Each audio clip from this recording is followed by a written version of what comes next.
Well, good evening. Call the regular meeting of the Ames Conference Board for Tuesday, February 25th to order. Welcome, everybody, and we'll do roll call. Ames City Council. Here. Here. Story County Board of Supervisors. Here. Ames Community School District. Here. Gilbert Community School District. I thought he was on Zoom, but.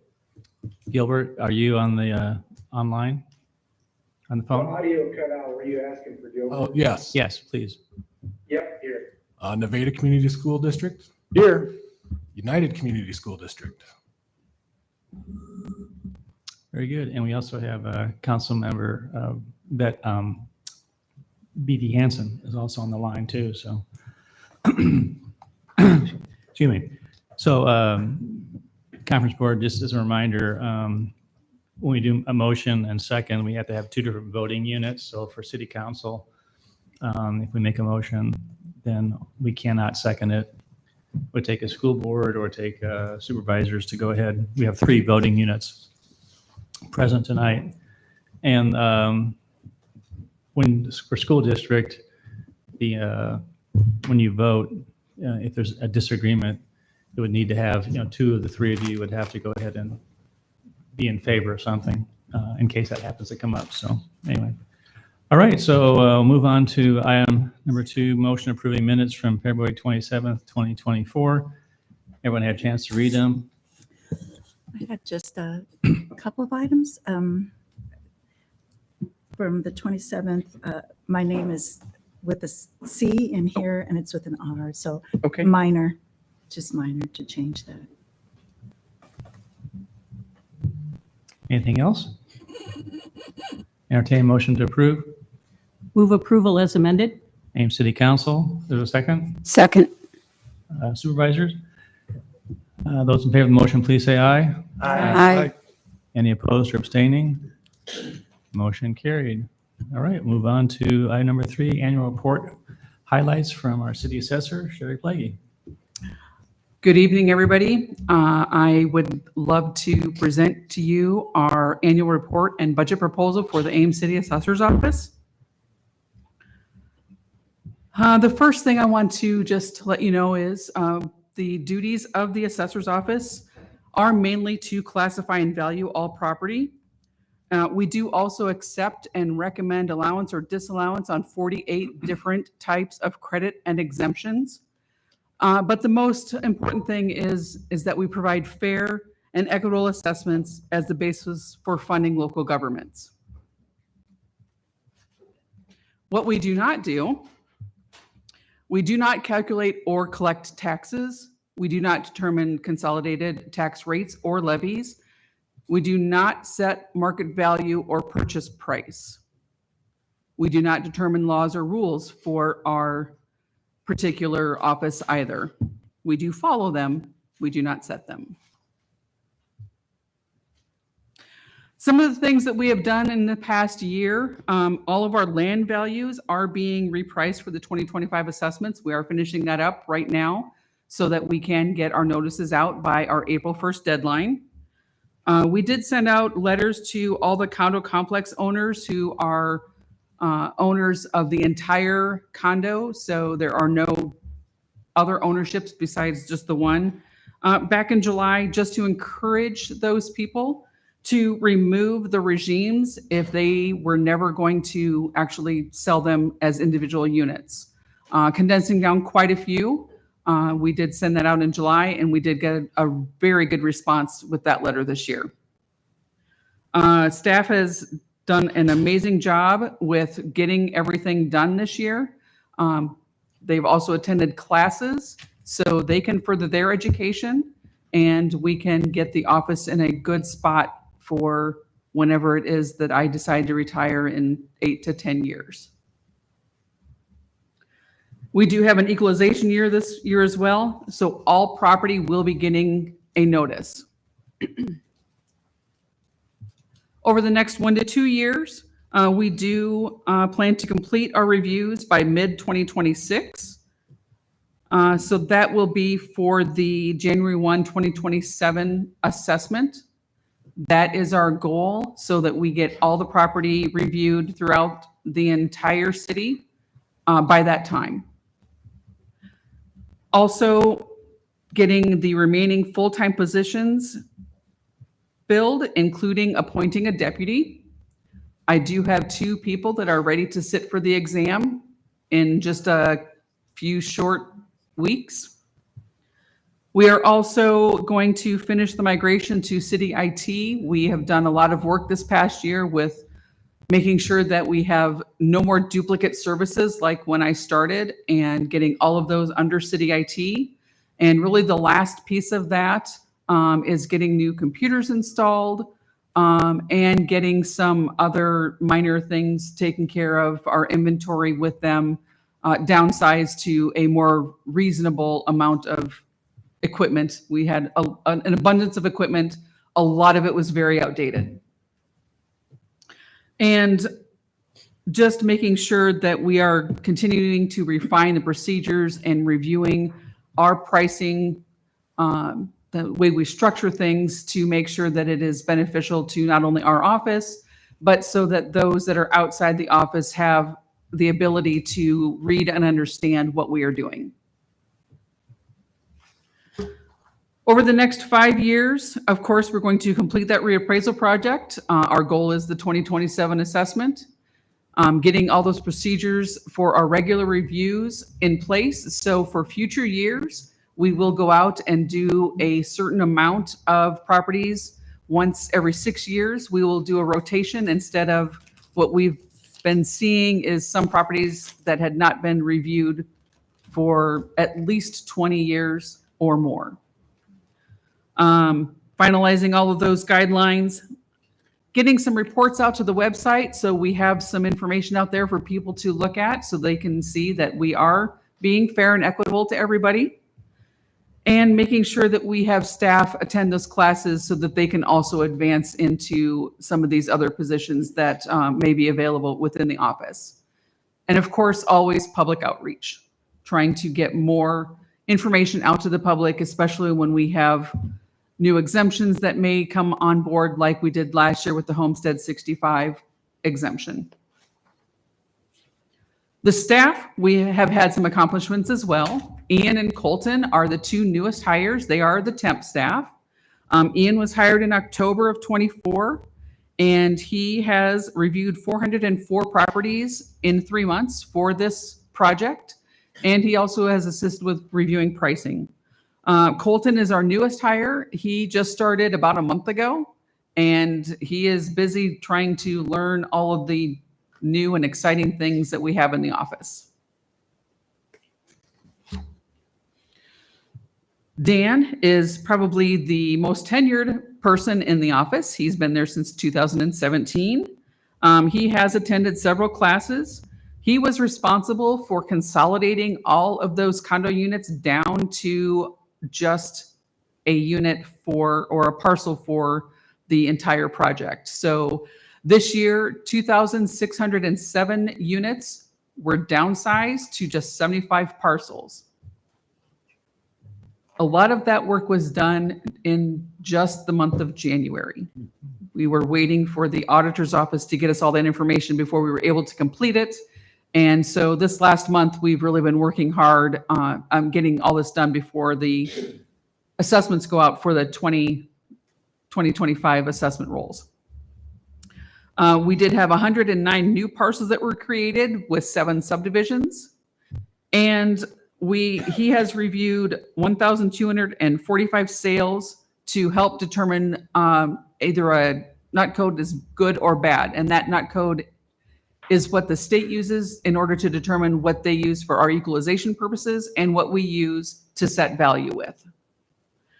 And then we have Rainey. She was hired in 2023 full-time. She did work for the first few months as a temp person. She has attended a class this year. She will be attending some more this fall. She has entered 1,619 deed transactions. So she touches each and every deed and every transaction that comes into the office. And has also reviewed the sales listings for all 1,245 parcels that have sold to see what discrepancies we may have between what has sold and what their information is compared to what our information is within our system. She also signs people up for the homestead and military exemptions as well. That's the first person that you come in contact with. And Dan feels like his responsibilities have greatly expanded. He has taken on some accounting claims, webpage updates, and inventory as additional responsibilities over and above what he has done for his normal duties. And Rainey believes that her favorite task is communicating with the public. She does want to make sure that everybody knows about the new homestead exemption, 65 and over. And also that she feels it's a service to do this. It's a painless process, and she enjoys being a part of it. Kirk was hired in April of 22. He did assist with training the new data collectors, the new temp data collectors. He did attend a couple of classes and reviewed 988 properties for the reappraisal project, along with 348 properties for permit purposes. He also does sales reviews for nut codes. So if there is a question that we cannot determine between Dan and Rainey, it goes to either Kirk or Kenny, who are the two field appraisers, and they do a more thorough investigation on that sale to see what kind of a code we should be putting on it. And then we have Kenny. He was hired in November of 23 full-time. He was also a temp data collector when he first started. He did also assist with training the new data collectors. He did attend 5 classes, not 2, and reviewed 783 properties for the reappraisal project and 287 properties for permit purposes, along with reviewing nut codes as well. And over the past year, he has completed his regular duties, assisted with several projects, and pursued professional educational opportunities. His efforts, along with the efforts of the rest of the staff, have definitely been an investment in the office's future, productivity, and efficiency.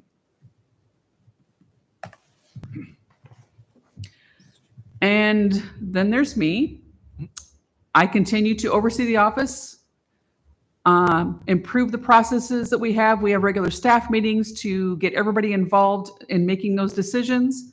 I did present to 3 different groups on assessments this year, a couple of real estate groups, training new staff, of course, on the duties, and probably the best thing that happened, outstanding member. Got to take a minute. Congratulations. Yes. Thank you. Definitely the highlight of my last year. My staff and I there at the banquet night where I received the award. And Dan, Rainey, and Kenny were all there with me.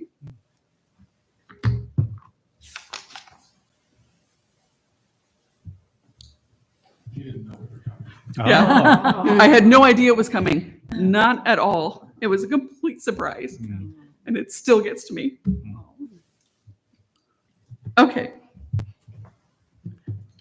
So the 2024 abstract, this is the information that I send into the state of Iowa. This tells them the values that I have in the aggregate, and this is the information that they use to look at and set the rollback along with everybody else's information. I do want to note the partial exemption at the bottom between 2023 and 2024 was reduced by about $10 million. These partial exemptions are different things. It could be an abatement that came off. I did start reviewing a lot of exemptions for compliance and have removed some of those. So we did add to the tax rolls just about $10 million in value that normally or would have previously been exempted.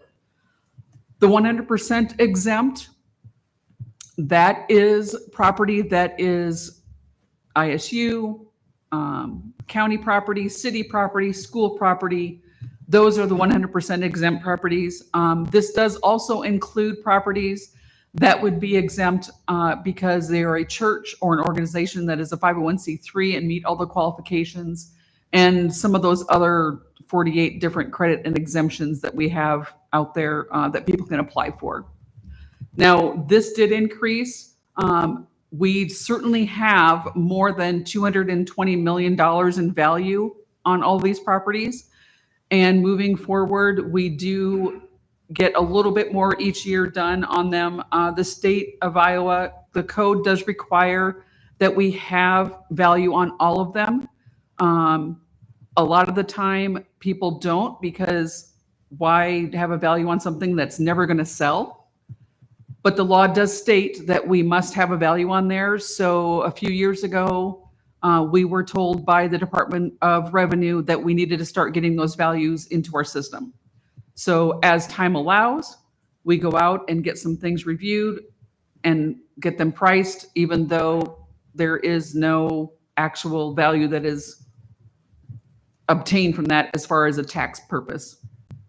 So it's important to note that this is going to be going up, but it's not that properties that currently are generating tax revenue are being taken off the rolls. It's just you have to continue adding properties that have not been previously valued under the exempt category. Is that Correct.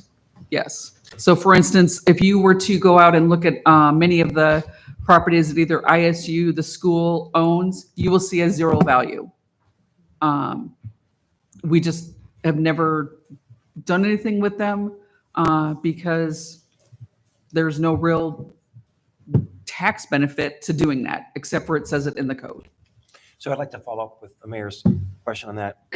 So just to clarify, the 100% exempt does include Iowa State properties.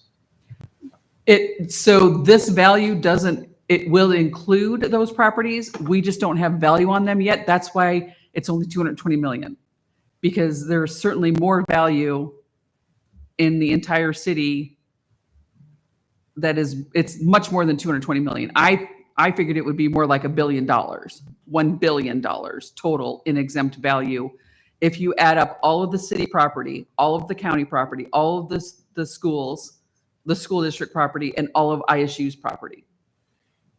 So we could spend an hour just on this. So I'm going to ask you for a really quick summary.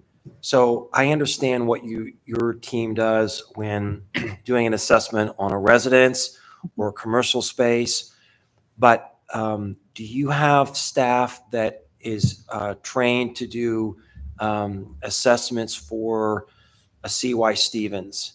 Is that something that you have to farm out, or is that something that within your team you have that background? So we are going to do as much as we can. And then those types of properties, we may have to ask like a Vanguard or an outside consultant to come in and get value on those. Since there aren't very many, we're going to do the small projects, the churches and the small city hall building and those things that we do have already in the manual. The manual this last manual update in 2020 did include things like churches and government buildings. They did not include things like Jack Trice Stadium or Hilton or those types of venues. And final question on this, I promise, although I could ask another 10. So do we work like with Iowa State? Like I'm sure they have for insurance purposes, they go through a process of valuation. And again, I don't want to wrap my brain too hard about this because it ultimately doesn't matter. Mm-hmm. So that's why I'm trying to figure out how much time to spend on this. But does our analysis include a discussion with Iowa State on how they're doing their own valuations for purposes of insurance? Yeah, so that is something that I have thought about going and getting that information from them. I know that they have a buildings and grounds person that I could probably talk to. It's kind of out of my bubble of 5 years, so I'm not really. We're going to do the small stuff first, and when we get to that point, then we'll start to talk to ISU. But that'll be our last project. That's helpful because this is new for us. So thanks for walking us through this. Yeah. Final question on this slide. walk us through on ag land and ag buildings.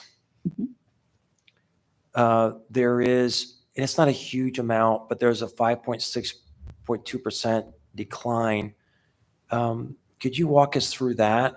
So ag properties, specifically ag land, is done on a productivity formula and not a market value.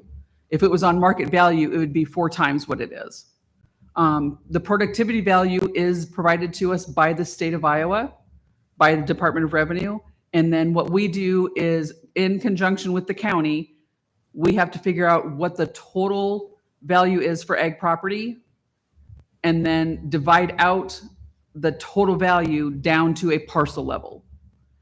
And that productivity value is on a 5-year rolling average. So every year we get a new, or every 2 years actually, we get a new value for ag land. And it's all, the majority of the work is done by the department. They give us the final numbers, we plug them in, and away we go. It just so happens that this next year, we're going to see probably about a 20% increase because 2 years, let's see, so 2019, 2020, I believe it is. So it's 7 years back. So it'd be 2019, 2020 would have come off and they were drought years. So the values are going up, but it's on a 5-year rolling average and it's all productivity value. So even though commodity prices are on the decline, that's not reflected in the assessment. There's a bigger period of time that's taken into consideration. Yes. And you got to remember, it's a 5-year average before this year. So they're taking 5 years. Let's see. So 25 would be 23, 22, 21, 20, and 19. So those 5 years are what the value will be for 25. Great, thanks. I don't think anyone's explained that to us. Very helpful. I have what's probably a silly question about the 100% exempt. The ISU Research Park, are they considered exempt down? Part of it is, part of it is not. And they are not under the ISU Board of Regents. Gotcha. So the Board of Regents property is what I am talking about with this 100% exempt. Thank you. I knew it was a silly question. Thank you. No? No, it's not silly. Any other questions on this page? Okay. The 2024 taxable valuations, this is the information that you use and I use in order to set our levy rates. So this information is what is actually produced after the rollback and any other adjustments that may need to be applied. And this is done by the Department of Management. That's where these figures come from.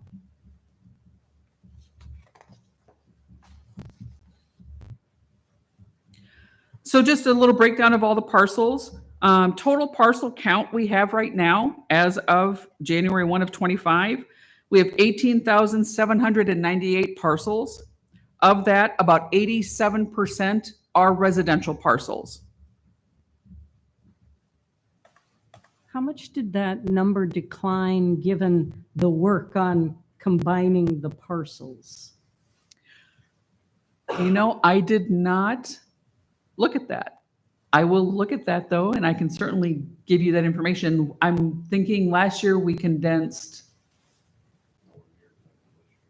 it wasn't quite 2,000. It was more like, what, 1,200 or something that we got condensed last year. So when I started, this was well over 7,000. It was almost 8,000, I think.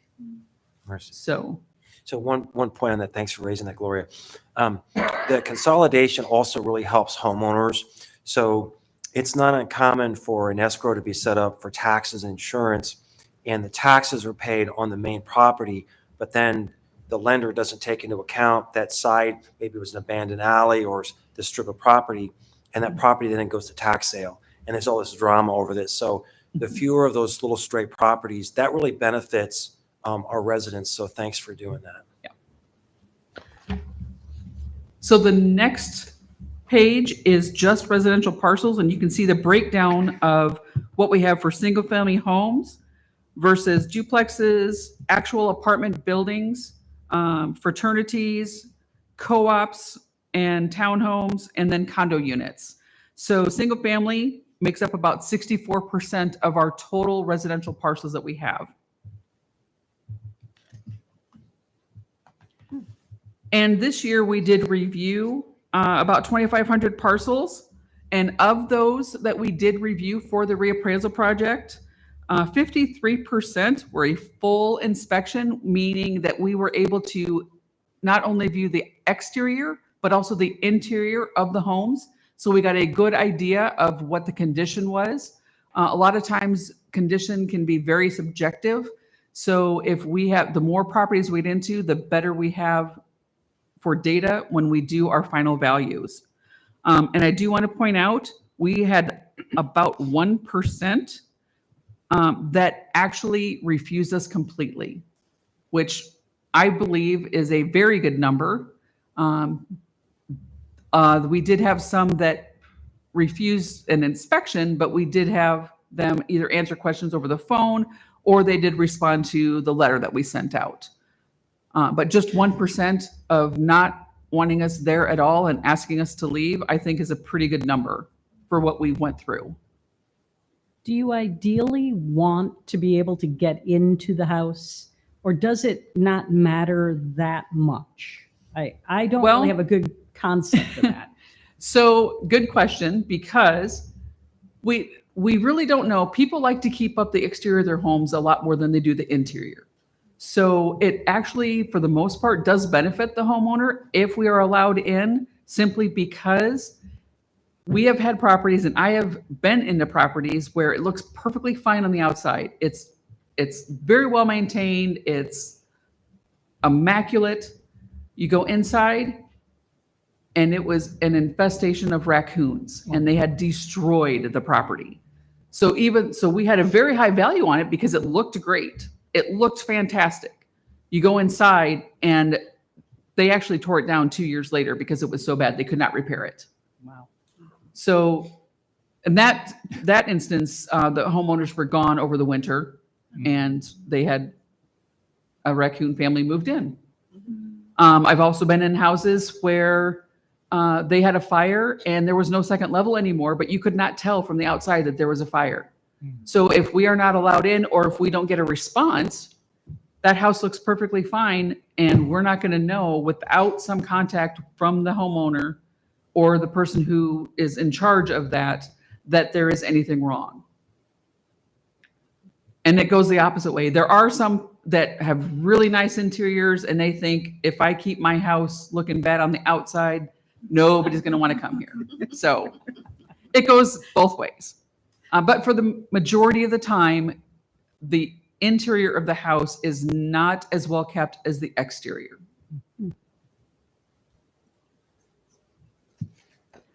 And these are just a couple of examples.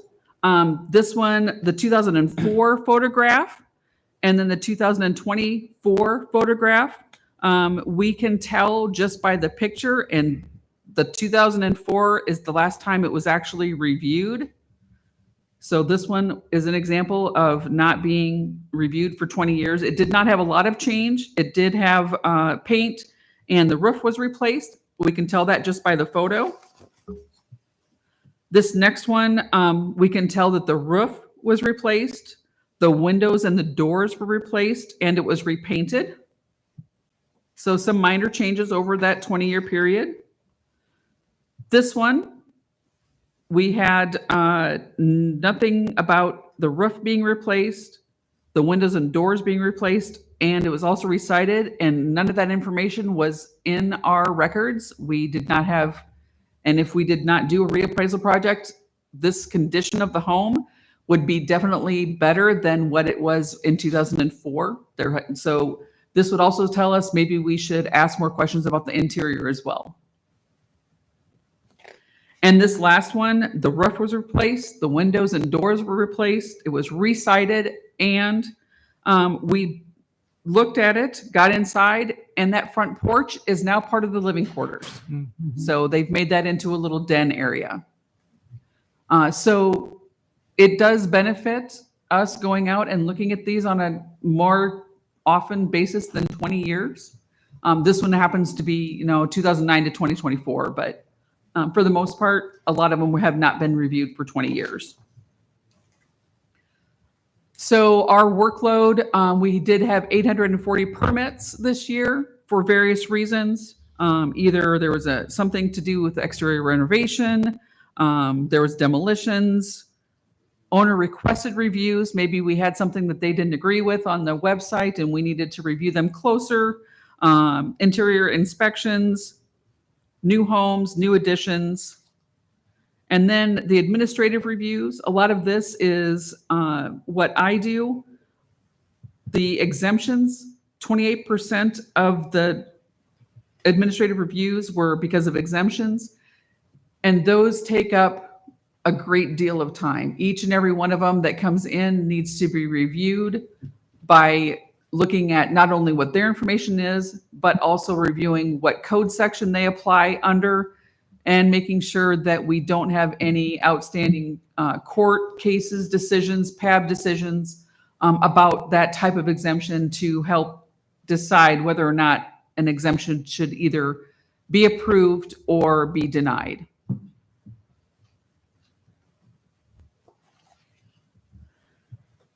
Last year, we had 43 informal agreements. And remember, a year that is an even year is not a reassessment year. So the only rolls that we send out, the only assessment notifications we send out are anything that changes. So, and we would be there for a reason if we are changing it in an even year. Either there's new construction or something happening on the property to have us go out for any purpose. But of the ones that we sent out just under 3,000. 43 we did do informal agreements with. That's usually about double what we have actually come in. So 31 did either just go through to the board review directly, or maybe we said, no, we don't agree with what your value should be. You need to go to the board review to appeal it. From there, 7 went on to PAB or district court for 24. And we do have 7 PAB or district court cases that are still pending from 23 and 24. And you can see that list of what we have for pending appeals in your packet, and it's attachment A. And this is a brief synopsis of what is going to be happening soon. Next week, we do have trial starting on March 4th for both the Walmarts and the Sam's Club for the 23 and 24 years. North Grand Mall is set for hearing February 24th in 2026. Manats is set for hearing this October, and those are the properties that we have outstanding right now with appeals. Can you just share with the board how Walmarts and Sam Clubs, how they operate around the country in terms of this kind of process? So they pretty much every single reassessment year, every odd year, and if you look at your list, it shows you how many different times they have appealed. They basically just appeal every single time. Tax reps will come in a lot of times, and they know that they're large properties. They will represent them, and a lot of times get a contingency on how much they get reduced is how much they get paid. So the more they get it reduced, the more money they get in their own pockets. So that is something that will be ongoing. And as you can see, a lot of these are assessed values, and what the property actually came in at. That is on the very last column in your packet of that chart. It does not show it up here. But for the most part, the properties that I have had appraised have all come in higher than what I have put on them for assessed value. This chart shows what we have for assessed value and what the appellant wants for value and that difference. So just these cases, which is 3, 4, 5, 6 properties, if they were to win, I would have to reduce their value by $22 million. I just want to make the case that it's not because you're not doing a good job. It's just their process is, there's basically, I call them tax vultures that are going around looking for ways to, they make a business out of trying to reduce people's taxes. And that's why I keep on seeing it. It's not because we're not doing a good job. It's just they are really trying to keep their property taxes down. So you can't necessarily critique them for that, but this is not an uncommon situation. It is not uncommon. And in fact, a lot of times we'll get phone calls like, when is your appeal period? And we haven't even sent out the notice yet. They don't even know what it is yet. So Thank you. happens every single year. So part of this process is to let them have that appeal process. And hopefully we can convince either the people at PAB during the hearing or the district court, whomever the judge is, that we have a better value than they do. And you also hire someone to help you with that.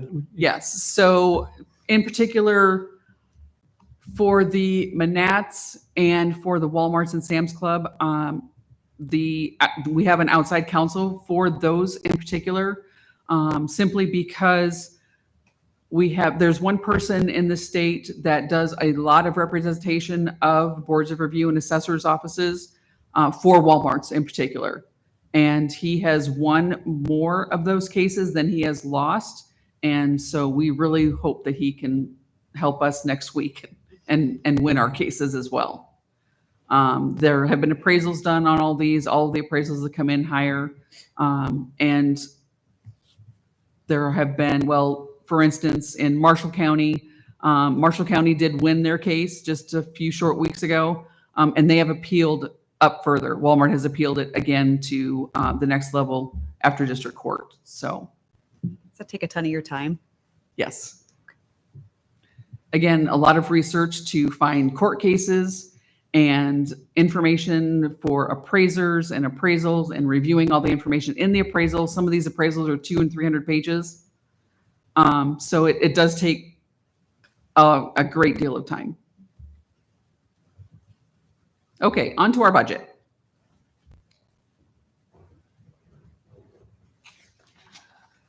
So in your attachment D, this is the information that a lot of this is either shared services. The only thing really on here that is not a shared service is the Vanguard CAMA software. Other than that, I pay into the city to be in the city building here. So for space, part of the communications for the phone lines, the HR, they process our payroll. We are under IT for the city, which is very beneficial because now we have, good cybersecurity along with the city. IT is very happy about that because we're on the same system. So hopefully we will not have any invasions or get taken down by any means, being on a separate system. So a lot of this are shared services. Sherry, with regard to the software, I saw a note that said that the Iowa Department of Revenue has changed software 3 times since 2020. Yeah. Is that costing us money to remain in compliance with whatever changes there? It's not necessarily costing us a lot in the beginning, but the software companies, Tyler and Vanguard, do have to do some reprogramming on their side, not only because of that, but also because of other law changes that have happened. So I'm sure that there will be some increased cost with that when they figure out what it actually boils down to. Okay, budget for attachment D, this is the information on the, budget C, attachment C. Salary increases were done to match the city. I did get that information right from the payroll department, with the exception of my salary. I did do the 3.5%, but that is actually set by the board. So that really is by code set by you guys. So I did put that in there as a 3.5%, just like everybody else though. The database manager position, we are transitioning that because we no longer need an actual database manager because we now only have one system to put everything in instead of 4, like when I started a couple of years ago. And that has been a tremendous help to be able to only have to put things into one place. Our temp positions will be ending by the next fiscal year. So those 2 temp are only 1-year positions. So we will hopefully be done with all the data collection before they are done for their term. And that's to get everything finished up, because just for, I think, for a reminder for those who've been on the board for quite some time and those that maybe are just new, and that when you came on board, we had like 3 different software systems, and we had to go to this Vanguard system. And so you made it very clear it was going to take a number of years to go through this whole process to do the conversion. So is this what you're talking about? Is these temps are helping get that closed out, and that's why we have that temp position? Yeah, so the temp positions are actually for field data collectors. So they're going out and reviewing the properties and putting the information into CAMA so that I can run the values. But they're doing the actual data collection on the houses. And then once that's done, then that's done. And then regulars, Then everyone we will else on put the in the staff. process of having a regular rotation with the field appraisers that we have, doing a 6-year rotation on all the properties. Thank you. And then one more follow-up to that. So how do we think about the size of our team here compared to peer communities? Is there some effort to look at the number of people on your team in comparison to Iowa City or Cedar Rapids per capita, or is there a way of doing that? There is a report that I can get to show how many is in each office and how many people are field appraisers and so forth. The biggest problem with that is that it probably it's not apples to apples necessarily. Everybody has a little bit different system in how they run the office. Some people have more responsibilities that would normally be the auditor's responsibility that are in the assessor's office. So I could do that, and I would be happy to do that for at any time, with the understanding that it's not just not every assessor's office is going to be exactly the same. Yeah, We all do it's things a not little meaningful. differently. I'm not sure there's a point in doing it, but I was just curious if there would be value in seeing how ours compare. Thanks. And probably, again, once these temps, I mean, the fairness would be is looking at it once the temps are done, correct? Because Yes. now you're basically back to where we should have been a long time ago. You're just basically getting through this process. Right. Am I remembering wrong? It seems like we are somewhat unique within Iowa as having a city assessor as opposed to a county assessor.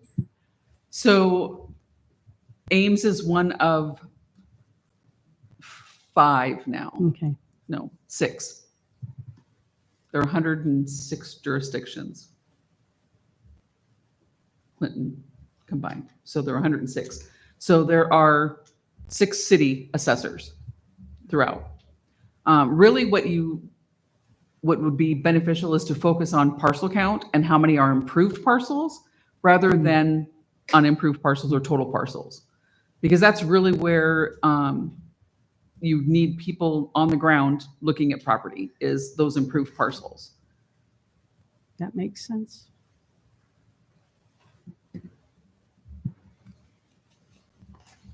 Okay, and then this is just the overall budget for the staff, including all of the fringe benefits, health and dental insurance. So the total payroll expenses do increase by 3.77% overall. I do want to point out that we did do some reallocation of funds because of some issues that we had to replace some equipment and stuff in the office. We do not have a deputy at this time, so the money that was in that line item for 2025 was reallocated down into the stuff that is down, computer equipment and other areas that we may need some funds before the end of the year. That did not require a budget amendment because it did not increase the budget, nor did it increase the assessor or the deputy's salary. And then this page is giving you the information on the rest of the budget: mileage and travel, postage, office supplies, data processing softwares. You can see that the communication services, for instance, went down because it is now, all that is going through the city IT. So that is the estimate that they gave me for the year for my office. GIS and mapping is going up a little bit because there are some increased costs between the pictometry and beacon software programs, and what they have a mild increase on those services. Publications, we only do one publication a year. So I don't even know if we'll spend $200, but I put $500 in there just in case, because really the only publication that we have would be either for the budget or the budget amendment if we were to have one of those. And that's pretty minimal compared to what had been in there before.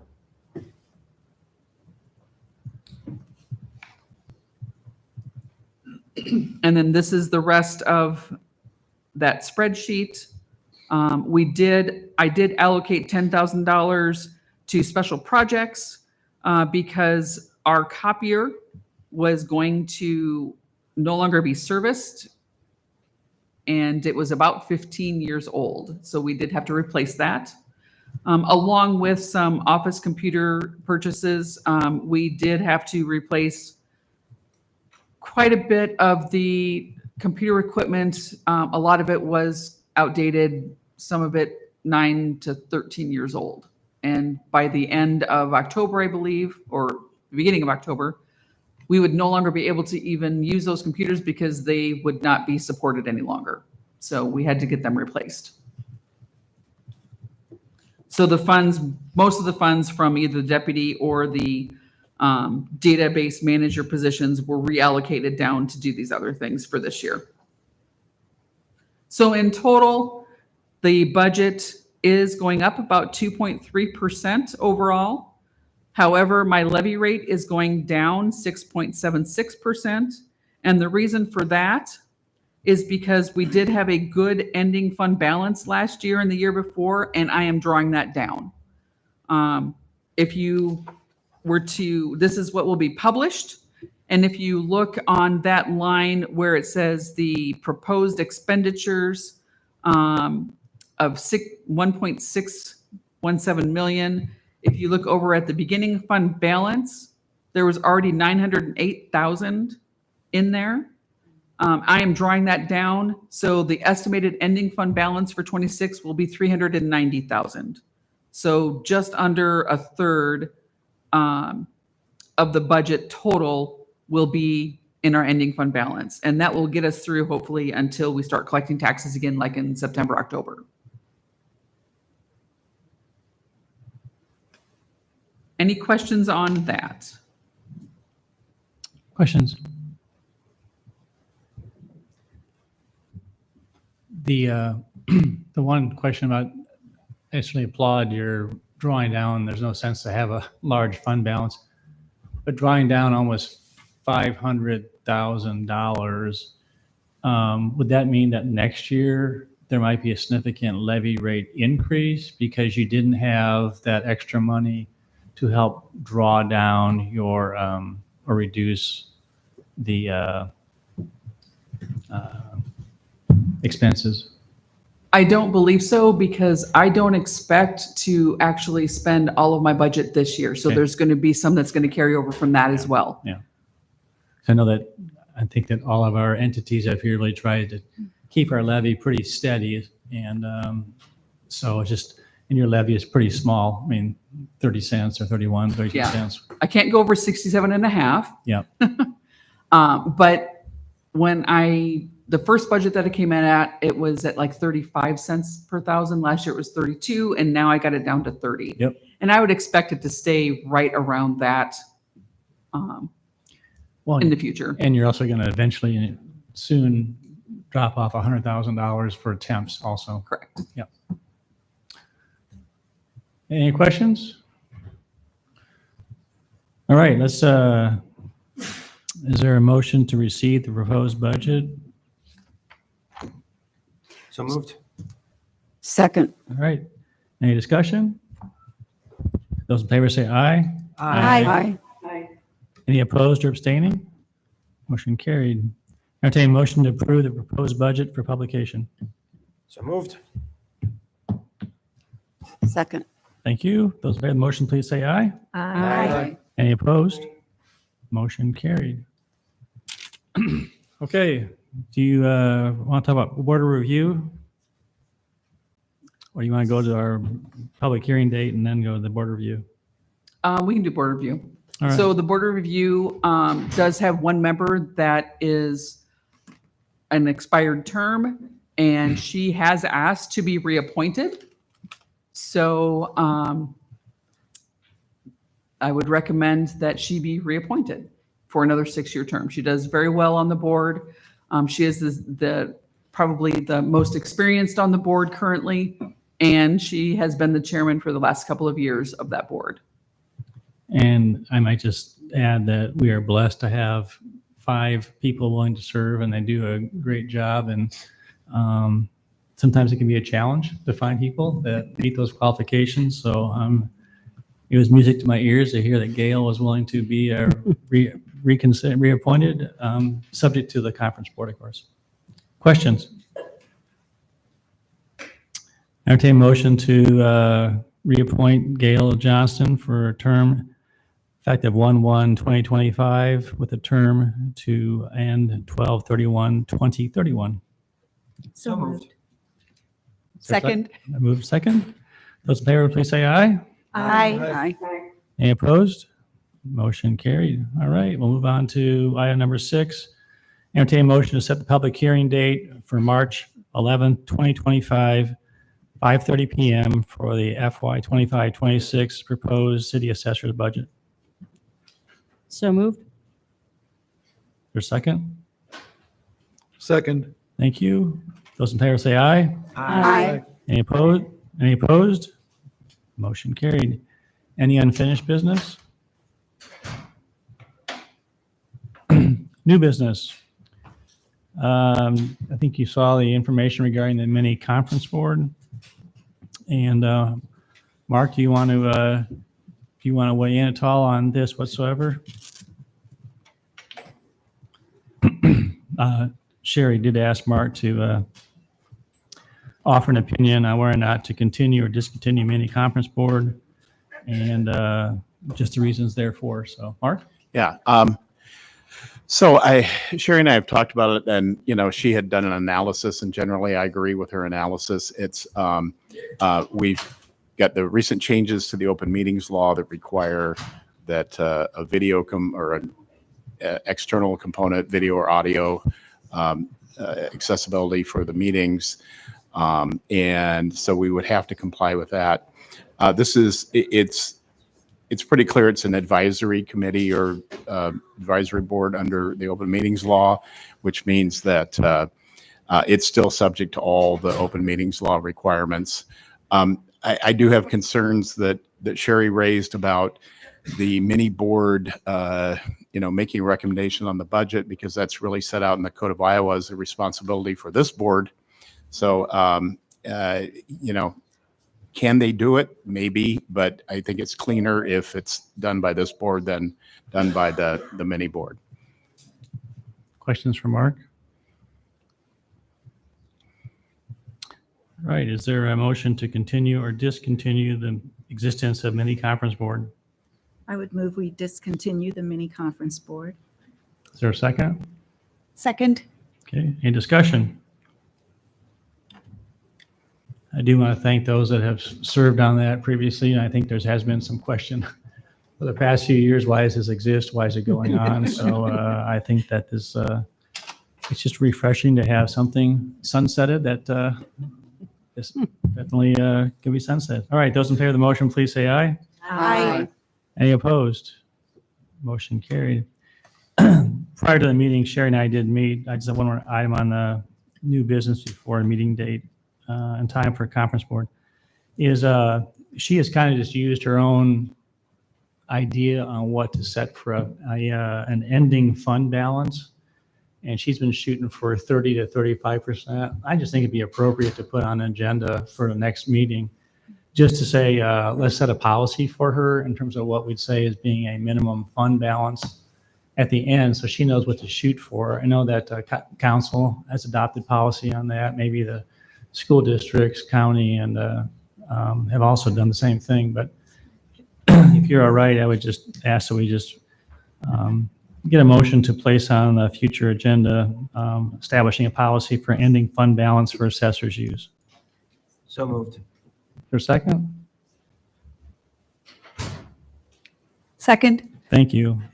So to that end, Mayor, would we make Corey available to help provide a recommendation, or just someone with an accounting background? I'm reluctant to just eyeball what this amount should be. Well, And I have another comment on this. sure. It seems like budgets may change from year to year. And for instance, you're going to have a couple temporary positions. It sounds like in a couple of years you won't need anymore. So maybe that'll work and maybe it won't. I wouldn't want it to be a hard and fast percentage.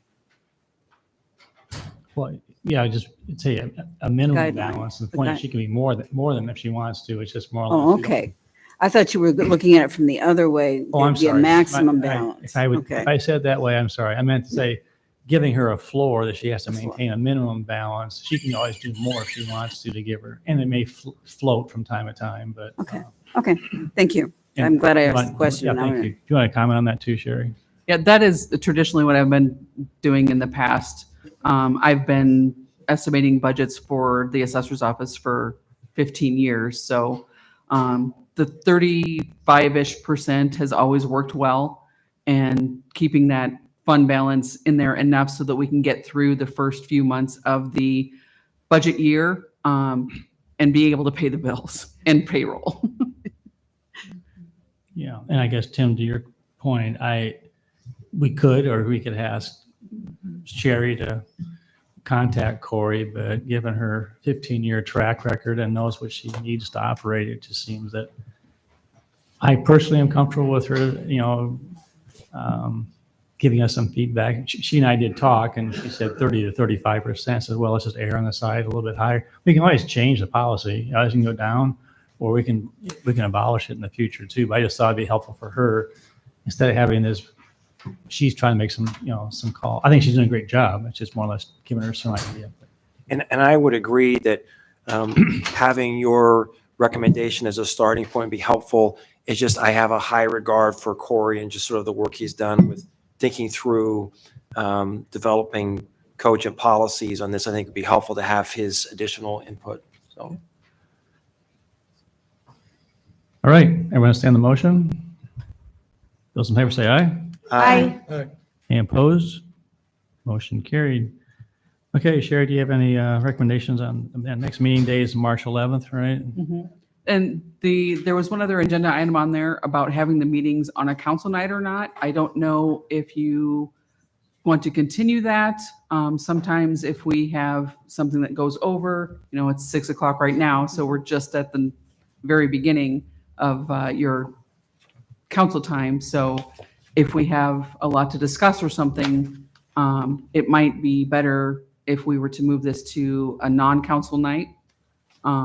For this first meeting anyway. The second meeting is usually very short. It's the public hearing, and that's really the only business that's done on that night. So I don't know what your thoughts are, but I would like to present that as an option. So I don't feel rushed, and so you don't feel rushed, and we have enough time to discuss anything that you want to, since we do not meet on a very regular basis. It's usually just twice a year. Really once a year, because the other one's just a public hearing. Thoughts?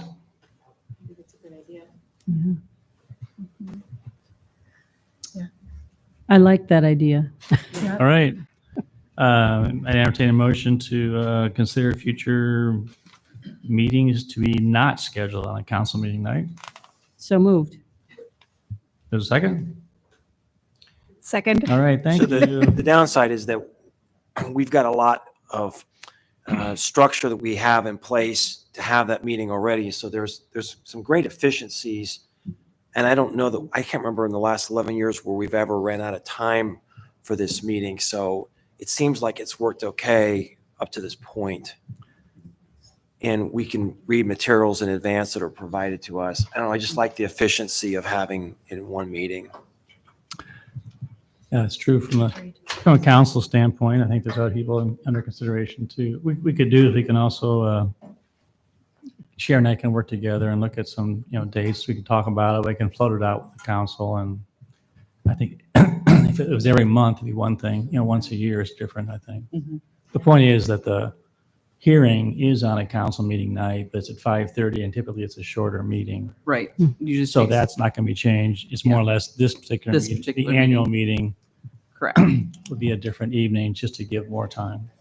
And also the other thing, we could probably set it at a little later time for those of you who are, getting off jobs and just, running over here. It might give a little more cushion as well. Instead of starting at 5, just start at 5:30 or 6 o'clock and then be done. Okay. And I always check with Renee and see what nights there are that are available, open, and check with the chairman of the conference board also to set that date. So All right. Any conference board comments, council? Anything tonight? Supervisor? No. Any comments? School board? Nope. All right. Entertain a motion to adjourn. So moved. All right. Those in favor say aye. Aye. We are adjourned. Sherry, Dan, thank you for the great report. Appreciate all your efforts. Congratulations on your award thank you. and have a good evening.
Well, good evening. Call the regular meeting of the Ames City Council for Tuesday, February 25th to order. Welcome, everybody. And we will move right into consent agenda. Is there anyone that wants to pull any item from consent tonight? All right, hearing none. Entertain motion approving consent. Move consent. Second? Thank you. Roll call. Fetcher, Aye. Phoebe Hansen, Aye. Rollins, Aye. Garten, Aye. Aye. Thank you. Next, we're going to move into public forum. This is time we set aside for comments from the public on topics of city business other than those listed on the agenda. And I understand that Mr. Ballard would like to address council to begin with, and after that, we will open it up to anybody else. Mayor, council, thank you. And I sent a note to everybody, and what we're asking or is requesting, since 1975, we park cars in our parking across from the stadium. We're real close with Iowa State for RVs, et cetera. And we have about 30 to 35 units, whether there's players' parents from Colorado or throughout the United States that leave their units. It's kept very clean. We pick it up. And the request we're asking for is that if we can leave their units as we have since 75, from game to game. I know that they would bring approximately 30 units. We can do 80 or 90, but 30 leave their units. And my request is that they allow before the first game, they bring their unit, and then immediately after the last game on the Sunday, they're out of there, which we've done. And there's been questions about us continuing that just so I don't have problems or we don't have problems with our existing customers' problems, that you allow us to continue that. Okay. Thank you. Thank you so much. That item is underneath the disposition communications to council. I'll explain to Mr. Ballard that will be at the end of the meeting. He could not give any comment at that time, so. Yeah, and I sent an email, and I'm open for any of you. You guys have been great to us with the things that we're trying to do. So should I just wait to get back or hear from you? We'll have Carly will get back with you tomorrow, all right? Thank you very much. Thank you. All right, does anyone else wants to address council under public forum? Please.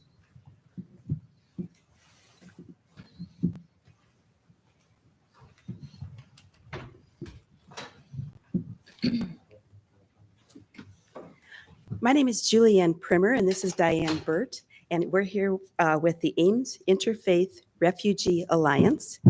And yesterday marked the 3-year anniversary of Russia's invasion of Ukraine. And the Uniting for Ukraine was created as a legal way for Ukrainians to seek refuge in the United States. Fully vetted by the U.S. government, more than 60 Ukrainians were welcomed to Ames by sponsors. Some of these sponsors were family members and some were complete strangers. Currently, the chaotic changes in the U.S. immigration pathways, options to remain here legally are being stripped away. The Ames Interfaith Refugee Alliance is currently providing financial assistance for our Ukrainian friends to seek guidance from immigration lawyers. I'm Diane Burt, 303 Hickory Drive, and I'm also a member of Ames Interfaith Refugee Alliance and have sponsored 6 Ukrainians, and I'm a member of the Ames Sanctuary Interfaith Partners and have helped also with Venezuelans that they have brought. The Ames Interfaith Refugee Alliance is also helping with Haitians. And I just want to comment that the situation for the Venezuelans and the Haitians is even more dire than for the Ukrainians.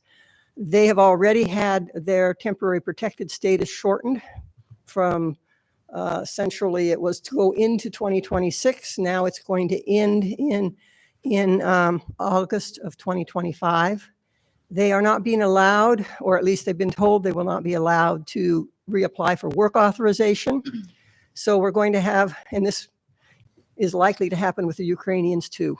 So a lot of Ukrainians, Haitians, Venezuelans in our community that are in a pretty dire situation. But we really want to thank Ames community for providing this safe and welcoming community for these people at risk. They're refugees that are often coming in a legal immigrant status and are having trouble staying in that status.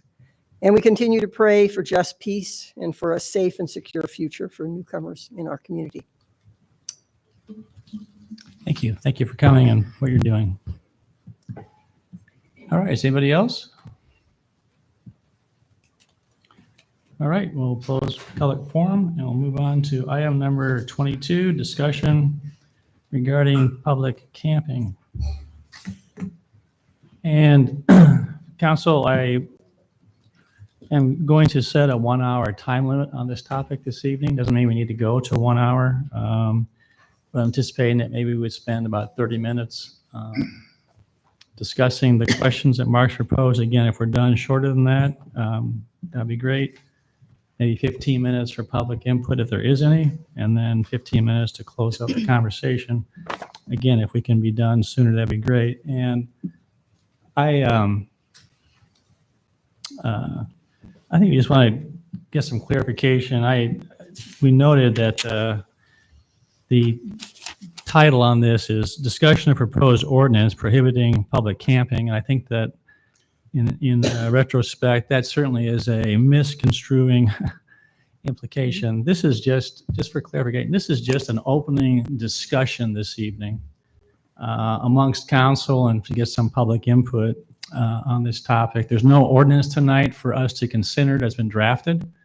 I think it was pretty clear that we wanted to have a discussion amongst the 6 council members, and I would participate, and certainly Emily can join in also. But we want to allay any apprehensions or thoughts that, okay, we're ready to go, we're going to slam this through. That's nothing is farther from the truth. So tonight we'll let Mark go ahead and set the stage a little bit. The reason that there were ordinances included in the packet was to give some ideas what some cities are doing, but is not saying that we will implement all, part, or any of those. But you have to have some place to start essentially for conversation. So we have gotten a lot of emails. I believe there's a lot of communication on social media, and I personally, I'll look at the agendas, take ownership for not catching the fact that it probably sent the wrong message to people. But that's not basically to do any smokescreen. I'm just being transparent with you where we're at, and apologize for if people think, this is getting shoehorned in at the last minute. So anyway, with that, Mark, I'm going to let you go ahead and set the stage, and I appreciate the fact that you put together a 2 or 3 page. And by the way, Mark has been extremely busy with a lot of things. I actually dropped this on him. I think it was Wednesday or Thursday, and said I want this on the agenda because we want to start talking about it. And he had a whole bunch of stuff to get done, so he couldn't get the memo done until Monday. Hence, that's why we got it at the same time, or access to it at the same time that everyone else did too. So with that, Mark, I'll turn it over to you, and you can start, and we'll go from there. Thanks, Mayor. Mayor, Council, this is a memo from me just outlining some basic issues that the council may want to talk about if the council wants to go forward with an ordinance that would prohibit camping on public property.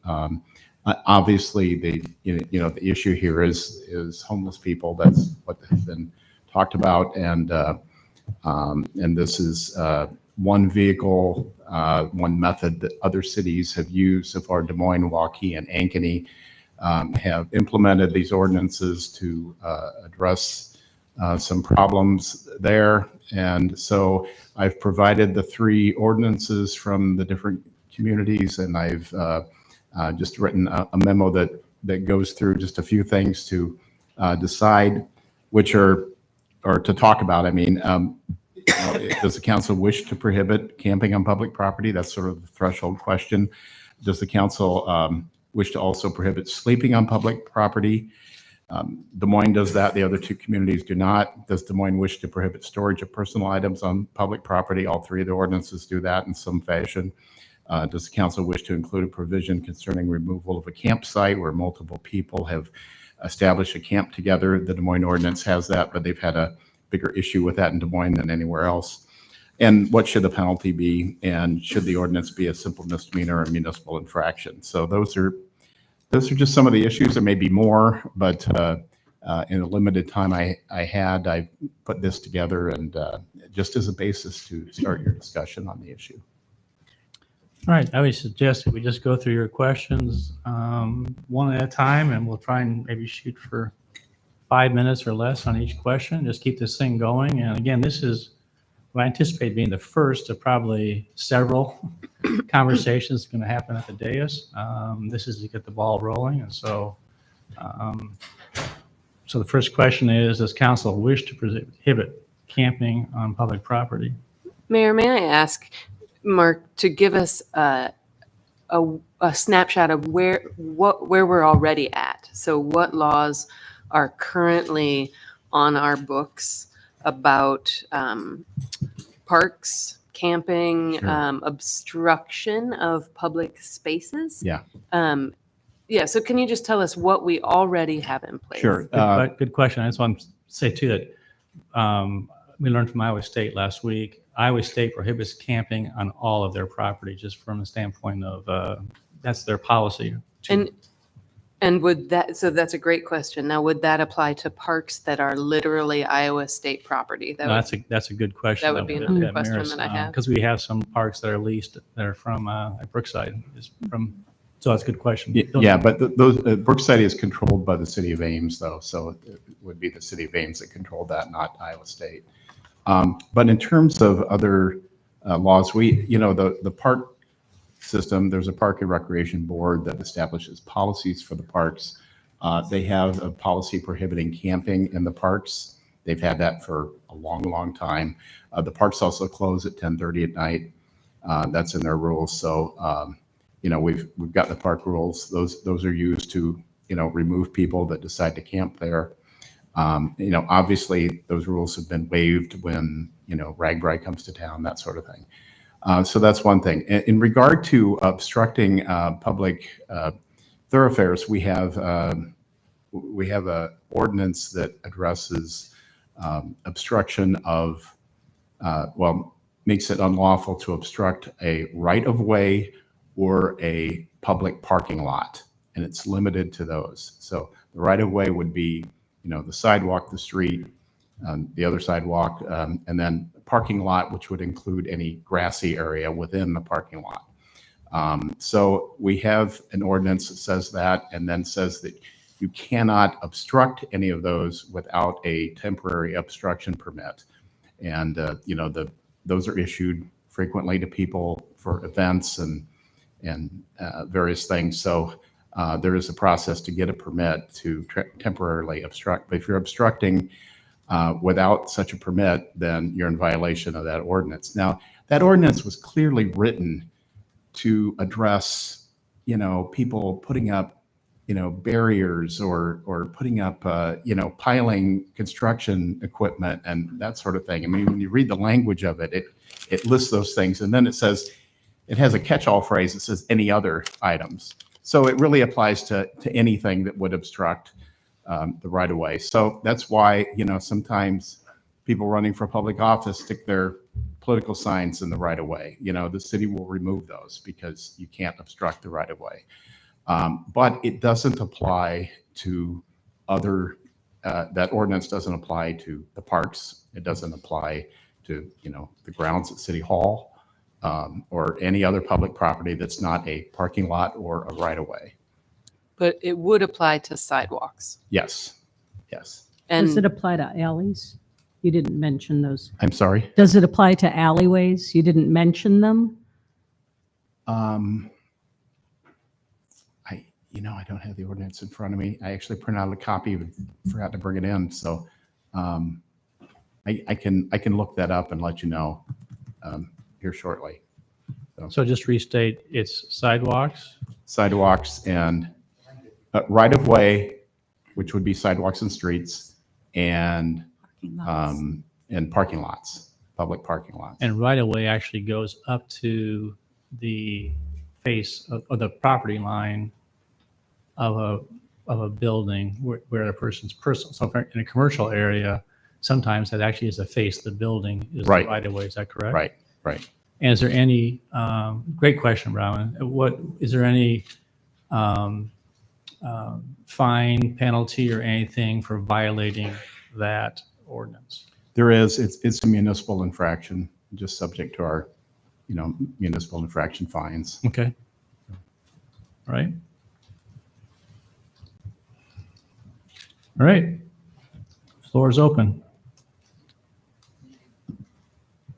I asked that question because, in some of the feedback we're getting, we're having people say, "Oh, don't make camping in the parks illegal," or But I'm just pointing out that it actually already is prohibited.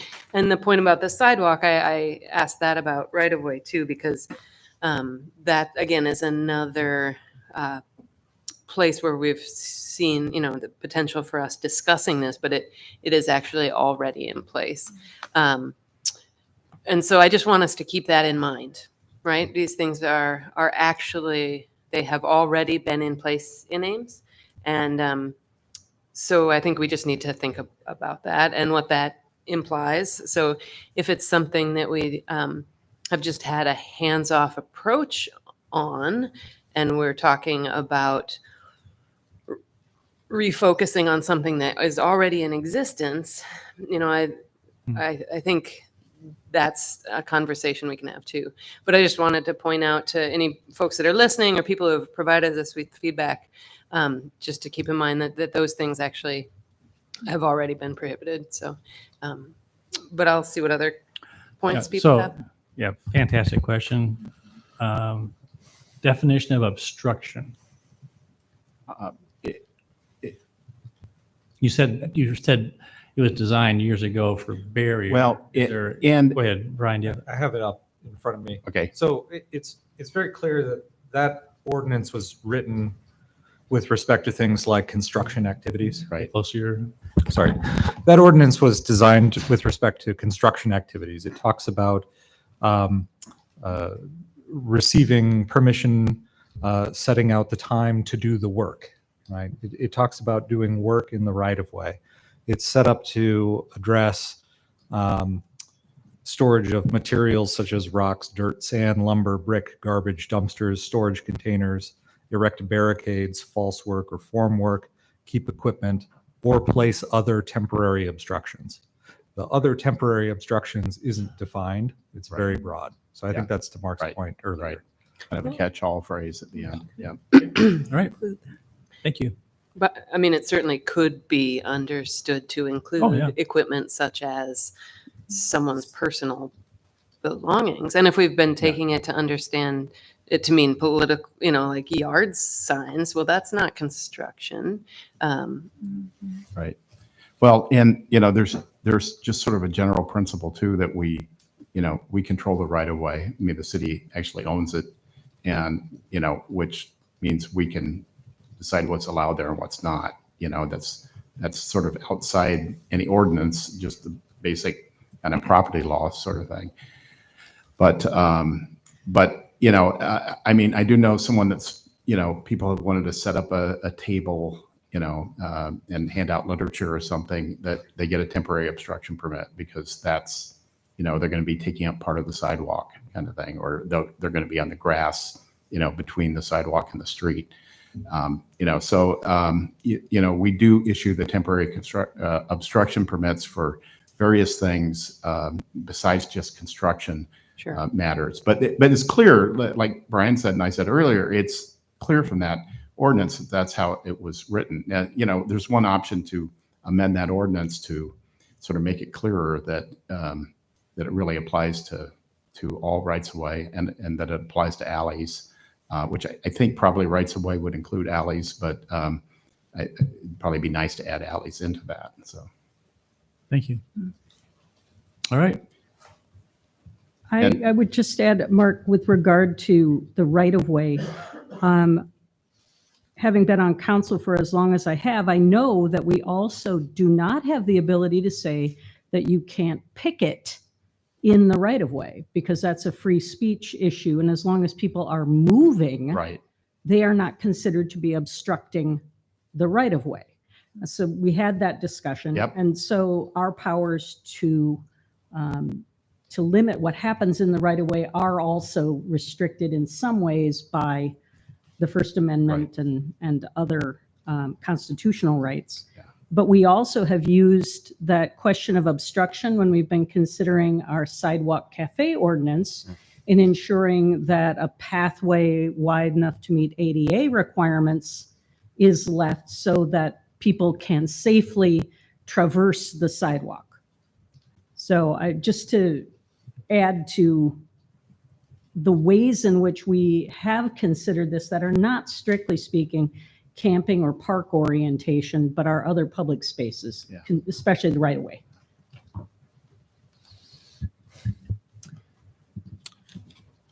I think one of the things that I would note, following on Bronwyn's question, is regarding point number 1, the threshold question, does council wish to prohibit camping on public property? Well, we already do in part. So that question is perhaps, it needs to be more nuanced. And I don't know that we're in a position to determine what the nuances are. And so I sort of feel like we're in a catch-22 because we want to be discussing what's possible, but we also don't want to give the impression that we have locked in on this ordinance as a solution that we are planning to implement. So I don't know how to interpret that. I am willing to discuss prohibitions of various kinds with limitations, but I'm not willing to say now, I definitely will do this. Well, let's just take that line of thought then, follow your train of thought. What's that? You said you were willing to talk about other things, so what might that be? Well, I'm thinking that there's a lot of ground between allowing camping everywhere, anytime, and prohibiting camping entirely in public spaces. And so where I fall on that spectrum is what remains to be seen as we discuss things. But I know I'm not at either extreme on that. I do think that public spaces need to be available for the entire public, not just one segment of the population. And I do think that we do have the ability and the right to limit what's occurring in certain places at certain times. And I think that the unraveling of that and the teasing out of where we would like to look at this, if we decide we want to look at it, is the larger issue that we need to talk to our community about and to get more data about. I'd be curious too, like what count as, and I'm sure we've been told this before, but what count as public spaces other than parks, sidewalks, roads? So like you said, the lawn of City Hall. So the grounds of city-owned properties, but it would be good to have a sense. Maybe there's some that I'm not thinking of too, and so that would be, I guess, a point of information that would Schenker Plaza. There you go. Yeah. Yeah, but that will be a park, will it not? Yeah. Yeah. So that would probably then come to fall under the park rules. Right. Same with Tom Evans, so it would be under the park rules, I imagine. And so I guess we have two things going on, right? And that's areas we're not thinking about. But then we have the fact that that sometimes these behaviors are happening in Tom Evans, perhaps, or they have in the past, right? And the it's not standard enforcement necessarily. You know what I mean? Yeah. Well, just to basically identify the elephant in the room, what are we trying to solve? What is the issue that really is presenting itself that has generated, this topic? And that really is that we have some growing individuals who are under-resourced, homeless, whatever, that are essentially either sleeping, leaving personal items in sidewalks, obstructing the way to get around, or other locations. And we understand that it's a very complex issue. And council we talked about this in the fall. We sought to try to get some people to help us out. That didn't work out in terms of going out to identify where these individuals were coming from, what their needs were. Arch, in return, went out with our mental health advocate from the police force, going out there. I know Brown, you went out there, one afternoon to go out and seek how we can find services for individuals. We're undertaking this study, which will be coming back in April, end of April, I believe it is, from a national consultant to try and help identify what are the issues that they observe, what are some solutions as well too. So we're having a multi-pronged approach. But the point is that I think we have gotten emails from people who've complained that they can't walk on a sidewalk without going around individuals, or they've lost business. So the point is that we are seeking to be compassionate, understand how can we help these individuals. But the point is, I think if we can try and identify what is the issue, instead of just trying to look at the camping. I think this is one thing that some cities have done in response to a similar situation. Although my understanding is Des Moines is more, they had a larger issue with larger encampments that were not necessarily on public on public sidewalks. But Well, that's exactly right. And I think everyone is hesitant to pass something that's going to further criminalize being homeless. Like, we understand that it's already a hard road to come back from. We don't want to disadvantage people further. So we do see that. And I think, and we've heard too that we don't have enough spaces for people to go. So if there are folks out on the street, it could be literally that every place is full perhaps, or they're unable to get to services. So that's something I think we're also thinking about and talking about. And, what our study hopefully will turn up is where these needs are.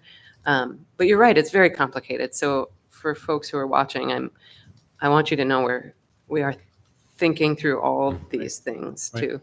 So. I think for me, I can't answer any of these questions tonight without knowing what's next, right? So to me, you can pass all the prohibitions and bans on certain activities that you want. It just shifts the problem elsewhere, whether that's elsewhere in the community or in another community. And so I don't know if Mark, you have any input, or maybe the chief, on the effectiveness of ordinances in other communities, because clearly the ordinance that we have, right, still presents challenges for us. And in my conversations with my friends in law enforcement from other areas, they're not finding these ordinances to be incredibly effective either. And again, just sort of reinforcing the fact that you're just shifting the problem somewhere else, and you're not really creating long-term solutions for addressing the challenges. Yeah, and I have no information on that. So I don't know that the Iowa ordinances that I'm aware of have been in effect long enough to understand what the implications are. Des Moines, I think, just started enforcing theirs on like the 11th last week. Yeah. So that doesn't really provide much data to work with. I just think they're incredibly complicated. I think people who are on the ground, whether it's law enforcement or other first responders or mental health professionals who are doing the work, don't see ordinances or prohibitions as being any type of real solution other than putting up additional barriers for the homeless population, and also creating a strain on city resources in terms of, how are we collecting fines from people? Are we storing property and then logging it and tracking it? I mean, there's a whole host of complicated things that affect many sides of the equation. Yeah, I completely agree with what you've said, Amber. And I think that looking at the draft ordinances for Des Moines and Ankeny is not as important as looking at the results of what they're getting. And I think when our homelessness study comes back in several months, they'll be recommending tools and best practices and things for us to use. And from what I've seen so far, I doubt that an ordinance will be the best tool to address this root cause. What do you think, Anita? I agree. I have continued to want to see what we find out from this study. I do think there are multiple tools that, as we know, the reasons that people are unhoused as well as the solutions are multifaceted. And to think that, especially when we see that some of these policies or policy-like positions are already part of what are in our toolkit, but that hasn't been effective. I would like to wait until we have more information to see what it is that we can do to really make an impact. So that you would concur with what Amber said, that it's Yes. difficult for you to answer the questions or discuss the questions tonight Right? in light of that fact. Is that right? Yes. Tim, what are your thoughts? I certainly agree with Amber on the issue of the value of having the study. I think in a perfect world, it would be valuable to see those recommendations. The reason why I encourage this conversation to happen before is simply a matter of the calendar. So we're approaching the end of February, and to your point, Mayor, I really wanted to make sure there was a robust opportunity for the public to give opinions on this. It's not just our opinion of those who are on the dais that matters.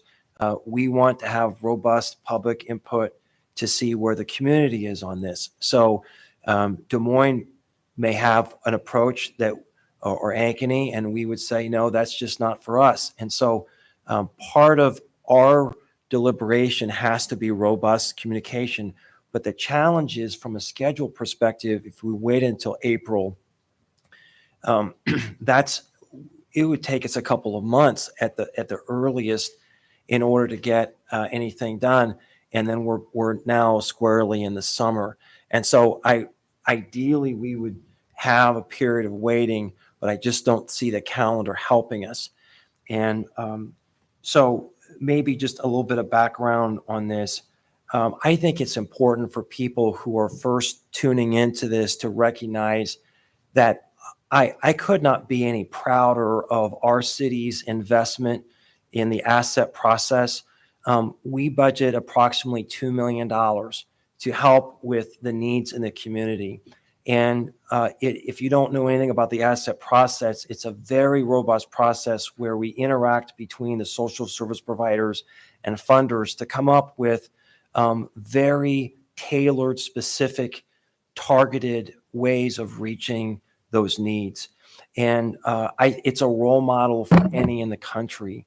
So I think any discussion of how we approach this has to be seen in concert with the very generous things that our community is already doing. But where this came from is heavily last summer, we saw a spike in homelessness that we have never seen as a community before.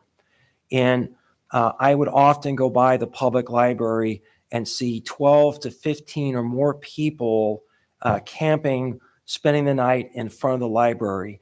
And that was absolutely heartbreaking to me.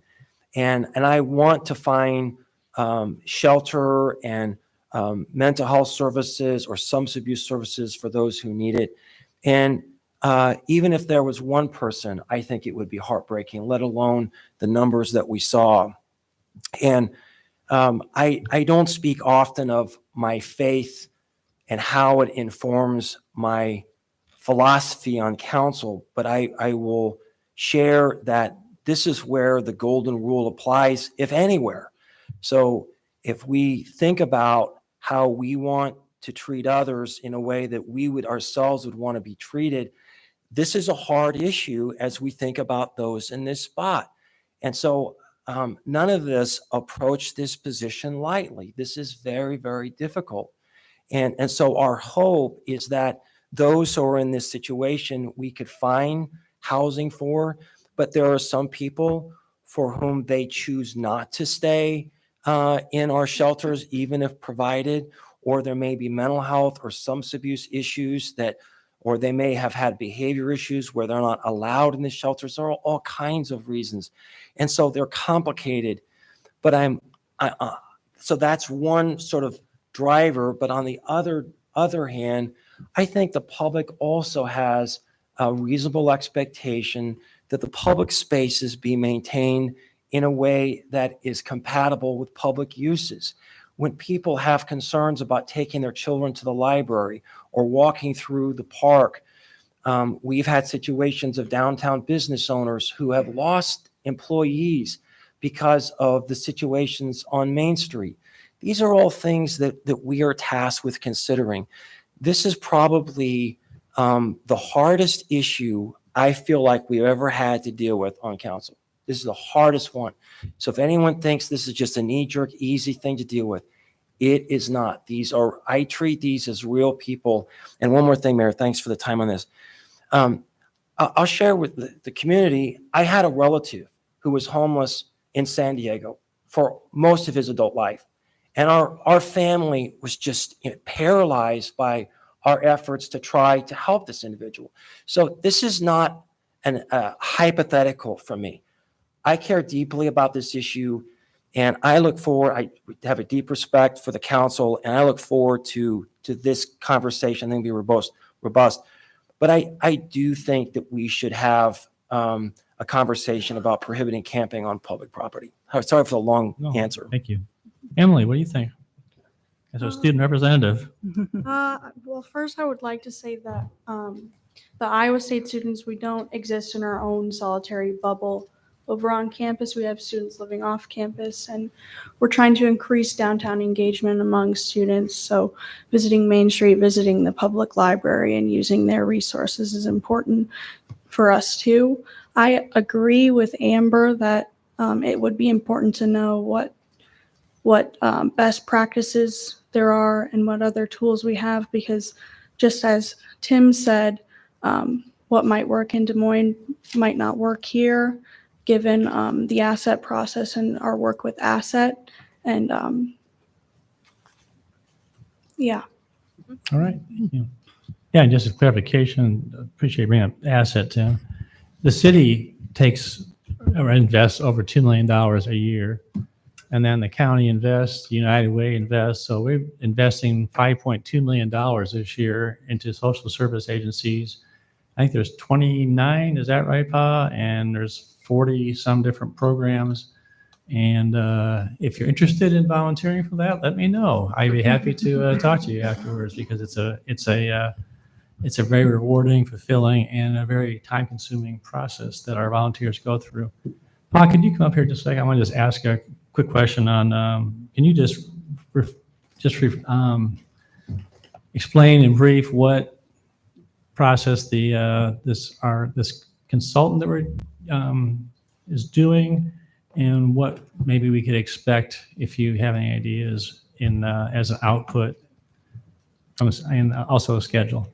Yeah, so back in December, the city, the county, and the asset partners put out an RFP to look for a consultant to help us develop a county-wide action plan around homelessness. And so we hired Analytic Insight to do that for us.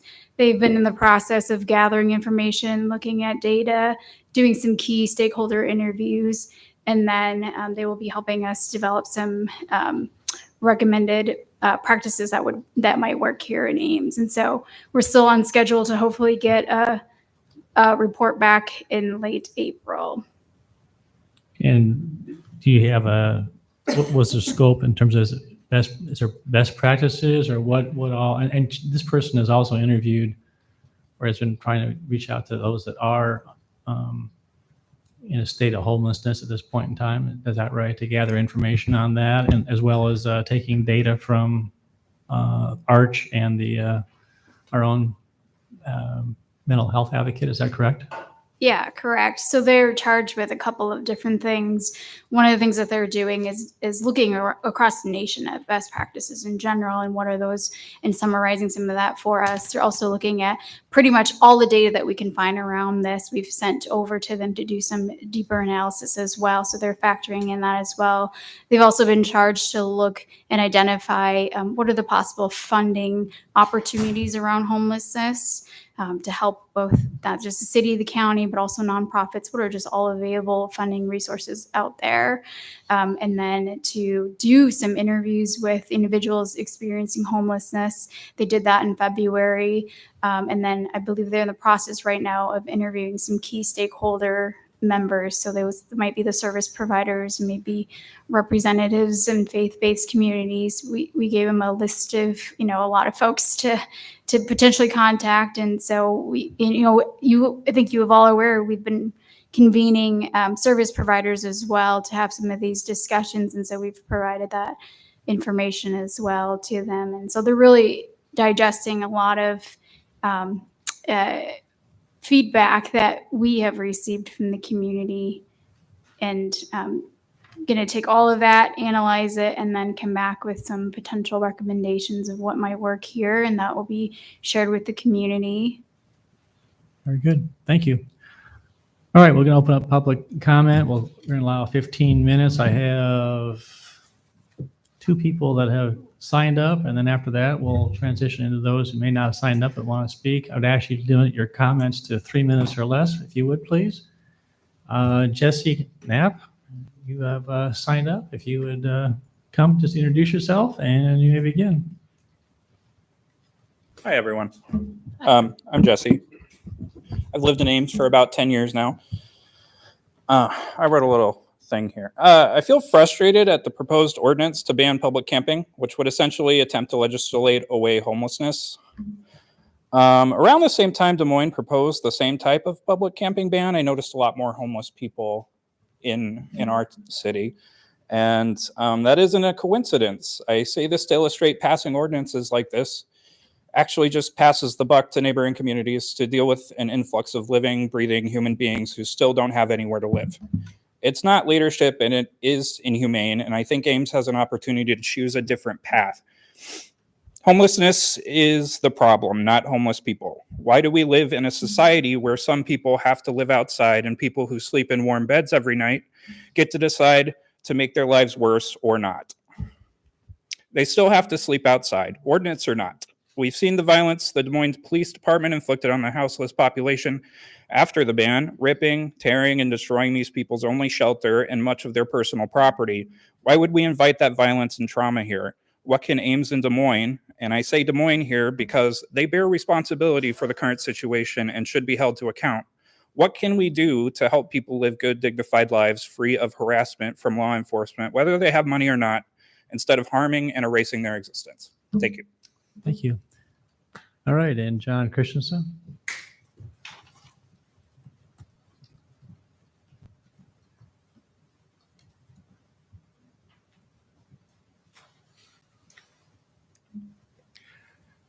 I am John Christensen. I was concerned by the name of this memo, as it has been mentioned. And I am heartened to hear that there are such other alternatives in our community. But I think it is prescient to say that any ordinance that would criminalize those who have no other option is unconscionable. And that certainly, as we consider the results in April and what options may be available, it is paramount that we put the needs of those suffering from homelessness first. And in meeting a desperate need in our community, even if only a small fraction of that community has that need. Thank you. Thank you. All right. Anka, you want to see you're trying to get up? You may start. Hello, my name is Ianka Sarah Mitchell Conway. I am a resident of Ames for about several years now. I want to propose a possible idea. This has been trying some communities of having an area designated for homeless camping or camping in general that can be maintained by a community organization or possibly even a church or mutual aid with certain, even possibly community guideline to help people get along in the space. This is not at all a replacement for housing, but would instead be potentially a more humane option if we were forced to have an ordinance, which I am also against. Ideally, there's no ordinance, but I would like to have a space that is designated for people in a situation, if at all possible, to not have people outside without any, being vulnerable to being criminalized. Criminalization is incredibly dangerous because it can make a small problem into a big problem. Prisons are major hotbeds of racial violence as well, where prison gangs recruit very heavily. Thank you. Thank you.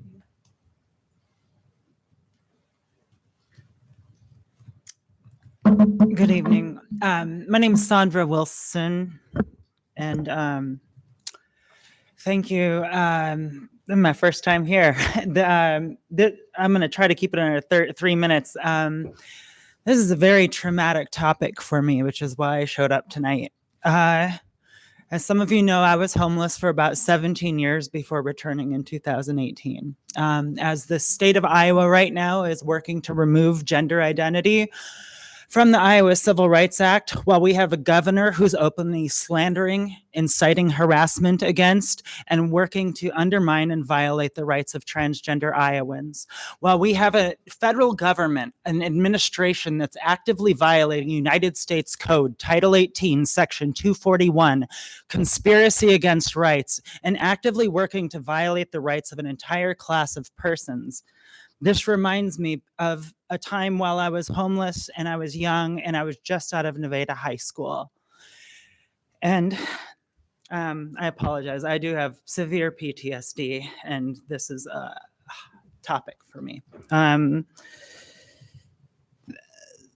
After graduating from Nevada High School in 2000 and being an intersex young person who was raised a boy that grew breasts in 6th grade without explanation around me, I learned that there was medical option available.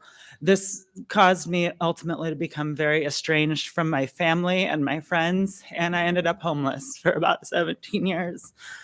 When I came back and visited Ames in 2006, I had a guitar and I was street performing, and an officer here who still works on the force arrested me, and his demeanor changed toward me when he saw that my old name did not match up with my current name and gender.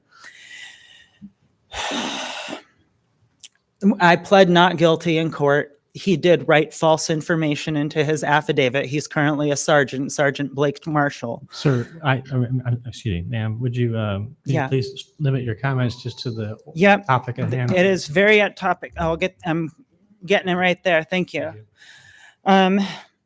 He repeatedly arrested me, and after the third arrest, long story short, another officer warned me that I should leave the state for my safety because of what he was hearing from other local officials from behind the scenes. And I left Iowa afraid to return to my home state for about 8 years. When I return, we've got this political shiz going on with what I described on the state and federal level. And back in 2013, when I was in San Rafael, California, I got ticketed for camping within city limits within San Jose, California. They charged me $250, and I'm homeless, thinking about so my options are to go to court and wait in town for 2 weeks and hide out and not get caught camping again. Side note, survival is not camping. Camping is a recreational term. I was not performing a recreation of camping, and that's intentionally misapplying a recreational term to a non-recreational activity if there is a camping ordinance put in place.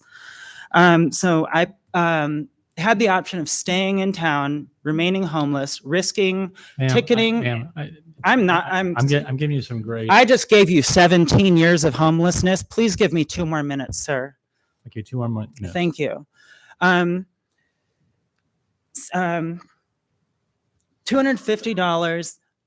So I ended up leaving, and apparently a fine got attached to this. It went to state collections. And in 2019, my brother sent me $1,000 because I had just moved into a vehicle and I was hoping to get some solar panels for my bus so I could have power.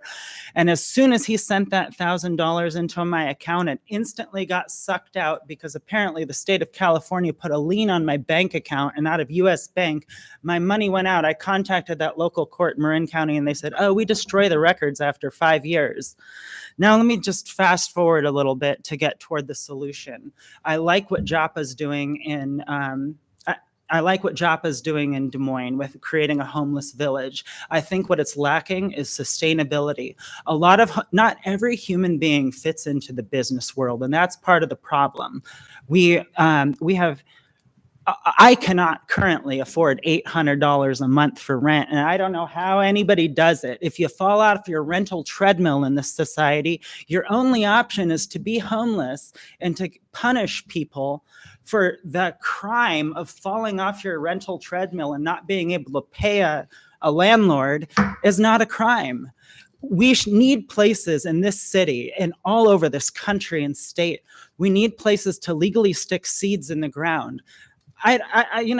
I'm from here. I don't have 5 square feet to legally stick a seed in the ground. I commend the city of Ames for having a gardening program, which needs vastly expanded. I've applied for it, and they grandfather in the people from the previous year so that we can never really sign up for it. We need a lot more plots, but I'd like to see something like what JAPA does, only we integrate in sustainable gardening practices and perhaps reach out to master gardeners to see if they would help tend the gardens and maybe put up some signs around to help maybe homeless people. I personally find it therapeutic gardening and growing some food. All right, your time is up. Thank you. Right. I would like sir, to. Ma'am, I would like. You're cutting into the time of other people who may want to speak. I'm just saying the thing with what happened to me with the city of Ames and officer has never been resolved, and I hope you all please reach out to me about that because we should talk about that sometime. Thank you. Thank you. I'm still suffering from that PTSD caused by this city.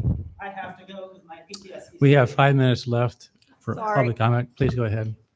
Sorry. So I guess Would you introduce yourself? Then you may start. my name is Nicole Leibold. I live on South Riverside Drive. I'm running for governor in 2026. By the way, thank you. Because I can't stand the way things are being run right now. I guess like my concern is like a lot of it's been talked about is like people camping in front of the library, like all this like public stuff that like you guys all see. But you guys don't see behind the scenes, like where like the waterways are getting polluted, where the needles are getting polluted, like into the waterways, the trash. Like I can show you firsthand today, physically, what's happening in the parks, in the waterway. I have video evidence. I have picture evidence. We've talked to police, and police, their hands are tied. I don't know if the cops are tied. City's tied. Everyone passes the buck. I mean, Joshua Thompson has been great. He's given me like a voice to explain like my concerns. I mean, my concerns for the neighborhood and like all my neighbors. But like this, like, I feel like right now it's like all about like, oh, in front of the like library. No, there is stuff happening in the waterways of Iowa, like all the camping and crap that goes down. I mean, sorry for the language, but What part of this community, just to contextualize this? What neighborhood or? South Riverside Drive. So it's by Stadium View. Like I was there today. Anyway, yeah. I have plenty. I mean, it's not like this year. That's why like I've never been here. I'm a lifelong. I was born and raised in Ames. So I mean, but like this is crazy. Like this is going. Ames has never been this bad, and something has to happen. It's not like everyone talks about the Main Street stuff, but like. There's so much more bad stuff happening behind the public library and behind XYZ. So, and the waterways are getting polluted, and it's just Something has to happen. The cops either need to be able to do their job, like you say, like you can't camp there after 10:30. That's BS. I've called the cops. I've physically talked to them. I can't do anything. So I need like understanding of like, if I'm in the park after 10:30, is that okay? Or is it okay if I'm homeless? Then that's okay. I just need clarification on that because cops say they can't do anything. They've had the homeless intervention come. Something needs to happen. So, sorry. Thank you. No need to apologize. Thank you. Hi, my name is Eric Charter. I've been in or around Ames for 53 years. Had a few thoughts. This is an issue. There's two aspects to this issue in my mind. One is the aesthetics issue. A lot of people just don't like looking at homelessness. There's also a safety issue, I think, and I think those are two distinct issues. I think Ames is going to have a different answer to the aesthetics aspect of this than a lot of communities in Central Iowa will have, and I think that's okay. I think it's okay to maybe have a level of compassion, a level of understanding that a lot of communities won't have. And if it turns out there's a majority of Ames that does not like that aesthetics aspect of homelessness, a lot of you will draw opposition as council members. To date, that has not happened. Generally, when you run for re-election, you run unopposed. So for the most part, the aesthetics issue, that'll sort itself out. The safety issue, I think, is more serious. We did have an Iowa State women's golfer who was murdered by a homeless person who was living in the woods. Just a quick personal story. Richard Dio was celebrated recently and lionized. And there was a time when Richard was allowed to sit in businesses in Ames in a manner he should not have been allowed to be sitting there. And that traumatized one of my sons when he witnessed that. Eventually, I think the police decided, hey, enough is enough. We have enough complaints about this. And they dealt with it. And then I think it was no longer a problem. Richard, from that point on, was just kind of a quirky guy that was not harming anybody. And I think everybody's attitude, including this council and the mayor, was, hey, we're just going to live and let live with Richard and understand the upside and downside of Richard. So the police chief is here tonight. I would just, as a council, really empower the police to deal with the aspects of homelessness that are safety issues. Twice this week, I've seen people at intersections, Lincoln Way and Duff, acting erratic, acting belligerent, yelling at cars going by. That's a very common occurrence, I think. And I think we have a police department that they know more about this probably than we realize they do. They tend to know who's dangerous. They tend to know who's not. I think they will make arrests if people go over the line. I think they're pretty good with this. So I would just say continue to empower policing the safety issue and probably arrive at some answers on the aesthetics issue that not everybody's going to like, but that's why you're elected, to make those political decisions and lead the city. So I think you're on the right track with this. It's not going to please everybody no matter what you do, but just continue to walk down the road and act with wisdom would be my counsel. Thank you. Thanks, Eric.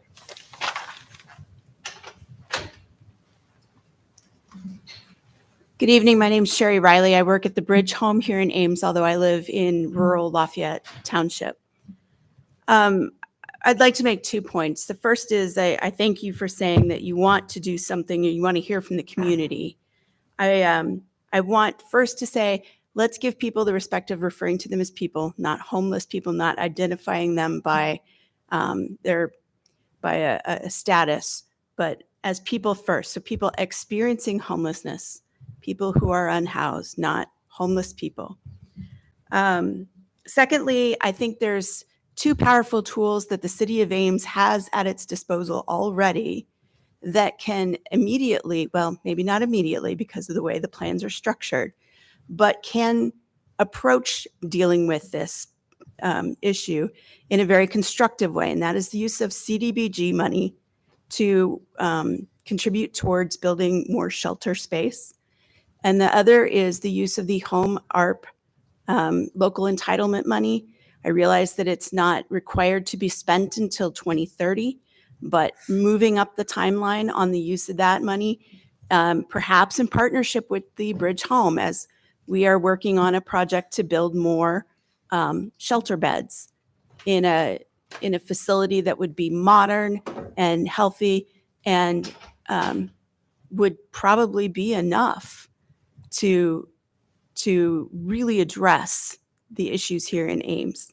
The other thing I might point out is that many people who have spoken talked about how no one can be pigeonholed. No one's the same as another.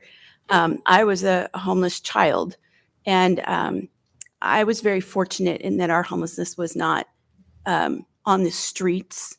It was mild and it was short-lived, but 5 months is a long time for an 11-year-old, and it shaped who I've been ever since then. The other thing, so that's a personal thing. The other thing I would point out is animals. Animals are very important to people, and I know the city of Ames is working on a new animal shelter. I would hope that perhaps there would be some space in that shelter dedicated to short-term shelter for people's pets, because a person might be a whole lot more likely to agree to enter shelter as a human being if they knew that they had a safe place where they could visit their companion frequently. And then that companion could be processed along the way in a similar fashion so that they could be reunited in permanent housing. Thank you. Thank you. All right, we have time for one more. Is anyone else who wants to address council?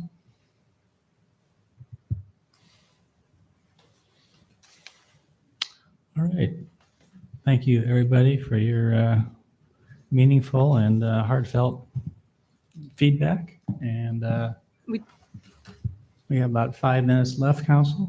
Any closing comments? And this may seem like, well, what are you going to do? Well, the point is we started a conversation. We heard public feedback. We got things that are underway with the study that we should get into April. And it's possible we'll have another ongoing conversation that's structured at a future council meeting. I have nothing in mind at this point in time, but we want to get this thing underway. So any closing comments or thoughts? Otherwise, we're going to go ahead and move on to the next item. I have one question. Just a question. My question is, with the shelters, when the shelters, like, if there's a homeless transgender person, our option, like we talked about going to the shelters, our option is to go to the shelter and then I would get thrown in with the men.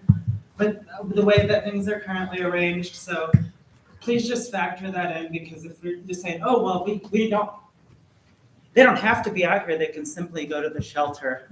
Thank you. Know there's going to be probably a lot more trans people homeless soon. Thank you. All right. So something to factor Council, in. any closing comments? Well, I was just going to respond, if I could, to something that Sherry mentioned about pets. I think that currently we do actually have a system for that, where I think it's 7 days the animal shelter will do that. Can you confirm that, Pa? I'm sure that I heard someone say that, so.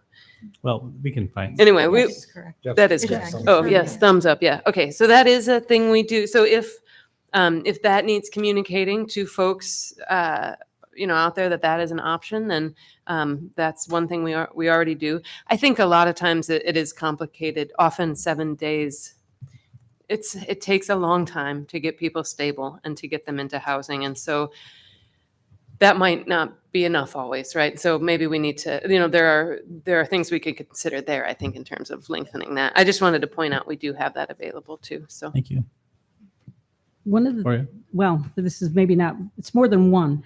Through the emails that we've received and listening to people tonight, there are a number of things that I've taken away that it seems like we could be working on today. I mean, as soon as possible, as opposed to waiting for the consultant. And those kinds of things are For example, ensuring that as the plans for the animal shelter move ahead, that we are looking at ways to provide maybe additional temporary housing, that we are considering ways that we could expand our community gardening program to make it more of an opportunity for that sort of therapeutic outdoor experience for those who are experiencing homelessness, who may really appreciate having some fresh food that they've grown themselves. That we could be looking into more of the models for partnerships, for building villages like the Jaffa Village, or like we've seen in other communities. I know those of you who attended National League of Cities took away some ideas from there, and others have taken ideas in the past. All of those things are, and then educating about homelessness in the community, helping people understand why this happens. And especially these days when we are seeing people losing their jobs for no reason very quickly and unexpectedly. All of those things are, to me, very proactive. They are not criminalizing homelessness. They are not making it harder for people who are experiencing homelessness to come back from that situation. And they really are something that we could be working on tomorrow. So maybe we need to start looking at those kinds of proactive, immediate actions. Very good. So, I'm gonna let you have the final word here. Sure. So the question is, does the council wish to prohibit camping on public property? My recommendation to council is that we would ask staff to start developing an ordinance, knowing that this is just the beginning of the conversation. So I think there'll be even more people that want to speak, and a lot of people don't know that this is even a topic. And so again, the calendar is not on our side. So I think we could do two things at once. I think we can wait for the report, but we could start working on the ordinance with the goal of having really months of input and deliberation, and then have this ready to come into effect in the late spring prior to the summer. I'm just concerned that if we delay going forward with the ordinance process, we're in July or August before realistically this could come into effect. I mean, Mark, if we, just to give a sense of the timing from your perspective, I don't want to put words in your mouth. If we get the report in the end of April and it recommended some kind of ordinance to address this, what's your recommendation? What's your estimation on time frame? I mean, I could put together a draft ordinance for the council to consider in 1 to 2 weeks. Okay. So, and then anytime. And then once that happens, then we have a minimum process of the reading of the ordinances. Right. So typically it's 3 council meetings. So 3 readings that, as you know, can be, you can suspend the rules and do all 3 readings in one night, or you can do it over 2 nights. But generally, the council does 3 readings, and probably in something this significant would want to do all 3 readings. Yeah, in fact, I would be proposing to council that we have more opportunities than just 3 readings. This is unusual for us to have this kind of issue, and having a more robust public input, maybe even offering some times where we go out and have focus groups. I don't have a full sense of this, but I think this is sort of the kind of major ordinance that deserves that kind of attention. So, Mayor, I don't know if you want a motion. Well, I would normally consider this to be out of line or out of order, because we actually had a motion last time and it failed. But given the fact that we've had an hour discussion, I'm going to allow it, but it needs to have a second. But we're not going to, the policy is once it's, you make a motion, then we don't keep on coming back after the same motion. I apologize. So are you making the motion to do that? So, and it's just to give the opportunity for the council to look at this. So I think about how I word this carefully. I would move that we would ask the city attorney to provide us with a draft ordinance that would incorporate best practices as he understands them to be, with the understanding that this would involve a more prolonged evaluation and public input process. Is there a second? I'm going to second, but because I have comments. Okay, comment, discussion. So it seems to me like before we ask the attorney to draft an ordinance, we need to know what the barriers are with our current ordinances. To Bronwyn's point, we have a camping ordinance that applies to public parks. We're hearing from not just people tonight, but through emails that there are what some would argue to be significant issues occurring in the public parks. So clearly there are barriers to our current ordinances that are in place.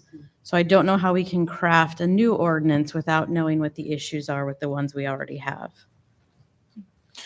So in response, this is the first I've heard of concerns with the ordinance that we have in place. So that was very helpful. I think we can do two things at once. I think we can ask our law enforcement to provide us with some additional feedback on the enforcement of the existing ordinance, but at the same time, begin the process of looking at a new ordinance. Again, council, I'm just worried about if we time this to necessarily coincide with this report, it's really pushing us into the summer. And then Respectfully, Tim, what are your concerns with pushing into the summer? Because we do have people experiencing homelessness now, and we will have them in the summer. yeah, so respectfully, this was new for all of us last summer. And the outdoor camping has really abated with the winter. It's going to come back.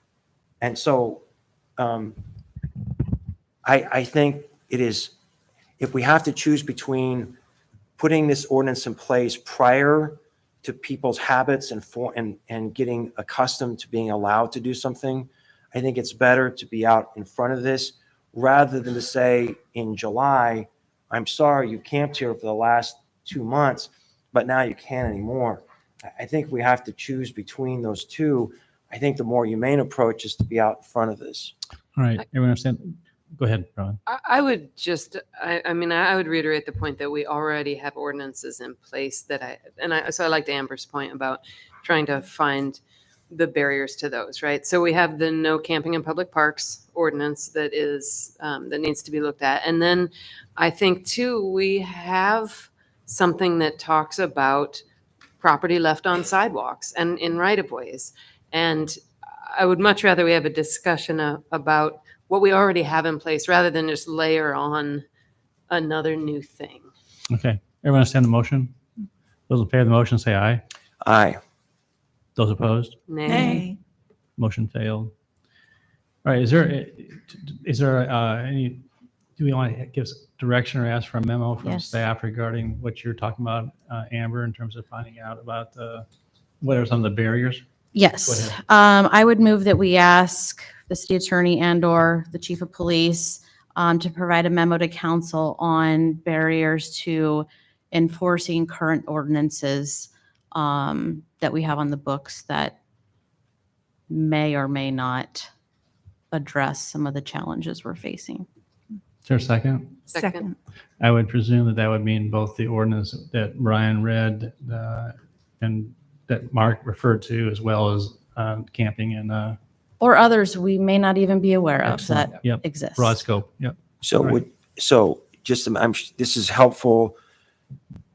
We heard the discussion of the concern with the needles and other issues. Is it limited to that, or in your mind, in terms of the direction, or would it include some of the geographical issues, like the Bronwyn's point? I think started off in a very helpful way, that we already have these ordinances in place, but they're just not enforced in certain public spaces. Would it address that as well? I mean, I think I'm leaving it broad on purpose because, you know, to your point, if there is an issue with us having ordinances that pertain to public parks but not to other public spaces, that might be a barrier that comes from city staff. If there is an issue with personal property being left, but it's specific and doesn't include all the types of things that we may encounter, that could be a hole in the ordinance. So I'm purposely leaving it broad because I think that, again, in my prior comments, the people who are on the ground dealing with the challenges on a day-to-day basis, I think can provide us with the information we need on what makes their job more difficult and what we might do to help them, help us, help people who are facing homelessness. Okay. Those in favor of the motion say aye. Aye. Any opposed? Motion carried. Mayor? I'm sorry, what? Mhm. Brown, yeah, I want to get moving. Yes. I was hoping I could make a motion about those near-term things that we might do Okay, to. one more improve motion, then we're situation. going to move on. Okay, go ahead. I would move that we ask staff to provide a memo that recommends proactive actions that we could get underway in the near term to create a more positive environment for those experiencing homelessness and those impacted by them. So that would include things like looking at the situation of the litter or trash, as well as looking at things like community gardens or the animal shelter. Second. Okay. Those in favor of the motion say aye. Aye. All right, very good.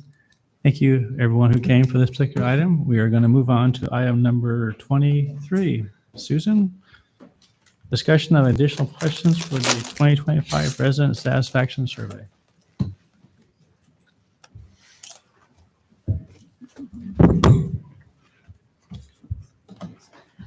Good evening. Every February, I've come to you for the last several years to talk about the upcoming resident satisfaction survey.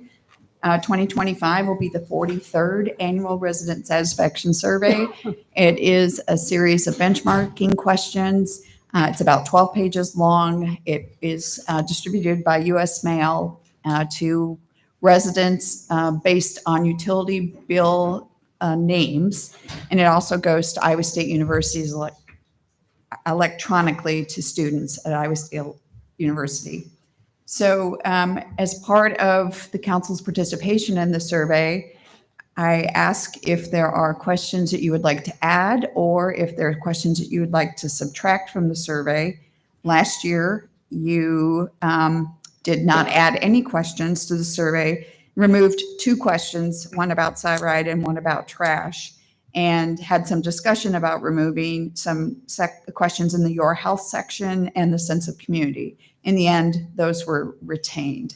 So I say this every year, you don't have to add or subtract anything. You can leave the survey as it is, and it will go out in April. But if you do decide to add questions, I always ask you to think about what you would do with the data if you did get that data back from the question. And will it still be helpful in the fall because of the process involved in sending out the survey, getting it back, inputting it, and then working with Iowa State University to do the report write-up. It is typically presented in October, so there is a bit of a delay between doing the survey and reporting the results back. Thank you. Questions about the questions? I had one that I thought of when we were talking about, I think it was with the pool conversation, in terms of asking how many people use this service. And so I was wondering if there would be a way we could, and maybe even could go in a section we already have established, like where it asks about funding priorities, right? You could also have a list of those little radio buttons where you click, like, which of these services do you use? Mm-hmm. And then it would list all the services we ask about anyway. You know, it would be in line with another question, right? So you wouldn't have to have a whole nother section, but it could just be you know, there are certain sections where it asks about, do you think this service should get more, less, or the same funding? And it goes through a number of services: Parks and Rec, library, police, fire, et cetera, et cetera. So already on that section, you could just expand it horizontally rather than vertically, and have another box that was like, in the past year, just, you know, have you used this service? Yes or no. It was the pool was what made us think of that question. I thought that might be interesting because you could look at what services people philosophically want to increase funding for, whether or not they use them. Can you point to it's a good thought. What question specifically were you referring to? Was that the on page 7 underneath programs and services, that one? Yes, like this one, programs and services. And I guess it just says parks and amenities, so it doesn't separate out the pool in this particular case. But yeah, that could be another box. just one more column you're saying? So Yeah, another column. After more, have you used this service? Yeah, That and it was would saying. have to be, you'd want a delineator, like a line there, so people know that it's not just a continuum of the funding question, but a question that would say, do you use this service? Yes, you know, something like that. So we do have on the front page with the Parks and Recreation Services, the don't use column at the very end. And I just noticed from your comments that some departments do that and others don't, like the public library. You use it, you don't use it. That's an inconsistency. I think over time, as departments have rewritten their questions, we've gotten away from that. On page 2, it's the fire department you don't use. So if you're asking about specific programs or services, it might be best to stick them with their department. Sure. But I guess I would want to know which ones you wanted me to add. Well, is it something that to be expedient to say that any of the categories that offer services people could use? I mean, if there's, you said there was some inconsistency, there's not that many of them, right? So I think when we wrote the police department questions, we took out the don't use. Oh, got it. So you got the Parks and Rec on page 1. You have Ames Public Library, Fire Department. Oh, we actually did. We actually took out the question in the table, but we made it a question. It's the first question. Have you had an interaction? So it's just there in a different format. Sure, So if there, I think what we would do is put specific things with the departments, which would be harder than connecting it to. I'm afraid adding it again on page 7 with fire protection, law enforcement. You're asking it kind of twice. Yeah, that makes sense now that you say it. Yeah. Yeah. And I forget why, without looking back at my notes, that we wanted to know that about the pool at the time, but I remember thinking of that at the time. We don't ask specifically in Parks and Recreation if they use aquatics. I don't see that one. I mean, that would be a general. I suppose, maybe separating out aquatics. I mean, that was. Well, you could say outdoor aquatics and indoor aquatics. Yeah, I mean, we could start to separate it out quite a bit. I don't necessarily want to do that, but. Do you use the slide? No, just kidding. Yeah, exactly. No. Would that satisfy your question though? If you add like a 10, 10 and 11? Yeah. Yeah. Aquatic. I don't know. I'm just trying to keep us moving. That's all. All right, you have a motion then to add that? Or Susan, you need a motion, or are you? I do, yes. Okay, is there a motion to adding a question about indoor and outdoor aquatic use? I would move that we add a subcategory of Parks and Rec services called aquatics. Okay. Second. All right, those in favor say aye. Aye. Any opposed? Carried. Other suggestions?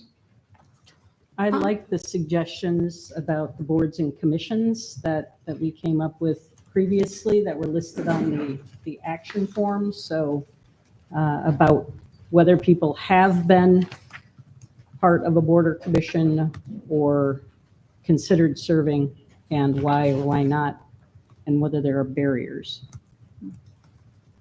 And I would let you and your team sort out how best to put those together. I think you know what we're trying to find out there because we've been trying to find that out for a while.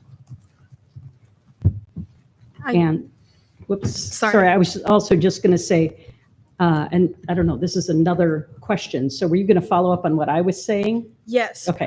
So I like the idea of adding those. I think on page 11, where we're asking about community involvement, we could probably clear up some language about I currently serve on a board of directors for a nonprofit organization serving the city of Ames. I think we're aiming at who's on board of directors for nonprofits in the community, but it could be difficult, like for people interpreting that it would be a city board or commission. So I think we could clear up the language there and then also add separate questions about our own city boards and commissions to make that clear.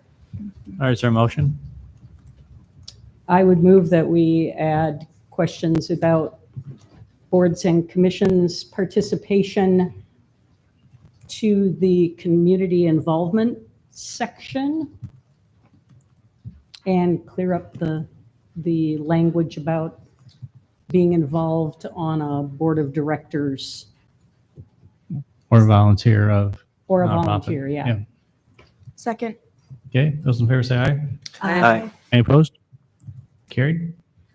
I was also thinking, given our discussion tonight, it might be worthwhile having a question about whether we should increase the amount of funding for homelessness services in the community Didn't we just?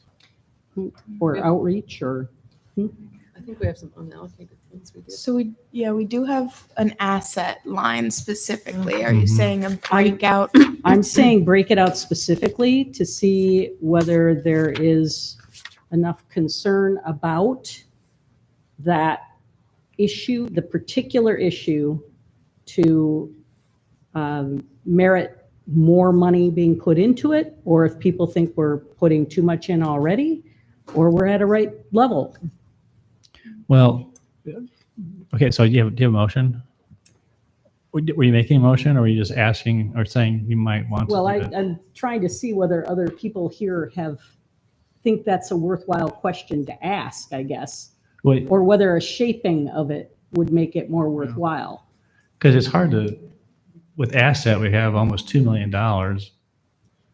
Yes. And the point is embedded in that, people may not be aware of what is embedded in that in terms of what does go to assets. So the point is maybe, I'm just thinking, well, what if, I'm making this up, $200,000 was going to help provide for homeless services in asset.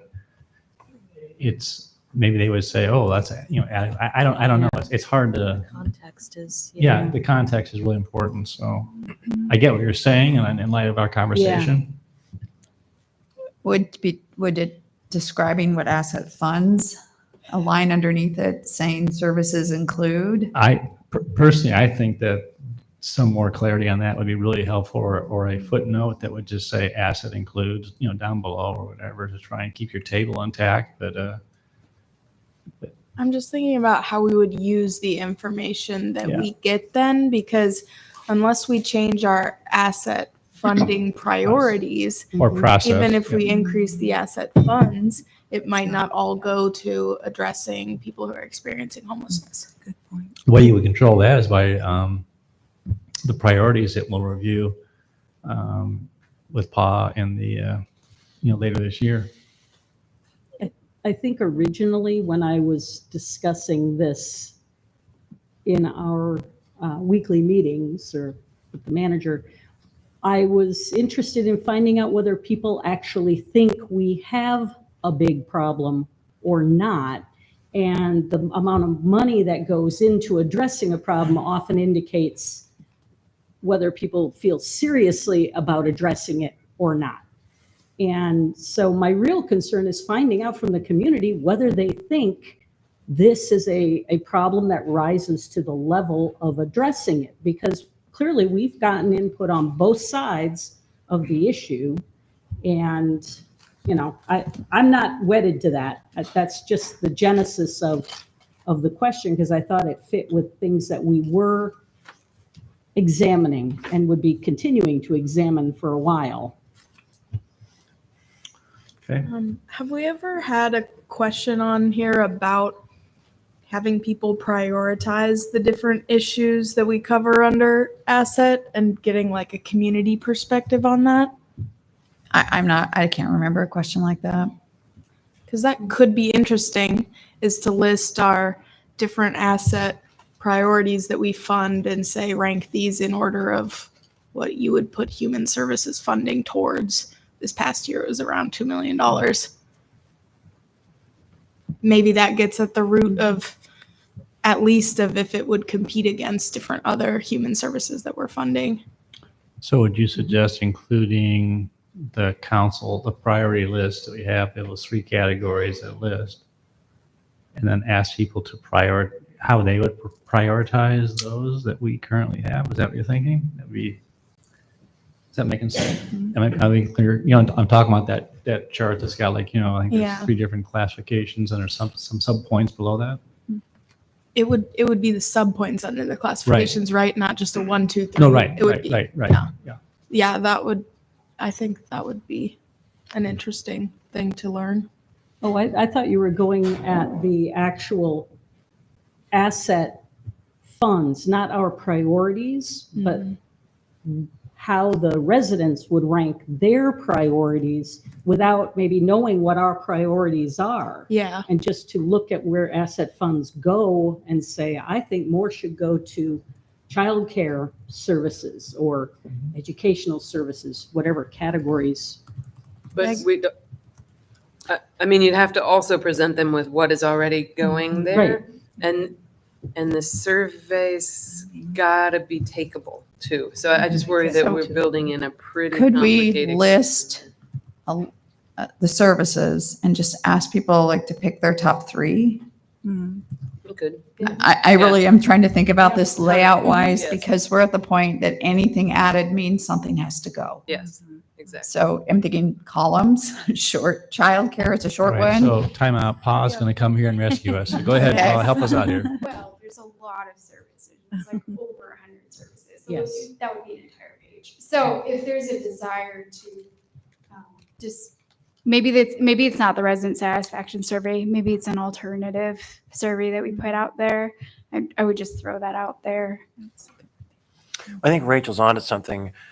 We've really relied on our asset process to help shape our priorities. I mean, they're on sort of the front line with those who are in need. And so it would be interesting to see if there's consistency between what the community believes our priorities should be and what we think they should be. So that I think it's worth looking at, whether it's in this survey or another survey. It would be interesting to know. So we've talked before about your health category. You know, how do you rate your mental health, last 6 months, your mental health? Susan, you said if you're going to put something in, you got to take something out. Right. I guess mental health is really important. I'm just curious how we're really using that, and if that went out.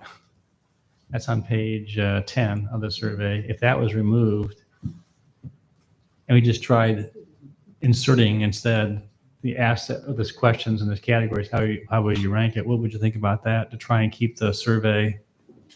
I'm not sure how we've really used how people have rated their health in terms of overall strategic vision and prioritization. Maybe I throw it out as an idea to try and short circuit and get to the, see if we want to pursue this or not. I do appreciate any effort to shorten the survey. I think that will help your return rate. I also like Pa's idea of perhaps a different survey with a different time frame that might be able to turn out data quicker, might be a better place to get some of those priorities decided. I mean, we can try it. I'm not aware of the 100 or so services. So we can try to formulate a question and see if we think that will answer what you're trying to give you the data that you're trying to obtain. But I also think there's a possibility that it won't quite come out the way that we hope. So we can try it. All right, we need a motion or we're going to move on. I would move that we add a question to the resident satisfaction survey about asking residents to rank prioritized human service agent or human services under asset. Is that clear enough? And Or we- is that too broad? That makes sense to me, if I can talk with Pi. And into doing that, we Is there would take out. Is there Second. All right, thank you. Tim, second. Go ahead. And part of that would be we could take out the your health questions and use that space. Yes. Want to add that to your motion? Yeah. Okay, all right. Tim, you okay with that? Sure. All right, those in favor say aye. Aye. Any opposed? Anything else?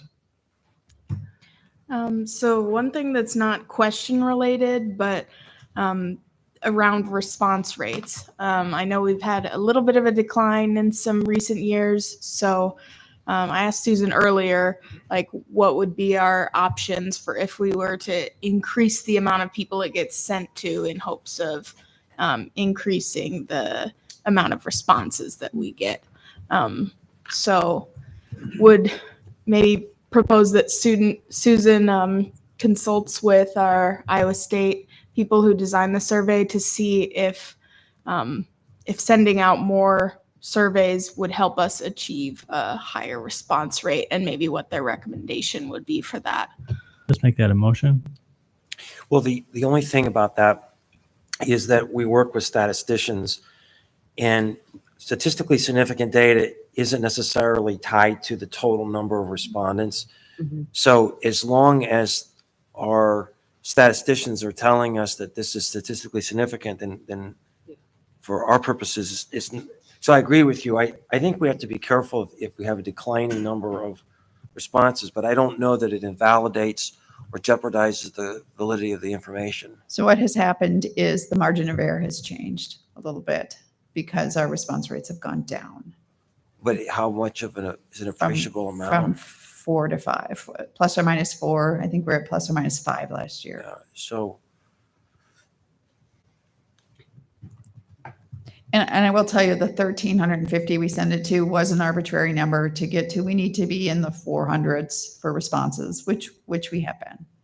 But 2 years ago, we were at 500 or 600. So I'm not quite. There might be some efforts we could do to increase response rate without sending to more people too. I don't know. Yeah. Well, and didn't Sharon Weston Broom talk about promoting the survey in faith communities and other organizations, trying to get their members who receive the survey to respond to it? So maybe that accomplishes the goal without sending out more surveys. Yeah, I think that's fair too.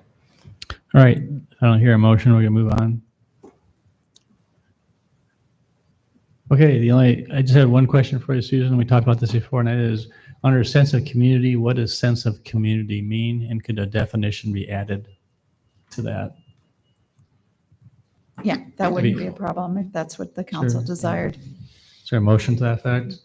Just adding a definition, and how she puts it in there, where she puts it, it's up to them. Because it says, how strong is a sense of community? What does that mean to you? I think this is a really subjective question, and someone from the Bronx is going to answer this differently, someone from my hometown. So I don't know how we can have a consistent definition on that. I think it's sort of, how would you define community like that? Well, then the question becomes, is it a valid question? Anyway, if no one wants to make a motion, that's fine. That's one of the sections we kept in, but we could take out, although we want to keep the C and D, right? Okay, So I withdraw a suggestion. Anything else? Do we know the student response rate for this? Yeah, the student response rate is actually very, very good. And then what actually happens is that we limit the student response rate to the number of paper copies, but we typically have plenty. Because it is all digital, we get a higher response rate with students. Oh, that's good. Okay, Could we, okay. quick.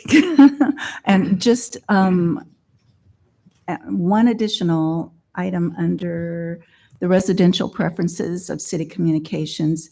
If in that table, there could be a 15 of other, only thinking that we do have some populations that aren't using any of these methods, that they're seeing something posted at the library or at their church or other places. And so could there be another there, I would propose, with the opportunity for people to fill in something, some way that they get information.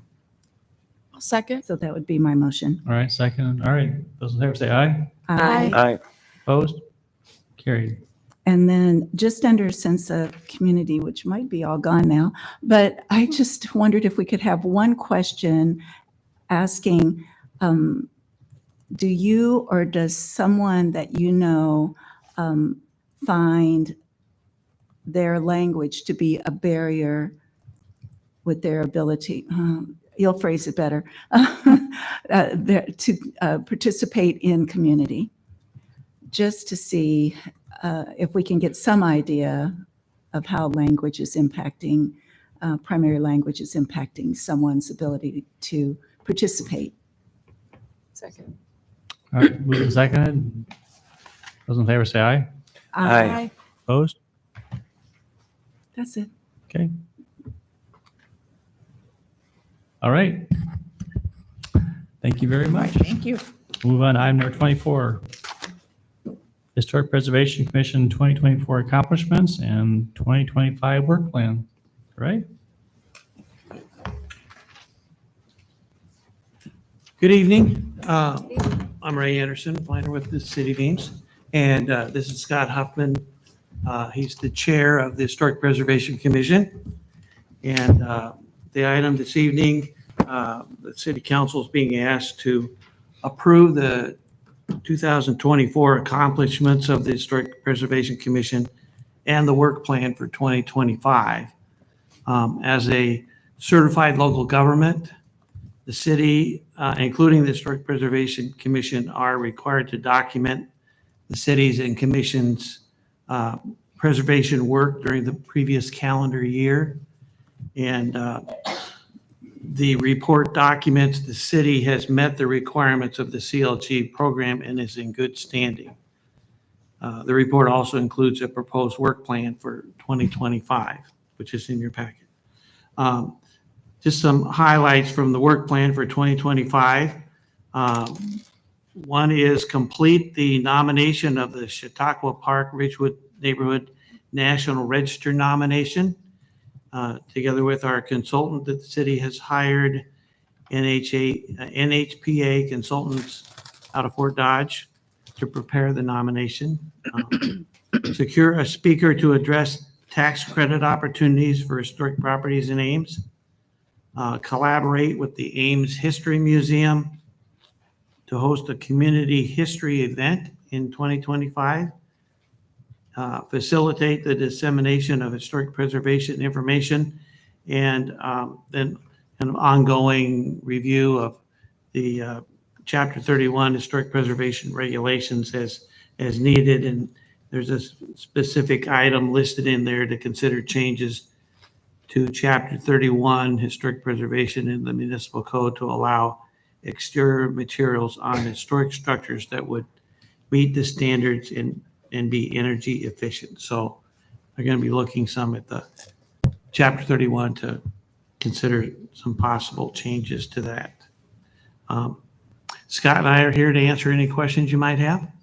I'll turn Thanks, it back Ray. over to you. Scott, welcome. Do you have anything you want to add to what Ray? No, I think Ray covered most of it. And I think just to clarify on the one with the looking for more energy efficient materials, obviously we would be trying to vet that to make sure that anything that is opened up to being, allowed in the ordinance or in the municipal code would still be aesthetically compatible with the historic style of the structure. The simple example there would be windows. It would be nice for the, residents in the Old Town Historic District if they could actually put in a efficient window, that's going to help them heating and cooling their home, but still obviously have it fit with the style of their home.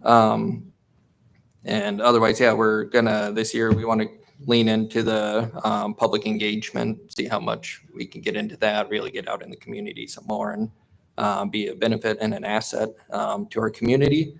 And then we've been talking about it a lot on our council or on the commission too, but just kind of further defining and having an understanding of what the HPC does, what our role entails, and how getting a firm understanding of that ourselves, so that we can appropriately apply ourselves into the community. But if you have any questions, happy to answer them. Otherwise, that's all I have for you. So. Questions? I have a few. Related to that issue of what the commission is doing, staff is now approving a lot of certificates of appropriateness, which used to be quite a bit of the time that was spent on the Preservation Commission. So I'm noticing that last year you only met 5 out of the 12 months, which doesn't lead to a lot of continuity in addressing concerns. So I don't know whether you could speak to this or whether Ray could speak to this from the staff perspective, but does it feel like the commission is doing what the commission was established to do, or have we now shifted everything the commission was supposed to do to staff by saying you do the certificates? Well, staff has the authority under the changes that were made to approve alterations to the structures, anything that doesn't increase the building footprint of the structure. And so that includes, changes to the exterior that might be involve the siding or the windows or the doors, fences. Although fences are new construction, they're part of what staff can approve also. Architectural features that are somehow,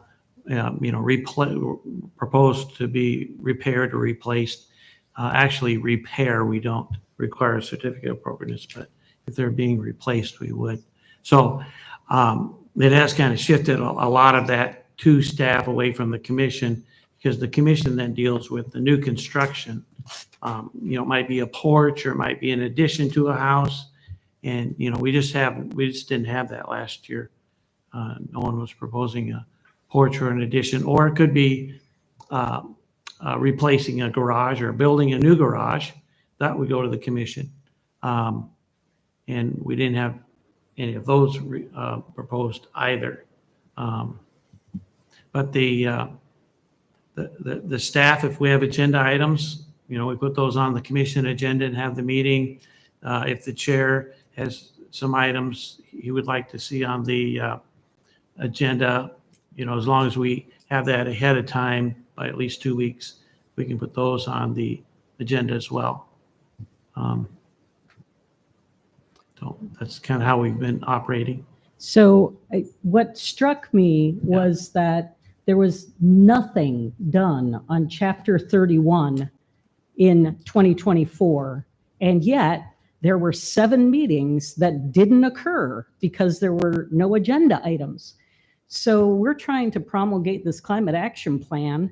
And to me, I mean, I'm a preservationist, right? So I see the importance of having that information from the Preservation Commission on these sorts of materials that might be appropriate, or on, say, a demolition ordinance. We've talked about whether demolition is a sustainable practice, or at what level it is when you're talking about historic structures. Those are things that the commission could be discussing, instead of having an entire year where we don't have Chapter 31 or the climate action plan, and there are only 5 meetings. So you could probably tell I'm a little bit annoyed that that hasn't happened. Why didn't that happen? Well, I think if I can talk some from the commission standpoint, or at least I don't want to talk for everybody on the commission myself, so at least for me. I think in general, to the lack of meetings, just from a very broad scope, there's a current feeling on the commission, myself included, that there's a lack of engagement between other boards and commissions and arms of the city with us. Not many people really reach out to us much for communication on many items. We've reached out for communication on an item and gotten zero response on it. That being the zoning text amendment issue. And there we weren't, our request there wasn't a direct, hey, we want to look at this. It was just a simple request of, we're reading the code a little bit differently here. Can you at least explain to us what the interpretation it is so we have an understanding? And we got no feedback from it. So on our end too, we kind of feel like we're the commission that's just kind of in the corner that is here because you need us to be here to be a certified local government. In the past, there's been a fair amount, maybe not this past year, the year before, a fair amount of discussion on Chapter 31 and what we could do to develop that, and kind of a idea of a bigger push towards an illustrated design guideline, something more like, the City of Iowa City and City of Des Moines have. And we never really got the feeling back from the city that there was a large appetite to pursue large changes to Chapter 31. So we felt that kind of hamstrung us a little bit in what we could do or suggest to make changes here. So I just lay that out there that from our end, yes, we agree. We don't want to be meeting every other month. We want to be meeting every month, and we want to have the opportunity to do that, but we also want to have the support and encouragement from the rest of the city as well, to be doing so, and that, to bring our thoughts forward with the understanding that, hey, they will be listened to and at least considered. But that's So I would defend us a little bit. I want to hear from the commission. Yeah. I want my council colleagues to hear from the commission. And as a former chair, I can tell you, part of it has to be you and the commission making your voices heard and helping staff to understand that you have the appetite for what you've been appointed to do. Well, I think that- And I'm not trying to chastise you. I'm trying to encourage you. But that issue with the zoning text amendment came up in December. So that's really late in the game. And I'm sorry that no one got back to you. with I'm that. just going to publicly apologize. That letter came to me and it got buried in my desk. I owe you an apology because you were entitled to it. And I was going to write you. So I do apologize to you, to Kate. That's on me. And so it was a letter, it was a ruling that came from Dick Kelly and the attorney. So there's no excuse. He's completely right. What I'm hearing though is that there seems to be a lack of understanding what the role is. I just wrote this down. I think that we owe it to the HPC and maybe with staff is to explore what is the role, where do we want to go? And Gloria, maybe you could participate in that conversation because of being, prior to that, to try to help them. And I don't think it's just HPC. Frankly, we have the campus community commission has not met for quite some time. So I'm actually going through the different commissions and boards and looking at, okay, what do we need to do to try and improve and get clarity? So I think that's fair to be asking that. And then, and actually it's probably good to do it every 4 or 5 years, just do a refresh. Is it still valid? Is it run its course, or do we need to have a fresh, insight? So I think Scott's right. I mean, that the city has appreciated that CLG status, and we have to have the Preservation Commission to maintain that. And so to me, that makes you important. And But that's not the because we sole want that. reason for its existence, though. That's the other thing. Yeah. One Well- is that I think that you don't want to just meet to basically be, drinking coffee, or if Ray brings coffee. I don't know if Ray brings coffee or not. Anyway, you do. Okay. All right. The other thing that I would say about the commission, since you raised that issue of, looking at the role of the commission, is that we at some point redid the terms I don't know how many years ago this was now, maybe 6 years ago, 8 years ago, so that all the commission terms were running approximately the same length, Right, 3 right. years, right? Yep. But one of the issues with the Preservation Commission, and I think it is still an issue, is that once you've served on that commission, you can never serve again. And that means that there are a lot of people who learn things while they're on the commission, and they can't bring that expertise back again after, a certain period of time. And so I don't know how many preservationists we've got in our community, but, it's easy to run through them after a while. And so I would be in favor of looking at that too, to see whether we can recapture the expertise. I might be wrong. We might have changed it.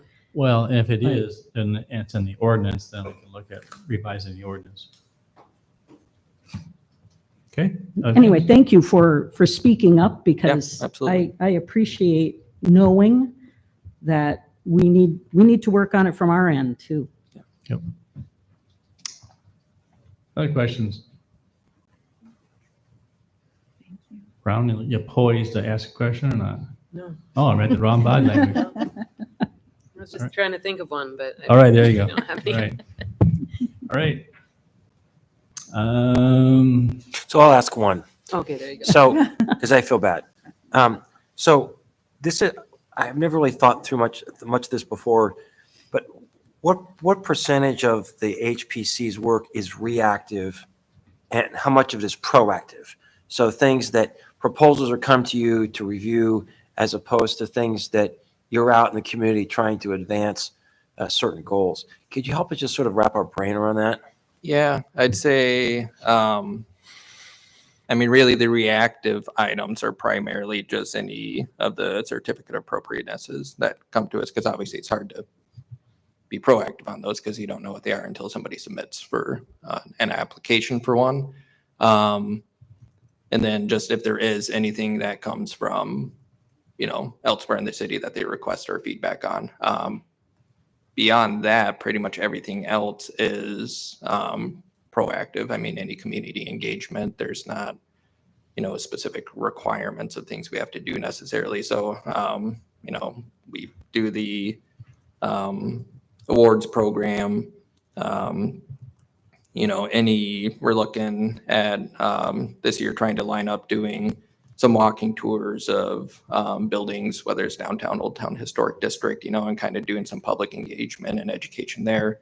Those are proactive things. It's not necessarily something that we've been asked to do. From that standpoint, I'd say most things are a proactive item, with really the only reactives being when people actually have an application for something they're trying to do on their property and need our review of that. That's helpful for us. And I just assume that some of this, Ray, you can perhaps inform us, is somewhat cyclical. So if we have a market where there's not a ton of work being done on remodels, then maybe they're going to be a corresponding fewer number of applications coming into you guys. So don't lose heart. I think some of this stuff is just cyclical. Do you agree with that, Ray? I do. Yeah. All right. Could I just follow up on one other thing, Mayor? Sure. You mentioned the illustrated version of Chapter 31. Mm-hmm. That was under discussion when I was chair back in 2010. Mm-hmm. And so I think it's time the city seriously look at that. And that alone, to me, is reason to be discussing Chapter 31. Yep. Makes things easier. And it is. It's a great resource for the cities that have one, and for their residents or property owners who it affects. It helps them understand a lot what we're looking for and what it means. Okay. Entertain a motion on one of the alternatives regarding their accomplishments and work plan for 2025. Move we approve these two items. All right. Second. Thank you. Those in favor of the motion, please say aye. Aye. Any opposed? Motion carried. Thank you for coming. Thank you. Oh, excuse me. I'm sorry. You need roll call. I'm sorry. Aye. Aye. Aye. Aye. Aye. Aye. Thank you. Thanks for catching, Carly. All right, move on to item 25, annual tax payment certificate. Kelly. Good evening. So for this item, typically you're looking at commercial projects for certification of eligibility for abatement. We had no commercial applications this year, but we did have our first round of single family requests based on the citywide URA. We received 25 of those in various levels of abatement because of the first year. Some homes were partially completed, some were fully new constructed homes. Importantly for the council, you're determining eligibility to process these applications to the assessor. You're not determining value of abatement. So in this report, we're recommending 24 of the 25 be found eligible. The one that we are not, they don't meet the primary residence criteria because they do not yet own the home. The criteria for it to meet the council's criteria for eligibility is by February 1st when you submit the application. They won't own the home until March. So in our recommendation, that is not consistent with the criteria of the council. They're eligible to apply next year. So they'll have to do that as the homeowners to resubmit in January of next year, and then they can avail themselves to this incentive package. So we're recommending, again, 24 out of 25. We note that I think overall housing production, housing starts did not increase in the last year in the same time frame as compared to the prior year.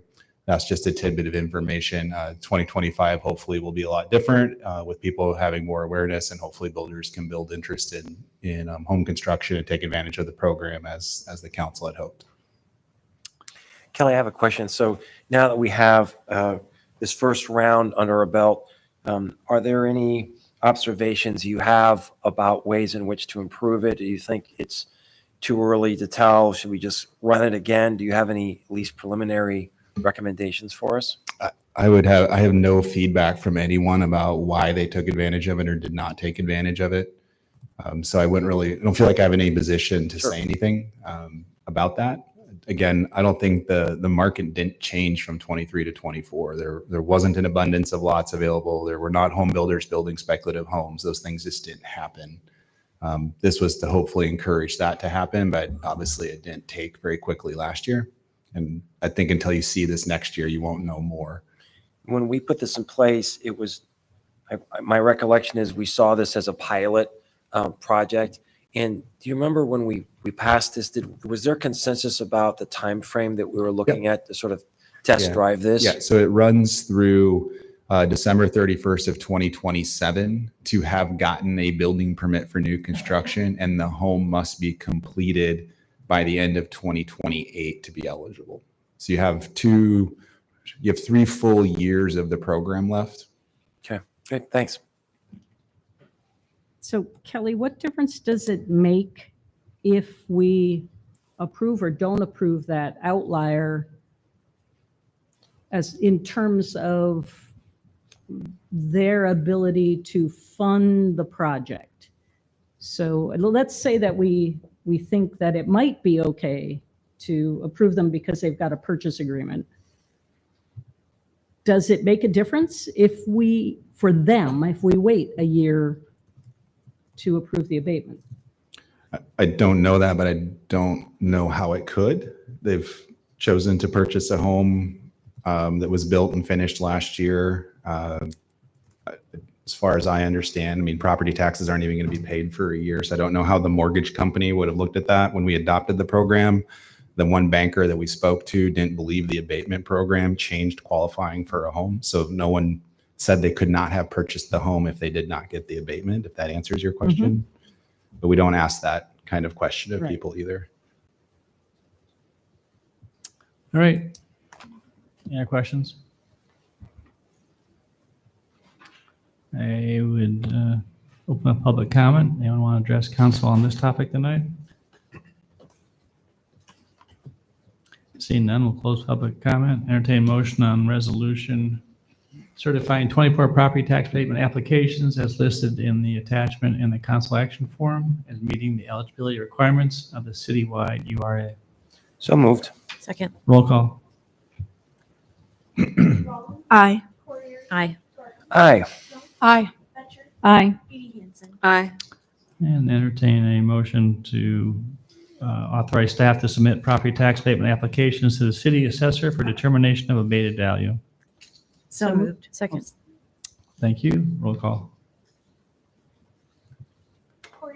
Aye. Aye. Aye. Aye. Aye. Aye.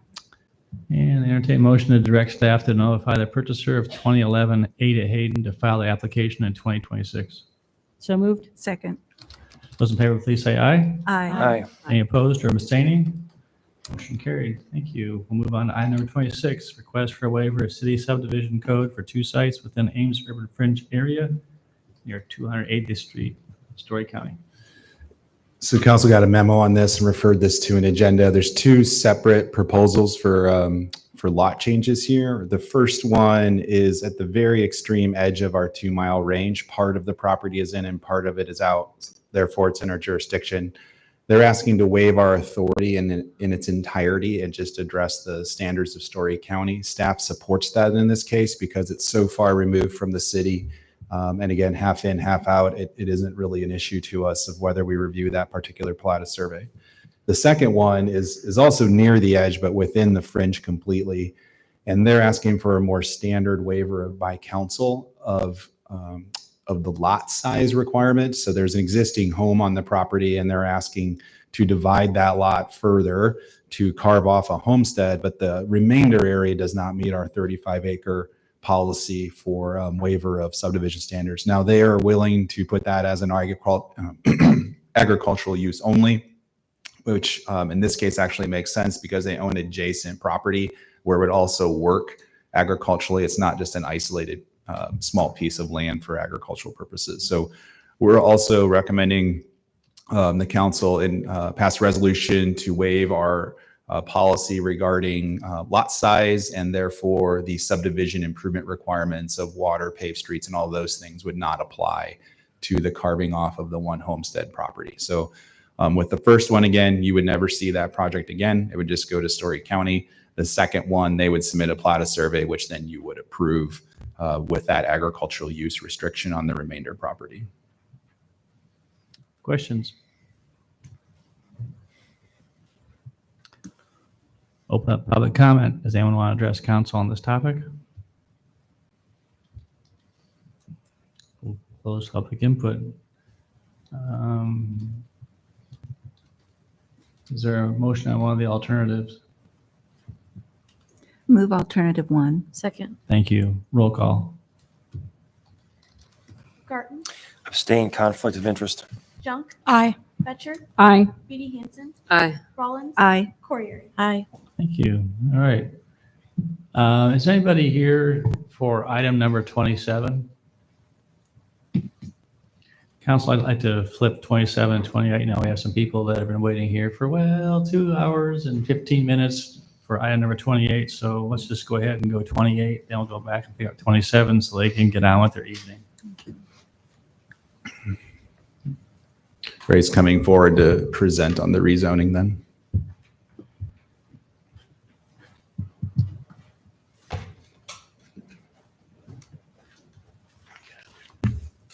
Are you using that? I can use that. Okay. I can, yep. I can use this. Just go with what you're comfortable with.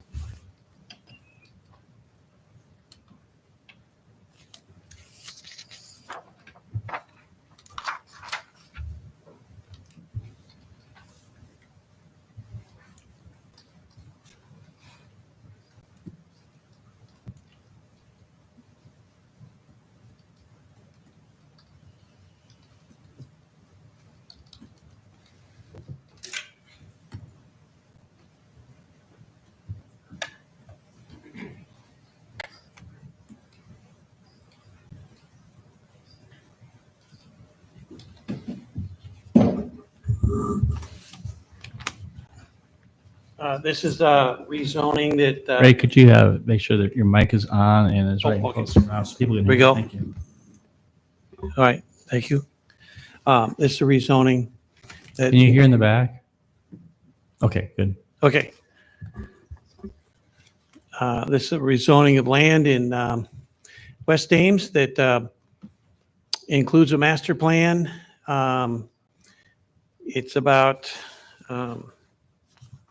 18.6 acres.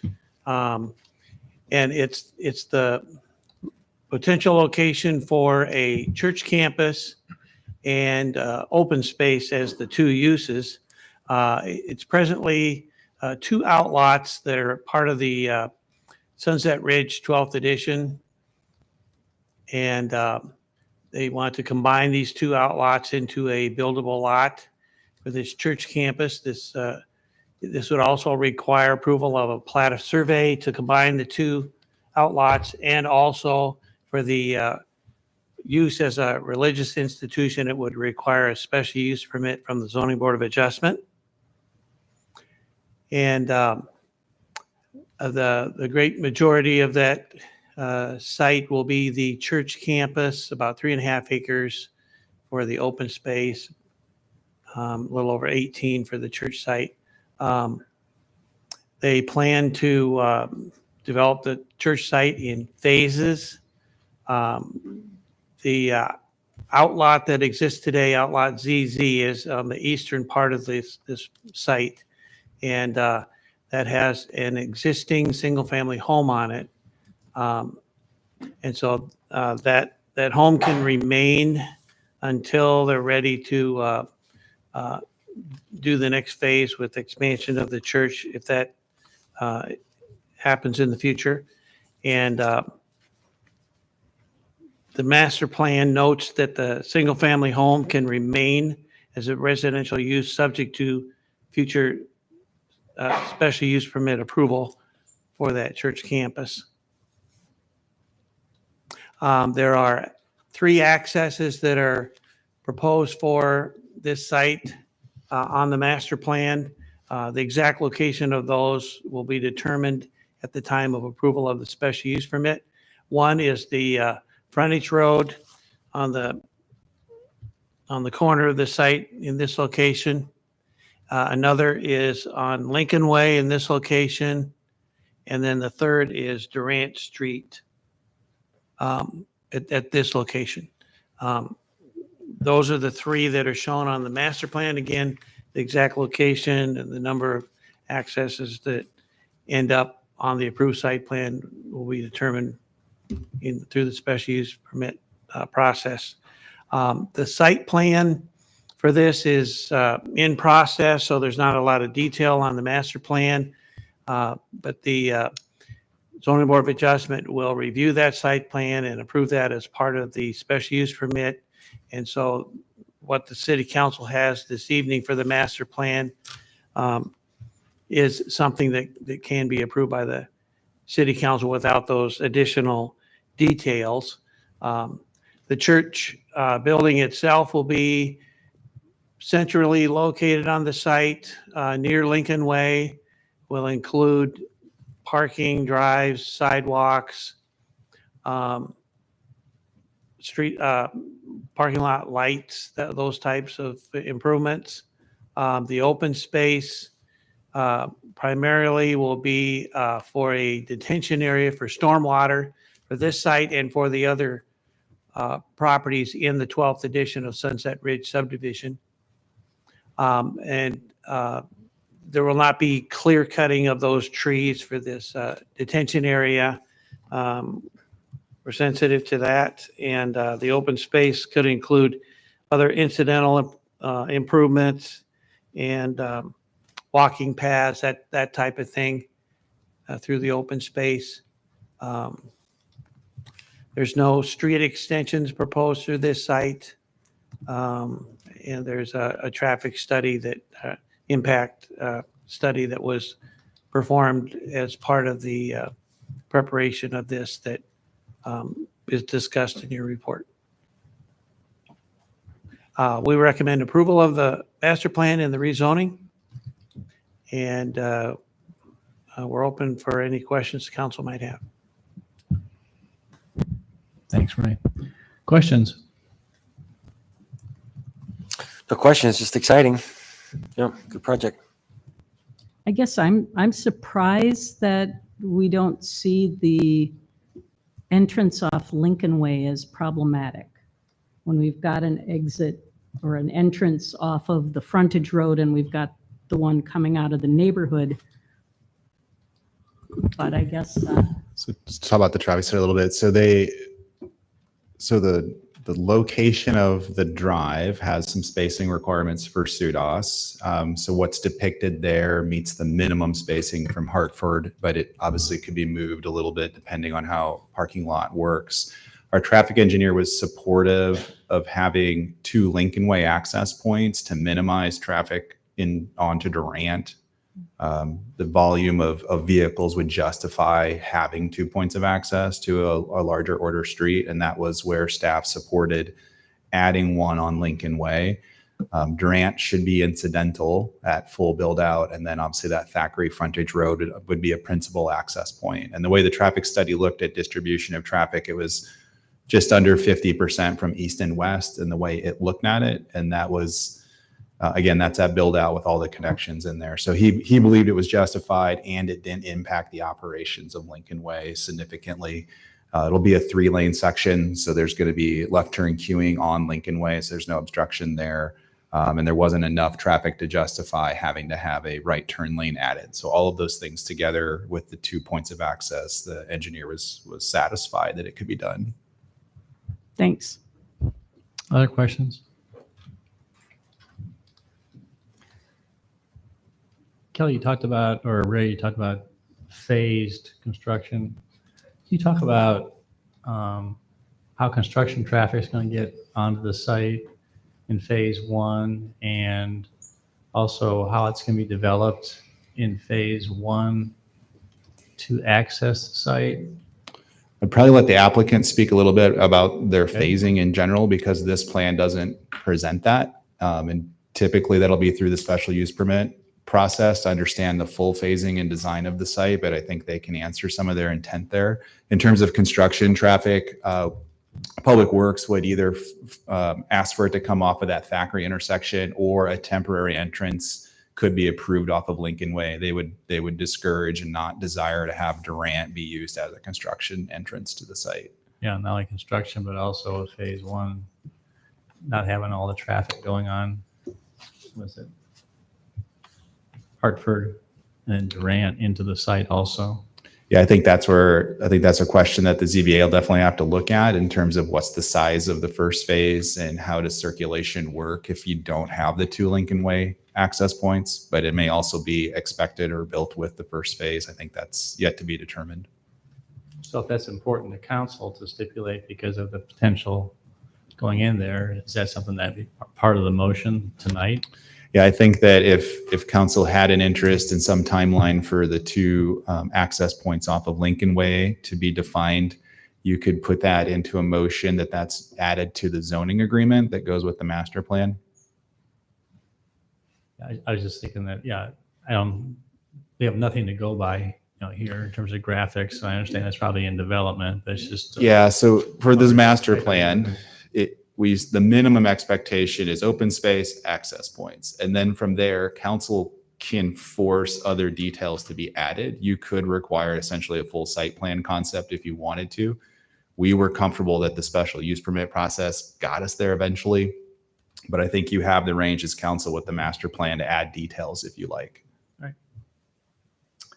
Any questions before we open up public comment? All right. I think Danny, sorry. My link to the sign up sheet is not working, so I'm kind of leaning over looking at Brian. I very well could Danny have Householder, written right? my name wrong. Yeah. All right. My name's Danny Householder. I'm a pastor at Lutheran Church of Hope here in Ames. Also live here in Ames for the last 8 years serving in that role. Also live in Sunset Ridge. So this project is not only close to me professionally, but also just as a neighbor. So I wanted to come here tonight and just make sure that I gave our plan and our hopes to be as good of neighbors as possible to Sunset Ridge and then also the neighborhood across the street from Lincoln Way. So just want to let you know that we're going to do our absolute best to be good neighbors.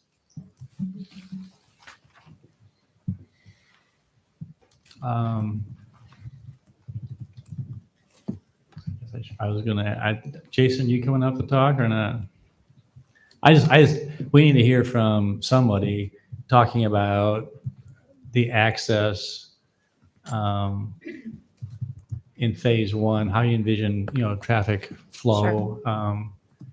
Just given the fact that I think the report said 750 seat sanctuary. So we're envisioning lots of people driving, probably lots and lots of people driving to your, Let's your hope so. church. Yeah.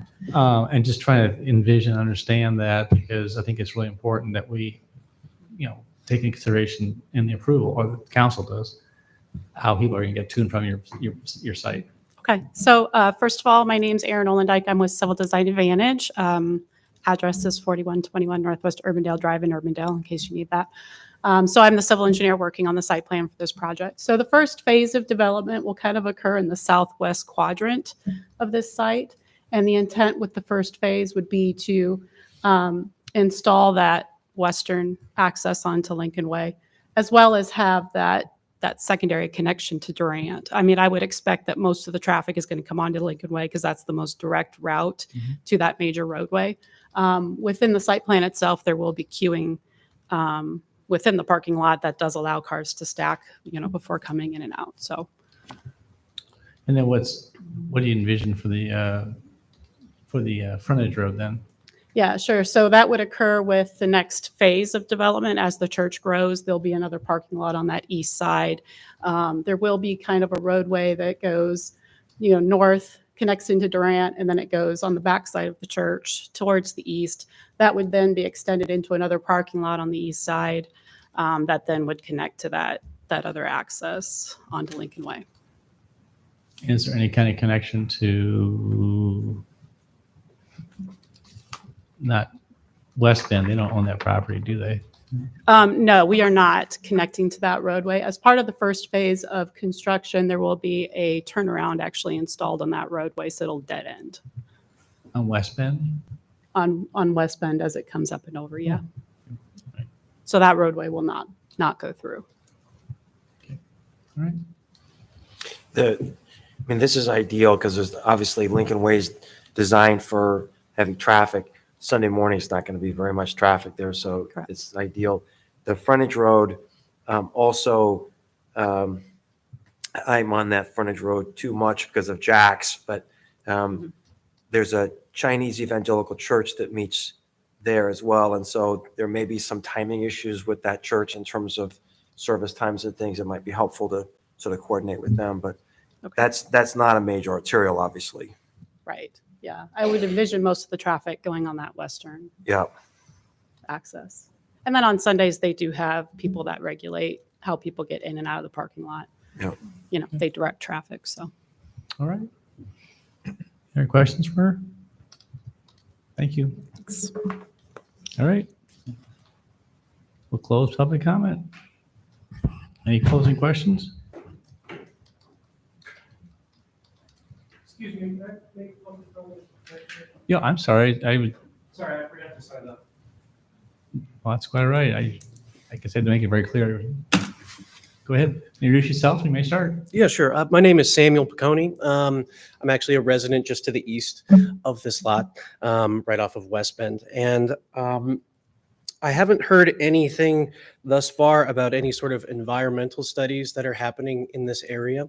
I know that they mentioned this open space area, but just looking at the map, it's a small section of what is largely a pretty diverse ecosystem of grasslands and wooded area. Considering the size of the project, I know they're saying that it's in phases. I wondered if some more thorough environmental study should be done before work begins here. Just as a casual observer of what goes on in my backyard here, this is home to endangered animal species, flora species, and insect species I've seen over just a handful of years. I'm not opposed to this land getting developed in some way, but I would hate to lose track of stuff that, wildlife that's there that we're not going to be able to get back. It'd be nice to also have a plan of this church campus and how it will incorporate the environment around it. There's parking lots I know affiliated with this, sidewalks. I don't know how big the church is, but I feel like given the swath of land that we're looking at and given the size of the open space, there's not enough room for what already lives there that I've just casually observed. So I don't know, again, and if an environmental study is part of this process at some point down the road, then, please conduct that.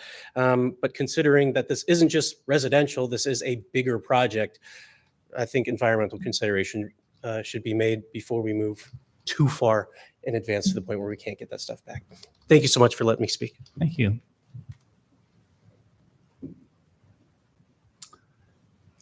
Can you comment on that, Kelly? Yeah, can I just have one other clarification? I just want to make it clear that you did open the public hearing for this item before we actually close it. I think you just asked for public comment. It doesn't require a yeah, you're public right. hearing. Let the minute show it. Open the public hearing. Thank you. Okay. My bad. Thank you. Yes, that's a good point of clarification. Okay, and the question was, what did you ask me? I was asking him, he asked a question about is an environmental study going to be done? And I'm wondering, is there one required? So with the special use permit, so when you get to the site development plan requirement, we rely on our stormwater management ordinance to inventory natural resources on the site. So that would be required. At this time, staff is unaware of any sightings of endangered species or plants or flora, fauna, any of those items. So no specific study has been requested by staff at this point. If something was noted or discovered during that stormwater management plan resource inventory, follow-up could be done, but staff is not anticipating any particular endangered species being on this site. And this has come up before in our prior meetings with the Planning and Zoning Commission about the site too. The other questions have come up about this topic. And to also be clear, we do not have a tree protection ordinance. So at any time, someone can remove trees anywhere in the city. With this master plan, the green area would be set aside. They would not be allowed with the special use permit to just kind of clear cut that area. Selective maintenance is always allowed for those things. But as you go further south, like where you see the church campus label, I would expect all of those trees will be removed as part of the footprint of the project. But the green area is where we would have, at least in the green area, there would be preservation of trees in that area. Okay. Kelly, if this was not going to be used for a church and it was going to be used for housing instead, what portions of this could be used for housing, just to give a sense? Because similar, it'd pretty much be the same footprint as the orange area that you see here. Okay. I would assume the green area would have been left untouched. Stormwater detention would have been the plan for that area. That's with the same type of use. Yeah, probably just a couple of other streets get put in here, but the same orange area footprint would probably get disturbed. Okay. Does the applicant, do you have anything to add to that in terms of environmental study? If you don't, that's fine. I just didn't know if you want to.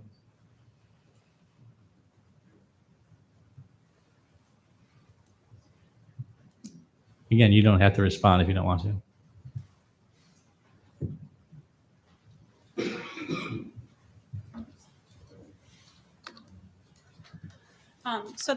So the church did have a wetland study done, and there were some wetlands that were found on the property, but that's within the green area that they're preserving. So. Okay. All right. Very good. Any further comment? Otherwise, we're going to close public hearing. All right, we'll close public hearing. Closing questions or comments?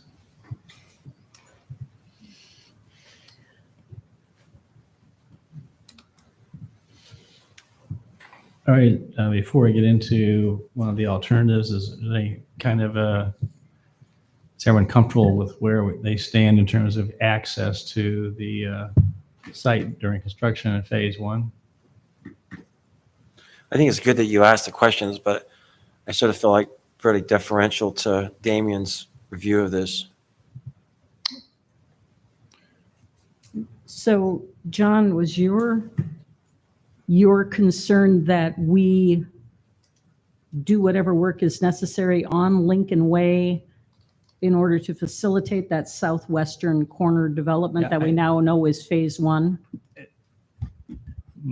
I was just thinking that we get an awful lot of complaints from neighbors if all they constructed was a construction entrance off of Lincoln Way to get concrete trucks and material delivery in, but they weren't actually doing a permanent entrance. But I think I heard them say was they're going to do a permanent entrance in the southwest corner to get in, which I think may allay that fear, and they could probably encourage their people who attend to participate.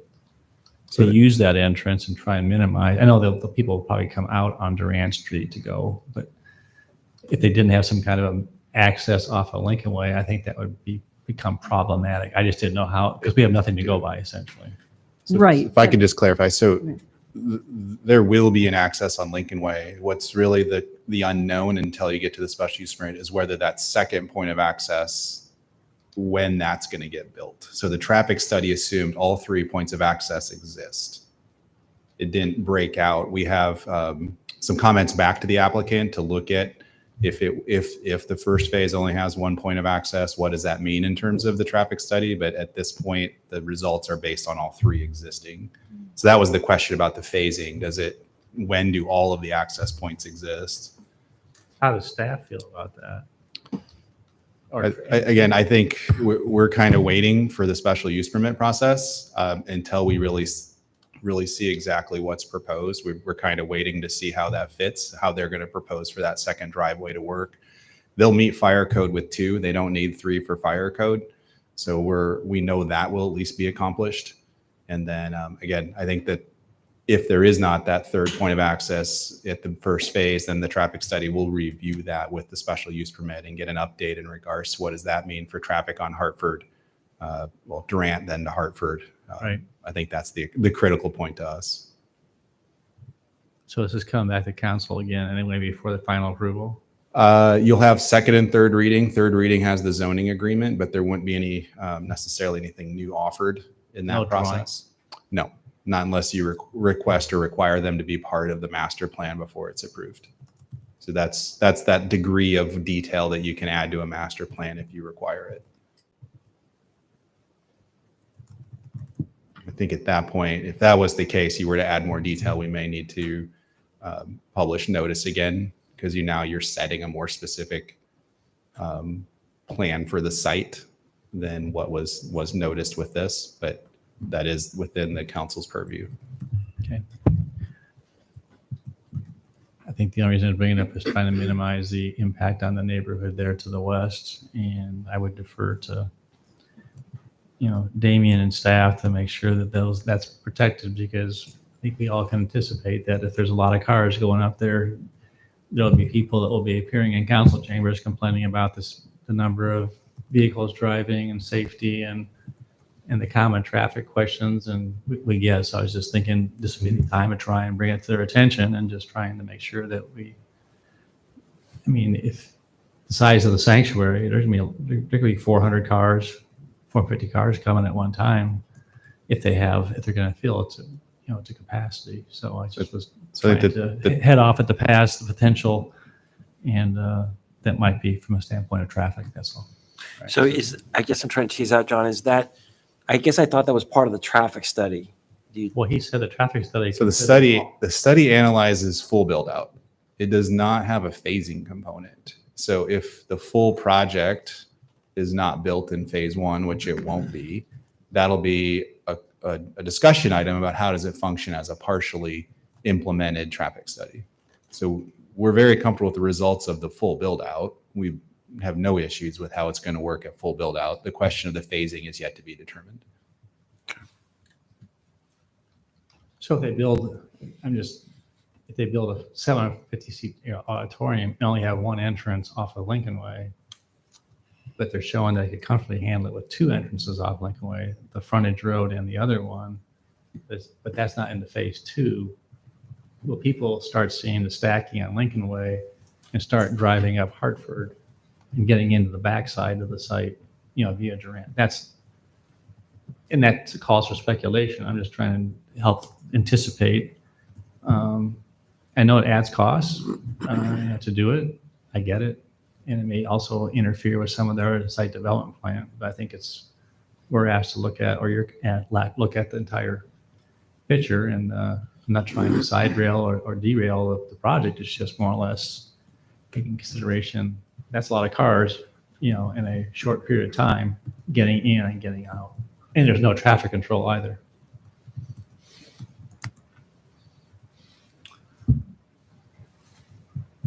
I have concerns about that, but I'm honestly a little bit flummoxed about what the solution is. Do you mandate that both of those Lincoln Way entrances must be completed at the start in phase 1? And then what does that do to phase 2 if the second entry off of the frontage road is part of that development?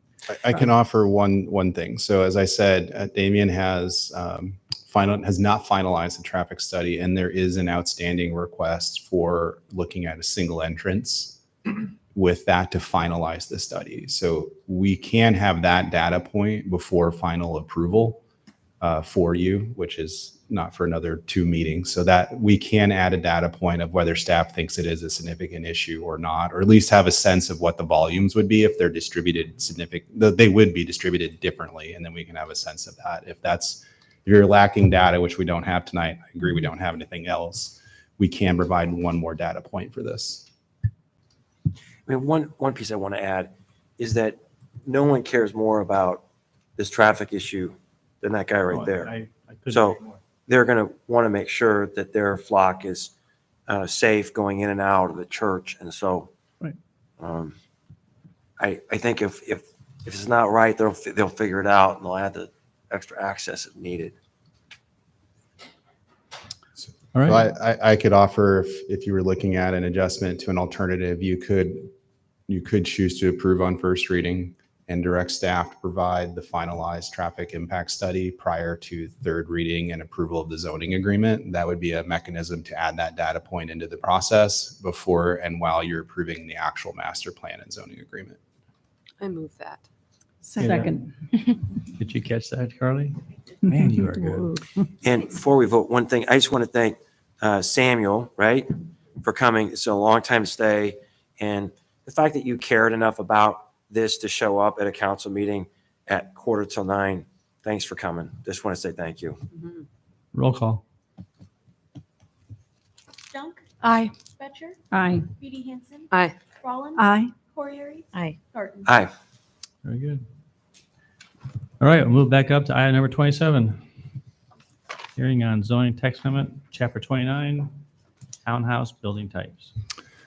So this is the final implementation of a workshop almost 2 years ago, over 2 years ago, about infill housing options. So we finally worked through those in the work plan.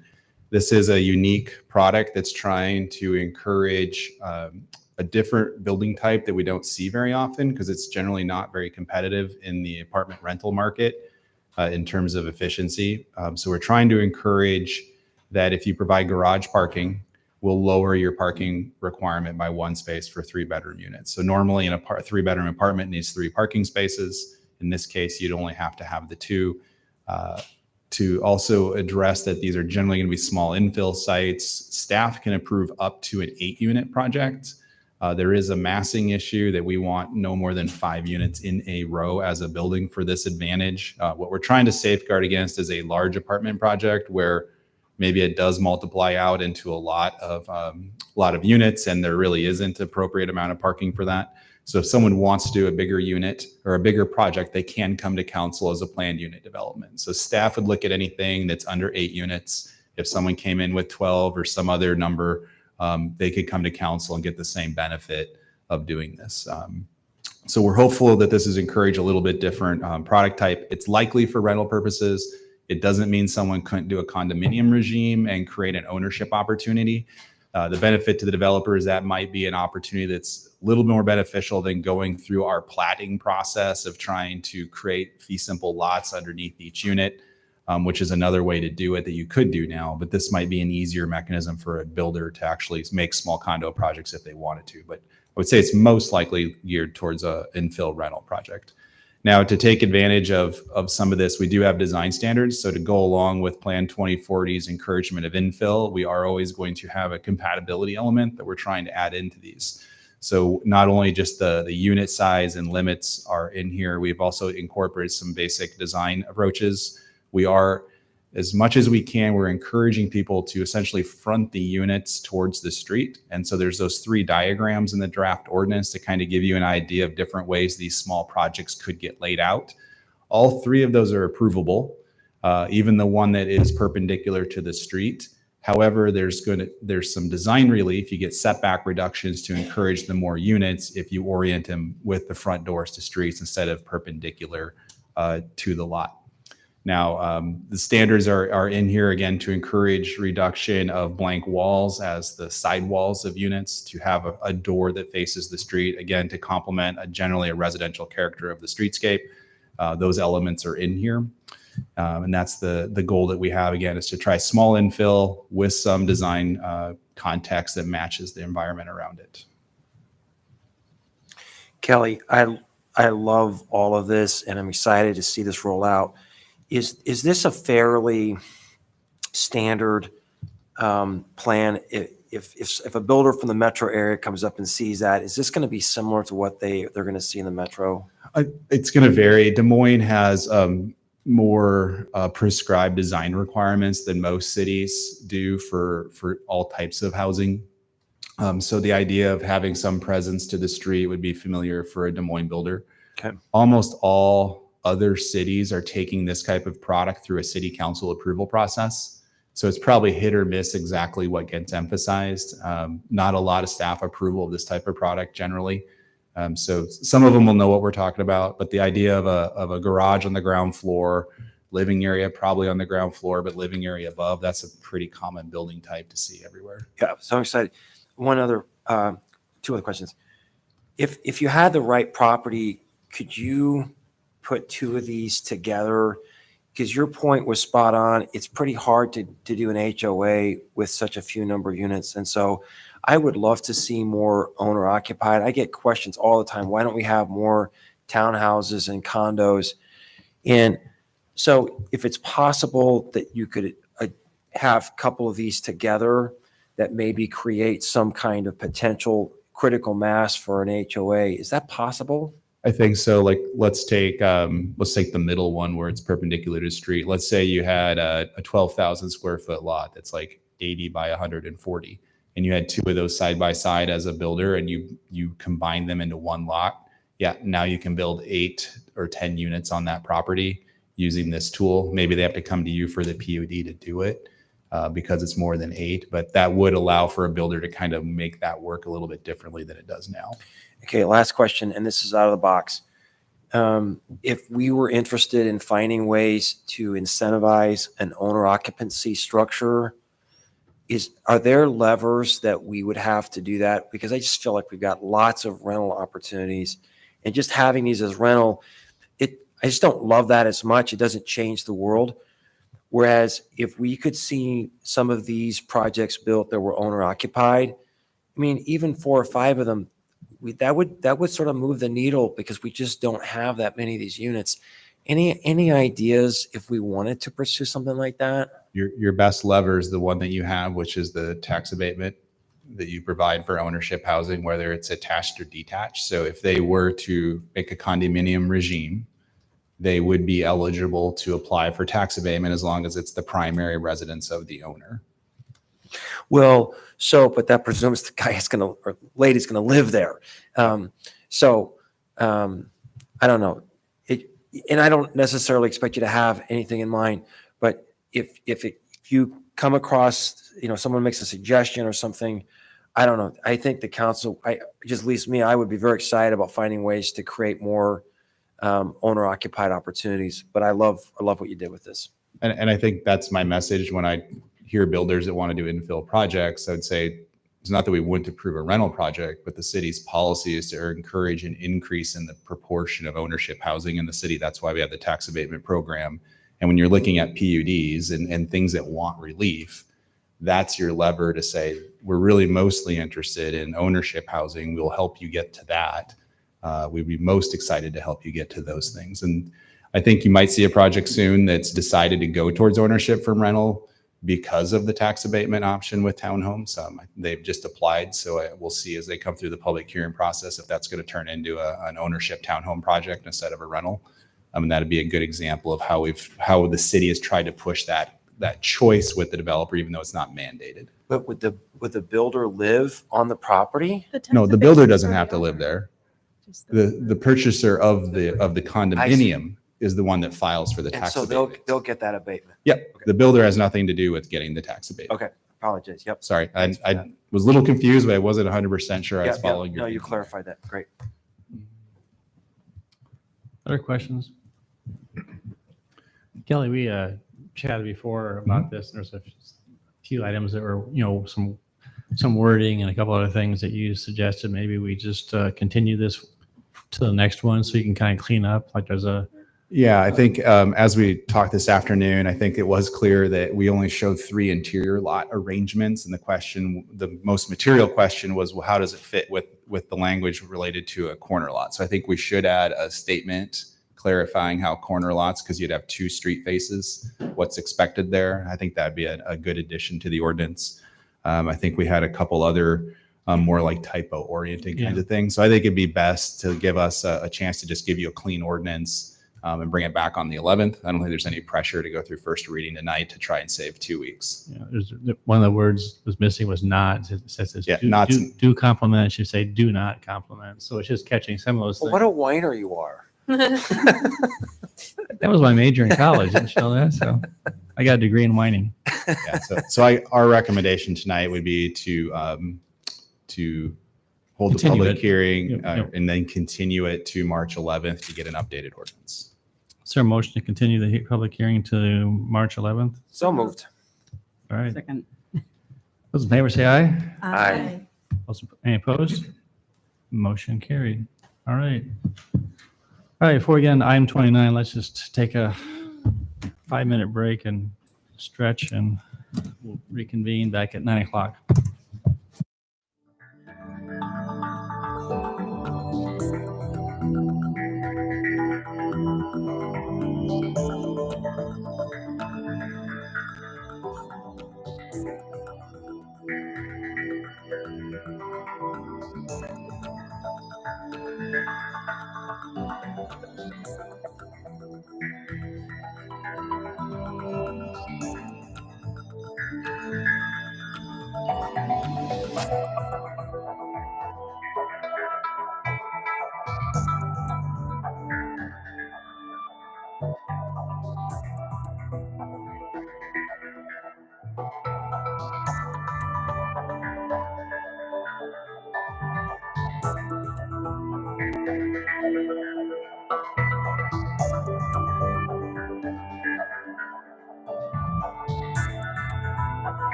Okay.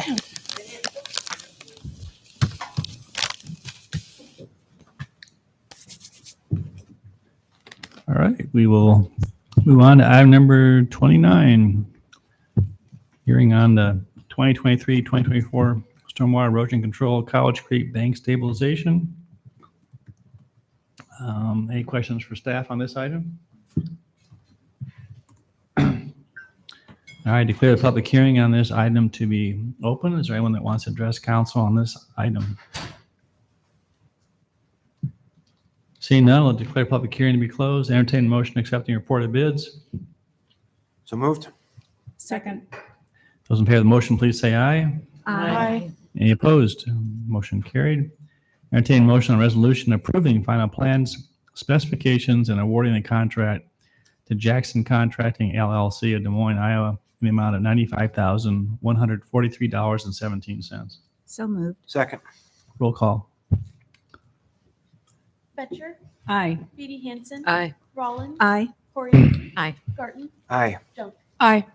Just a comment on that. It's nice to see the bids coming in so much lower than the engineer's estimate. Encouraging. Move on to item number 30. Declare a public hearing on the 2024-2025 Arterial Street pavement improvement on Highland Avenue to be open. Is there anyone who wants to address council on this project? Seeing none, declare the public hearing to be closed. Entertain motion accepting the reported bids. So moved. Second. Those in favor say aye. Aye. Any opposed? Entertain motion and resolution approving final plan specifications and awarding a contract to All Star Concrete LLC of Johnston, Iowa, in the amount of $1,696,869.05. So moved. Second. Roll call. Beatty Hansen. Aye. Rollins. Aye. Corey. Aye. Garten. Aye.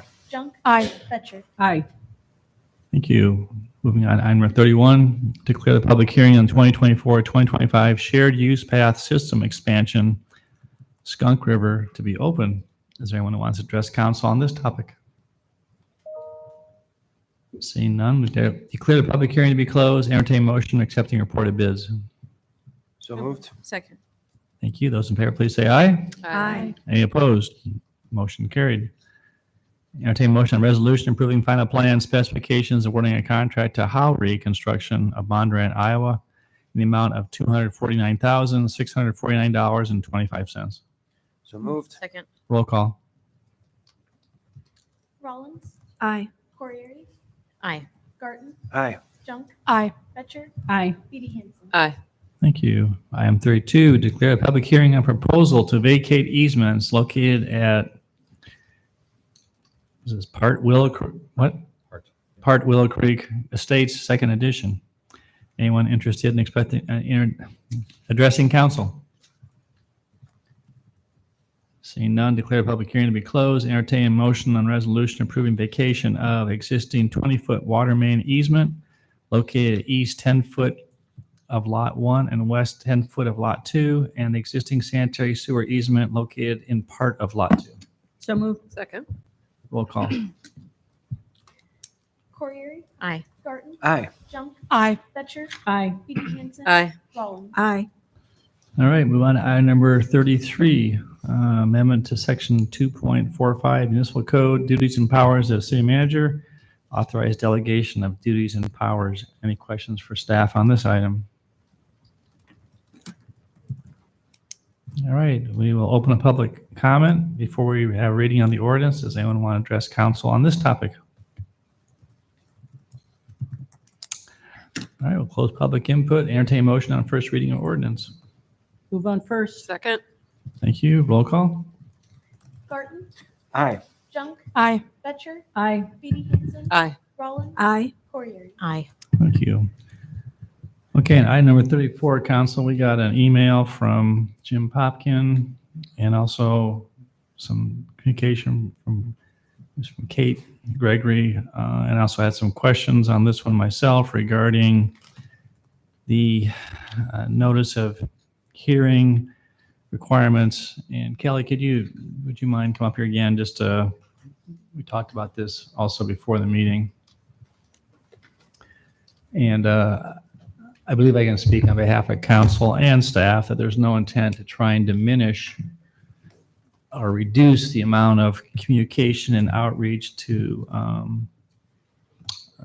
the public.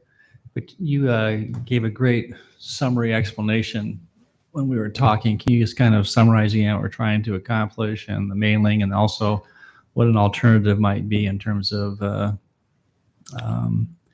passing a resolution on what does it mean? What is defining, when do certain notifications, go out, like a matrix, so to speak. So I'll turn it over to you. All right, so this ordinance was initiated for the intent of removing the publication of hearing notices in the newspaper, principally for site development plans, major site plans, which you see a couple a year. And then there was some ambiguity about other requirements for the Planning and Zoning Commission as a recommending body that were inappropriate. They're not approving anything, and it was declared public hearings in that language. So that's being adjusted as well.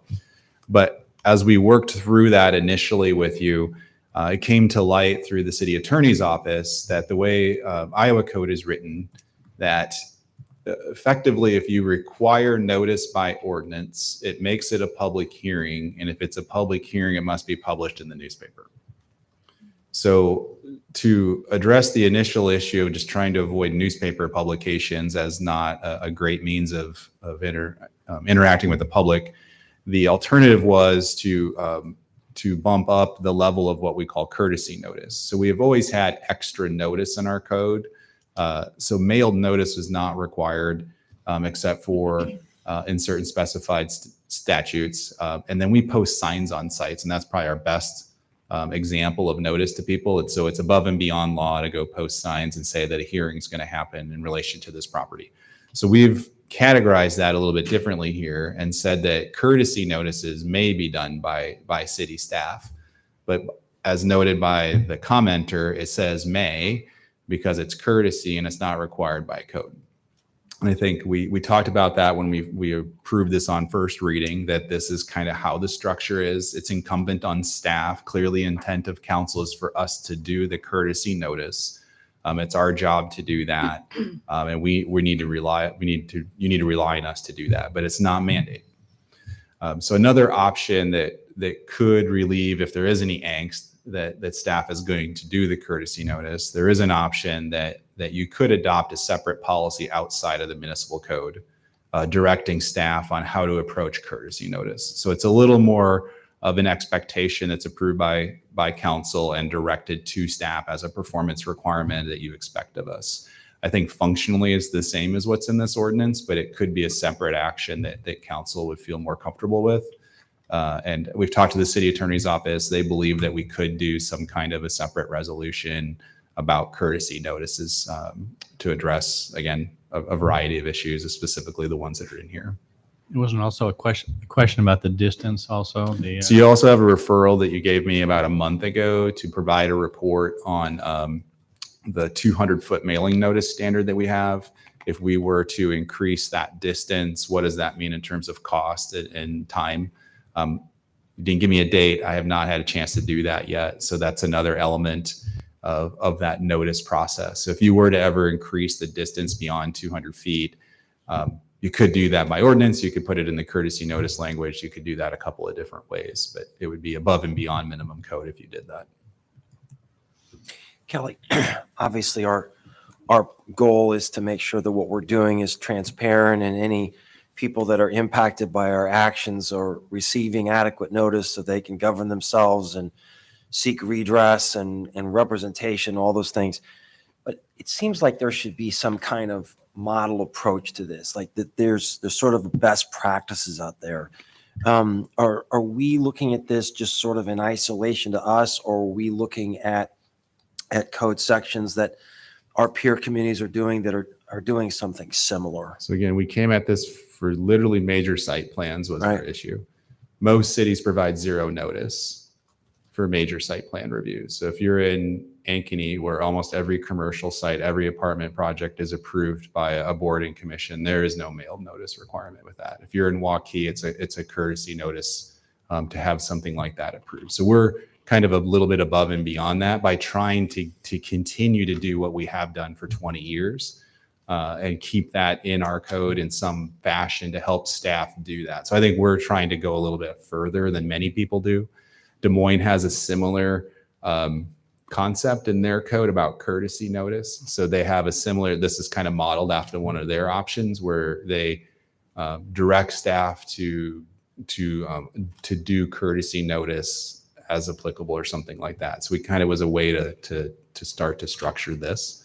So we did look at other places, and we think that we're trying to advance more notice than what you would typically see. And I think that's really important for the community to understand, is that we're going above and beyond what communities normally do. And so I commend you for that. So thanks for that additional information. So if we were to want to have this separate resolution about how staff should handle courtesy notices, do we need to have that in place before we approve the third reading of this? Or can we approve it and assume we probably aren't going to have any instances where you have to do this until we approve a resolution about how to do courtesy notice? So technically it's not required. I think it's the comfort of the council to bifurcate it or keep it separated as two separate, an ordinance and a referral request. How soon could that be prepared? I would say probably the second meeting in April would be appropriate in terms of what I can see on the horizon of actions that I think are coming through for different items. And there's no major site plan that's like 4 weeks out that we would save on a newspaper publication. There's no urgency behind doing it for that purpose. It's just kind of working through the time frame of what else is on our plate. I asked the same question, Gloria, to Kelly, and I just thought from an optics standpoint, to saying, hey, look, let's get this all put together as a package. There's no real urgency to it. On the other hand, Kelly said you could certainly move on this, and it would get essentially put into his bucket to be working on. I just thought it'd be nice to get it all wrapped into one, and just indicates that we're endeavoring to do that, and maybe that would also pick up the 200-foot, the memo as well. Not trying to kick a can down the road, but just trying to be responsive to think it was good feedback, and I think it reflects what we're trying to accomplish here too. I don't think anyone's trying to diminish it. It's just trying to make sure we're clear. So, Mhm. so actually, it's up to council if you want to make a motion to, defer the third reading to have something which is concurrence with the resolution. I think we could do that.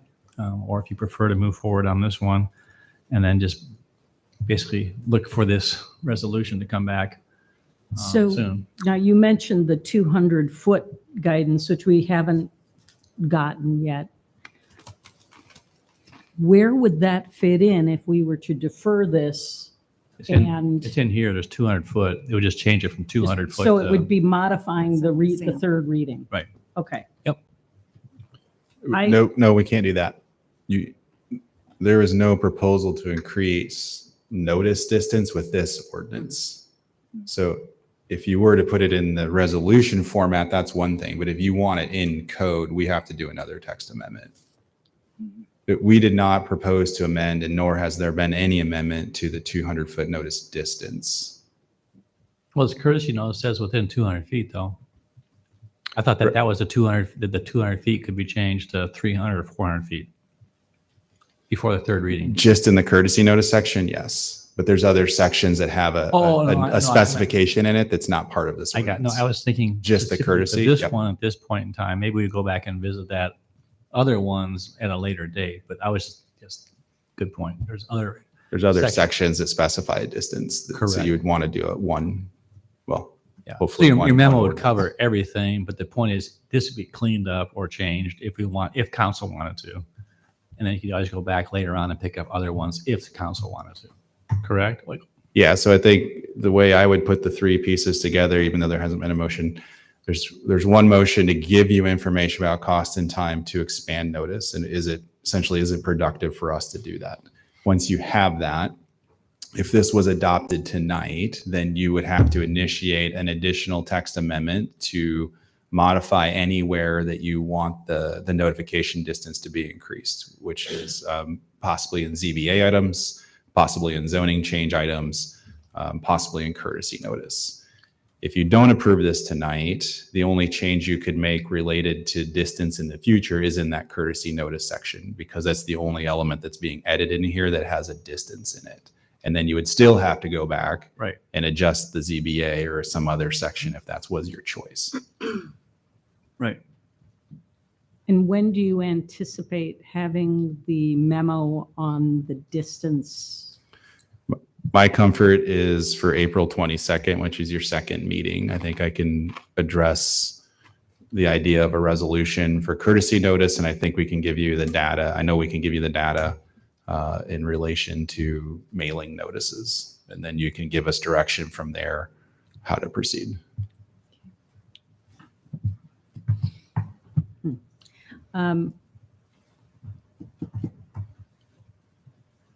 I'm not sure about the rolling the distances in, simply because that it does expand beyond just the courtesy notice. So my motion will be that we defer the third reading of this and place that along with a resolution on how to handle courtesy notices on a future agenda. Okay.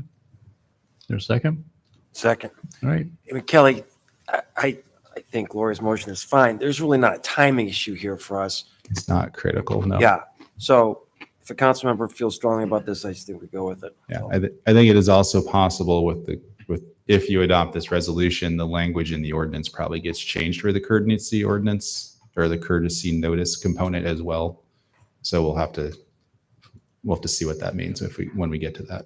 Okay. All right. We'd also talked about posting these notices on the website, Susan.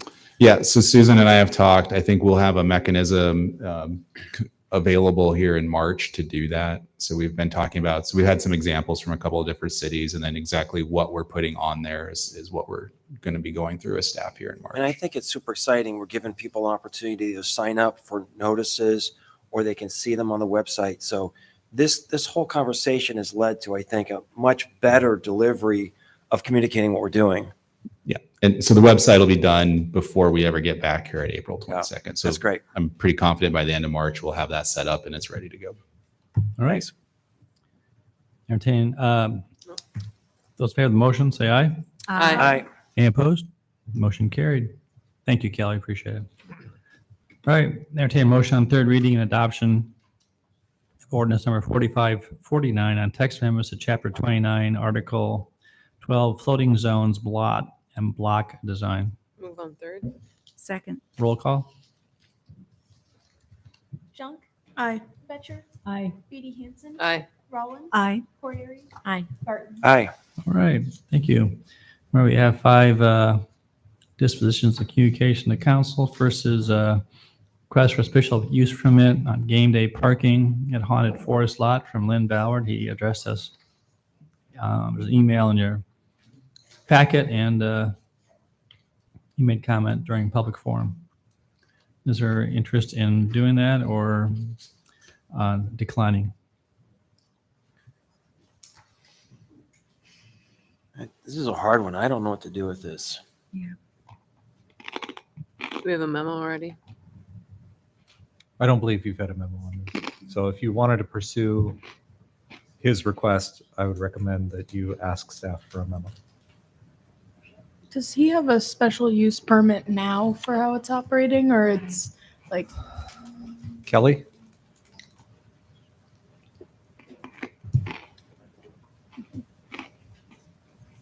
Does Lynn Ballard have a special use permit for the RVs? He does not. So vehicle RV storage is prohibited in our code in this zoning district.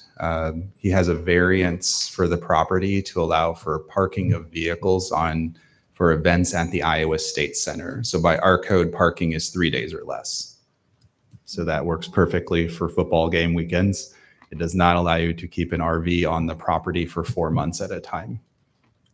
So he's requesting to create amendment to the zoning ordinance that allows him for a way to store RV vehicles on that property. Could that also extend to other properties in the city besides his? Well, so the zoning district is ag. It does not allow the use. Other zones allow for the use. So in an industrial zone, you can store RVs. That's not an issue. There's standards for that. It's that his property is zoned ag. So that would require a text amendment, is that right? Correct. Which then would be applied to any ag zone land in the city. I would presume that's the route it would go, yes. So it has could have far-reaching consequences. It could. It's also it's a very highly visible location in terms of a property that not typically allow RV storage in the middle of a city, residential and adjacent to areas. Yeah. But it's already been highly visible for like 50 years. Is that what his argument is? Again, RV storage has not been a legal use of the property. Parking is a legal use in association with Iowa State events. What if some people said, hey, you know what? I don't have a lot going on this fall. I'm just going to hang out my RV for a month or 2 months. Ames is a great place to be. So I'm just going to live there. I would not. So that'd be a violation of the zoning ordinance for me. You're not allowed to reside in anything that is not a dwelling, and a dwelling has to be a building unless you're in a mobile home park or a campground. But I don't want you in a ninja suit out there trying to lease this place, right? And so Right. not a good I mean, look it for us. does call in the residency would be an issue with RVs about who's living there and on what basis. That is I a don't know. possible question.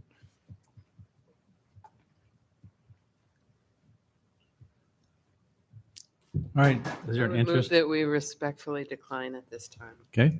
Is there a second? Second. Those in favor say aye. Aye. Any opposed? Make it respectful, though. Yes. We'll take care of that tomorrow. Thank you. All right. Thanks. All right. Second is request for code amendment to authorize UTV travel on city streets. Is there any interest in that one, or also respectfully decline? I would move that we respectfully decline. Okay. Is there a second? I'll I'll second it. All right. Any discussion? Those in favor say aye. Aye. Any opposed? Carried. Next is, we got a memo from Damien on crosswalk request at Lincoln Way and Wilmoth. I think this is informational unless the council's not satisfied with the anticipated steps. Everyone fine with that? All right.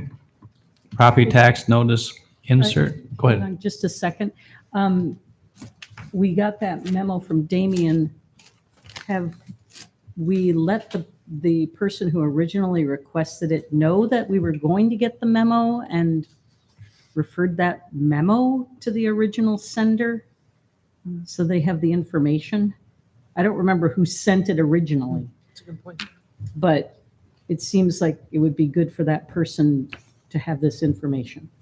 We can ask Damien to respond to that person. Yeah. With a copy of the memo. Yeah, I would move that we ask Damien to respond to the original suggester with the content of the memo. Second. Those in favor say aye. Aye. Any opposed? Actually, from a policy standpoint, I think it'd be appropriate that when memo is done, Oh, yeah. that it always be sent to the Yeah. requester just out of courtesy and just say, here's a response, and they have that, and then we can basically decide if we want to take any action on it. Is that a policy that exists now or not? I'm not sure that we do it consistently, but we can work on doing that. I think it'd be good in terms of trying to be developing good communication with our constituents. Is this might sound random, but is that something that could be rolled in with the courtesy notification? I think that's It's a different that's kind of different courtesy topic. notification. Yeah, I think this is a separate topic. I think we can handle that. Okay. That's also courteous. You got a memo from Corey Goodnow regarding the insert. Is everyone satisfied with what he's recommending? Okay. And last is some guy named Kelly Diekman. Request for zoning changes, apartment building, Oakland and Highland. Hi, Kelly. Boy, yesterday Kelly showed tonight. To be clear, I didn't make the request. I responded to the request.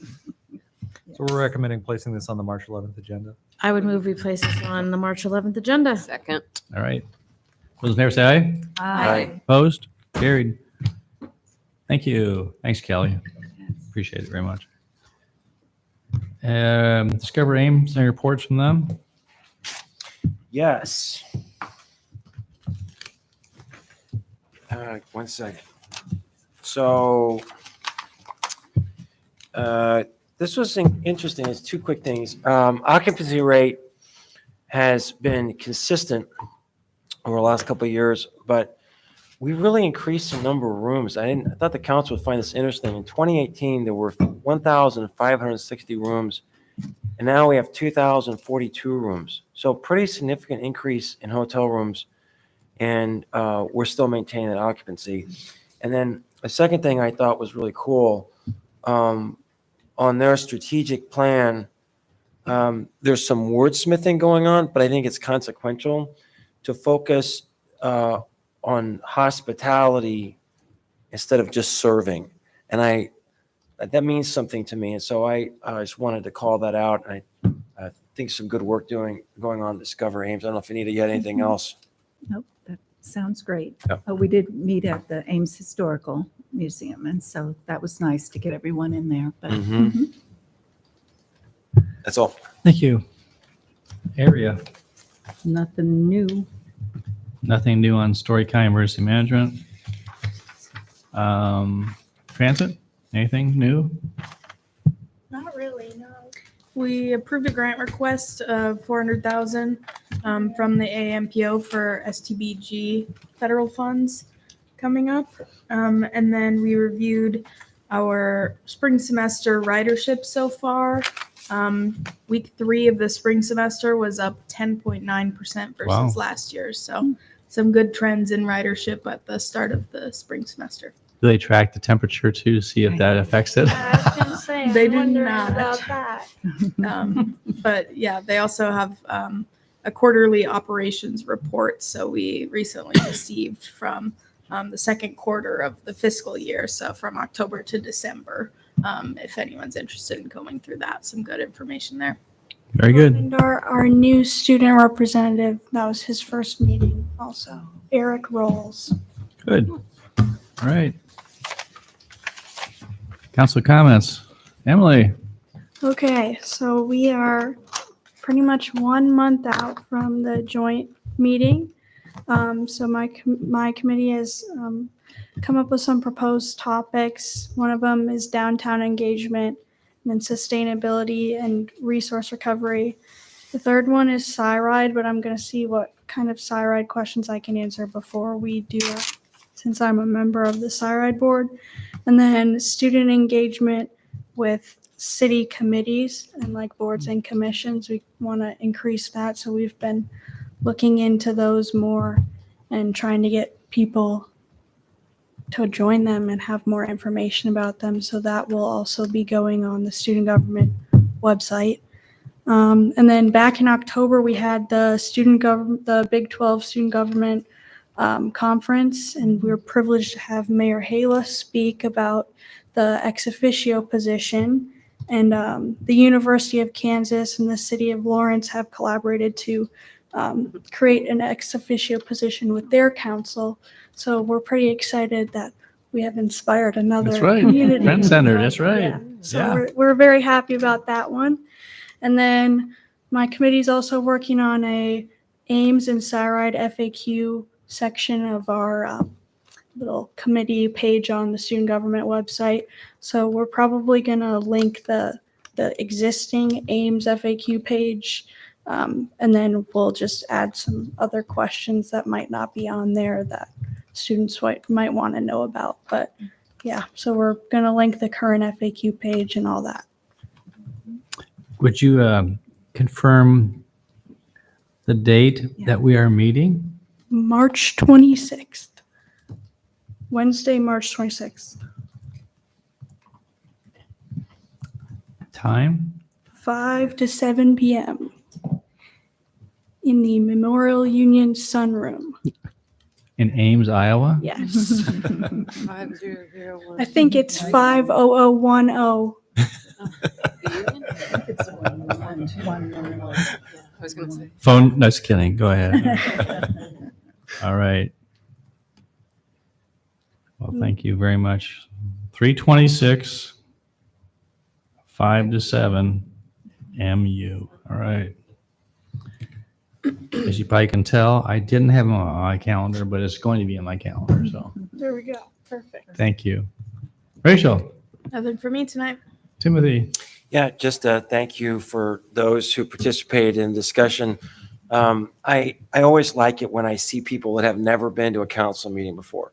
So that's a sign that we're connecting with people, and a lot of people emailed I've never heard from before, and so those are all positives. And there's a lot of work that needs to be done on this, and I'm a little nervous about the warm weather coming back, but we'll do the best we can. That's all. Thank you. Nothing for me. I had a chance to get to the State of Wellness program that the Alliance and several other health organizations participated in. And one of the statistics that really stood out for me from Mary Greeley was that they are currently turning away 200 to 300 people per month who could benefit from being in that mental health housed facility. So just for us to keep in mind as we're doing our work. Nothing for me tonight. Thank you. I think we all know that there has been some upheaval in federal funding, and I understand that it is impacting the city of Ames. By that I mean our organization, not the rest of the city, which it is also impacting. And I think Tim acknowledged that at our last meeting. But I think it would be helpful for council to get regular updates as the city becomes aware of where grant funding may be suddenly not available or CDBG money might not be available. And so I'd like to move that staff provide us with updates as they learn that funding is being held up or being cut. Federal funding is being held up or being cut. Is there a second? I'll second.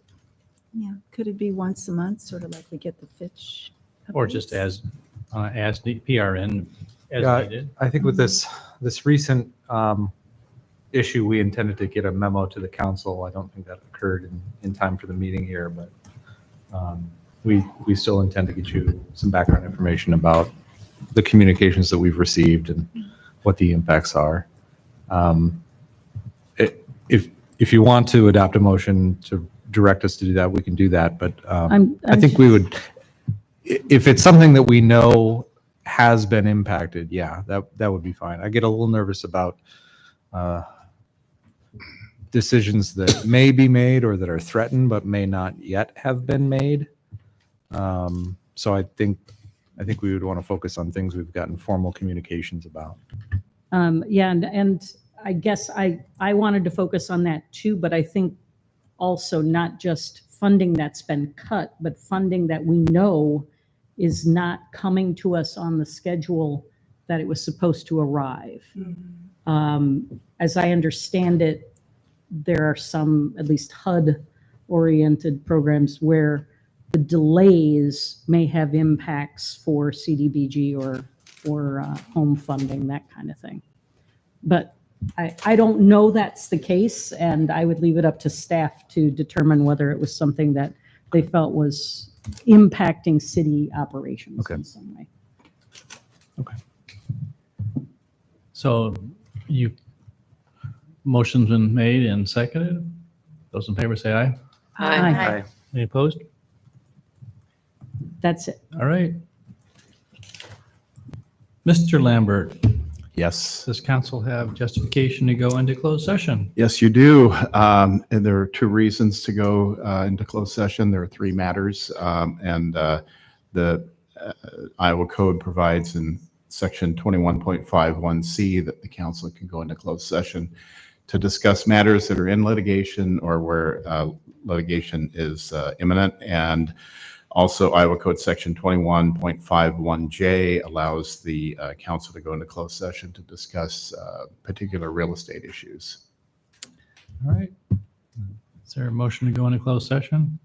Second. All right, roll call. Betcher. Aye. Phoebe Hansen. Aye. Rollins. Aye. Corrier. Aye. Garten. Aye. Jump. Aye. Very good.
All right, we're back into open session, and we have three items. Entertain a motion on resolution approving workman's compensation settlement agreement as discussed in closed session. So moved. Second.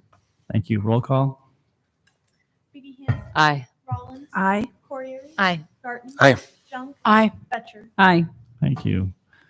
Entertain a motion on resolution approving the settlement agreement with Hubbard Harvest and Flynn Family Farms in the amount of $41,200. So moved. Second. Roll call. Aye. Aye. Aye. Aye. Aye. Aye. And entertain a motion to proceed with next steps as discussed during closed session regarding acquisition of real estate. So moved. Second. Those in favor of the motion, please say aye. Aye. Aye. Any opposed? Motion carried. Entertain a motion to adjourn. Move to adjourn. Second. Those in favor? Aye. We're adjourned. Thank you. I was off by a little. Okay, I gotta go home and see if my cat's okay. 42.